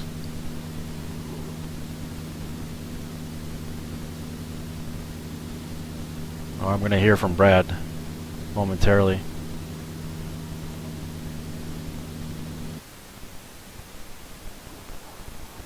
050. I should have gone to 050.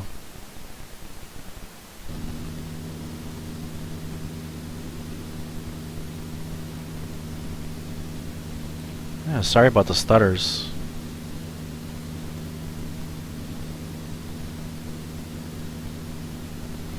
November 8748, Vancouver. Vancouver, November 8748. 8748, did you want direct Roach? Say again for November 8748. 8748, would you like direct Roach? Oh, affirmative, please. November 8748. Number 8748, clear direct Roach Harbor. Clear direct Roach Harbor. Sorry about the incursion there in the airspace. November 8748. No worries. Yeah, so that's another incident there.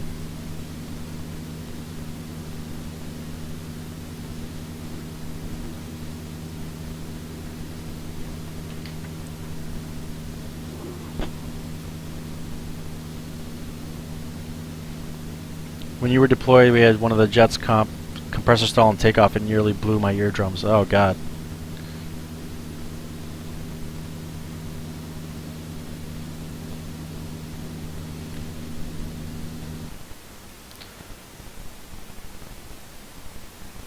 So we just passed over this little island right here, and we're going to go 040 to Roach Harbor.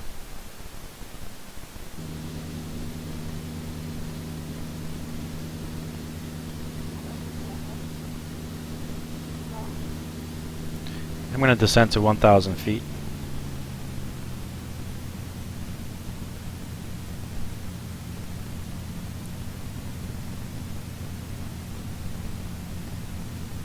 Medicus Keel, were you the one in my chat who worked on B-2s in the military? Doing maintenance on B-2s? I forgot who that was, who the chat Twitch name of who was doing that.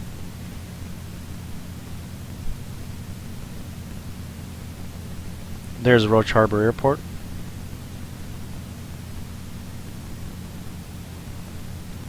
It's going to be a challenging landing, especially because my frames per second is low. Oh, B1s. Okay. Okay, cool. Cool.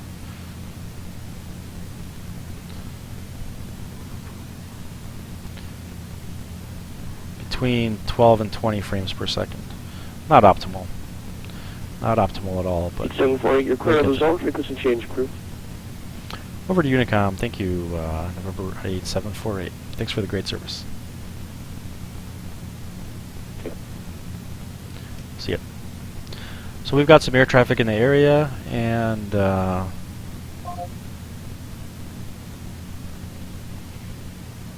winds are nearby are 020 at 4 knots. So we're going to land to the east. I should have done this earlier. We're going to land 07, runway 07.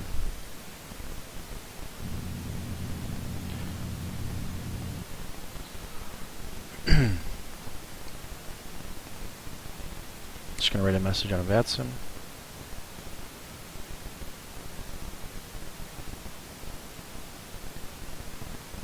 Landing final approach runway 07.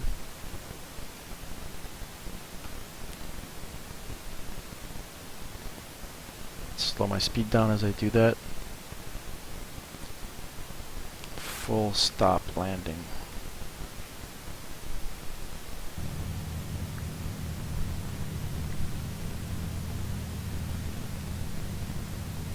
This is a narrow runway. And Orbex Pacific Northwest does have scenery here, so a little tiny scenery. There's some planes parked at the end of the 07 runway, at the beginning of the 07 runway.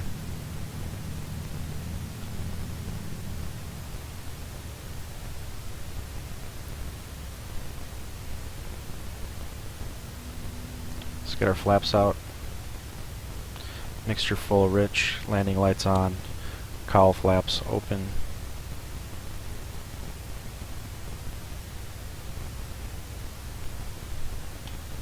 Don't want to stall, props full.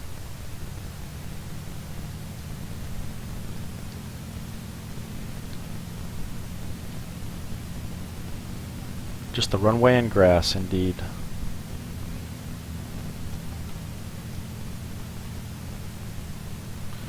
Gonna go flaps full. Very narrow runway, very tricky.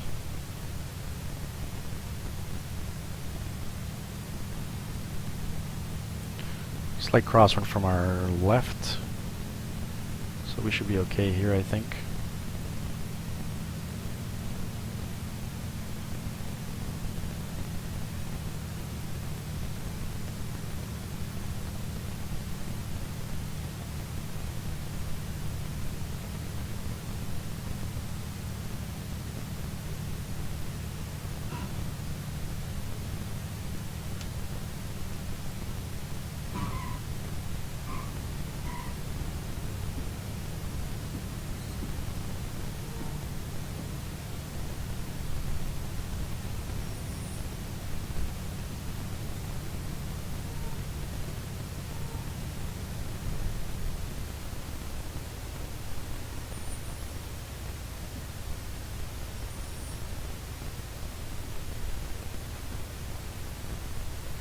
Alright, we're on the ground and didn't run off the runway. Landing time of 2:01. Come on, brakes.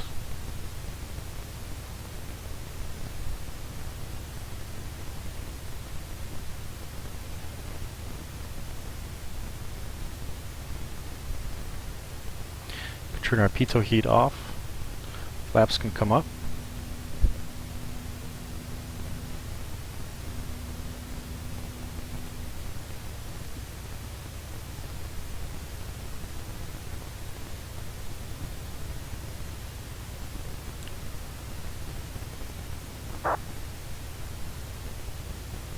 Nice floating house on final. I missed that one.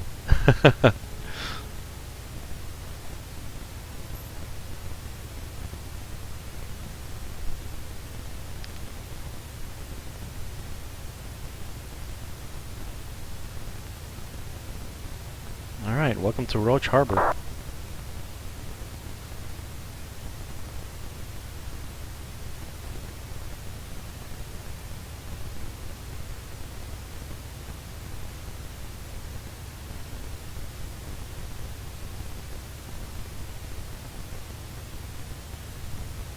Just gonna park in the grass over here. There's really no parking spots.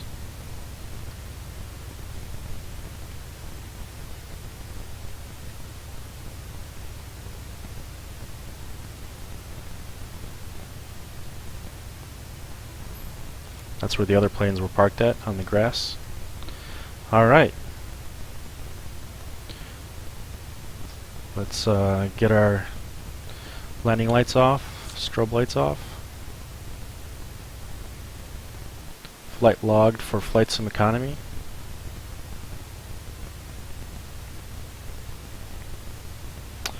Let's set our avionics to standby. Set 1200 on the transponder. Turn off GPS. Turn off ADF. Turn off our heat. And let's cut the mixture.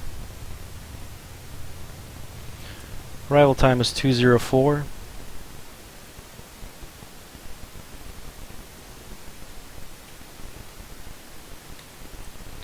Magneto's off. Beacon light off. Left fuel tank 21 gallons, right fuel tank 13 gallons. I forgot to change my tanks. So that's 34 gallons. Right, 21 and 13, 34. Let's set my tank to the left tank. It's another minor mistake.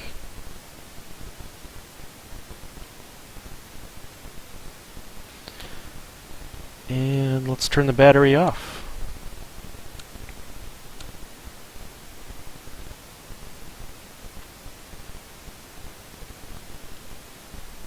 Let's let our passengers disembark.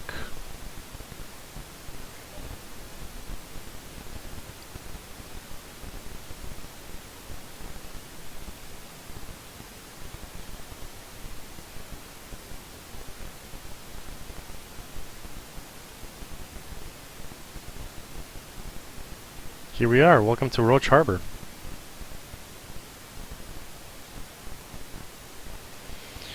Thank you for joining me, guys. I do appreciate it. And I'm gonna play some music, show you guys a replay of the landing, and yeah, I'm gonna call it a day. I might do the other flight a little bit later. I don't know if I'll stream it or not, but yeah, it's great to have you guys all here. Maticus Keel, Magenta Dagger, Lumberhacks, White Wolf Spirit, and the rest of you that I forgot to mention. And Chorus PP, I see, is also watching in the stream. So yeah, not a problem. Thanks Magenta Dagger, thanks Lumberhacks, and I will catch you guys next time. See ya.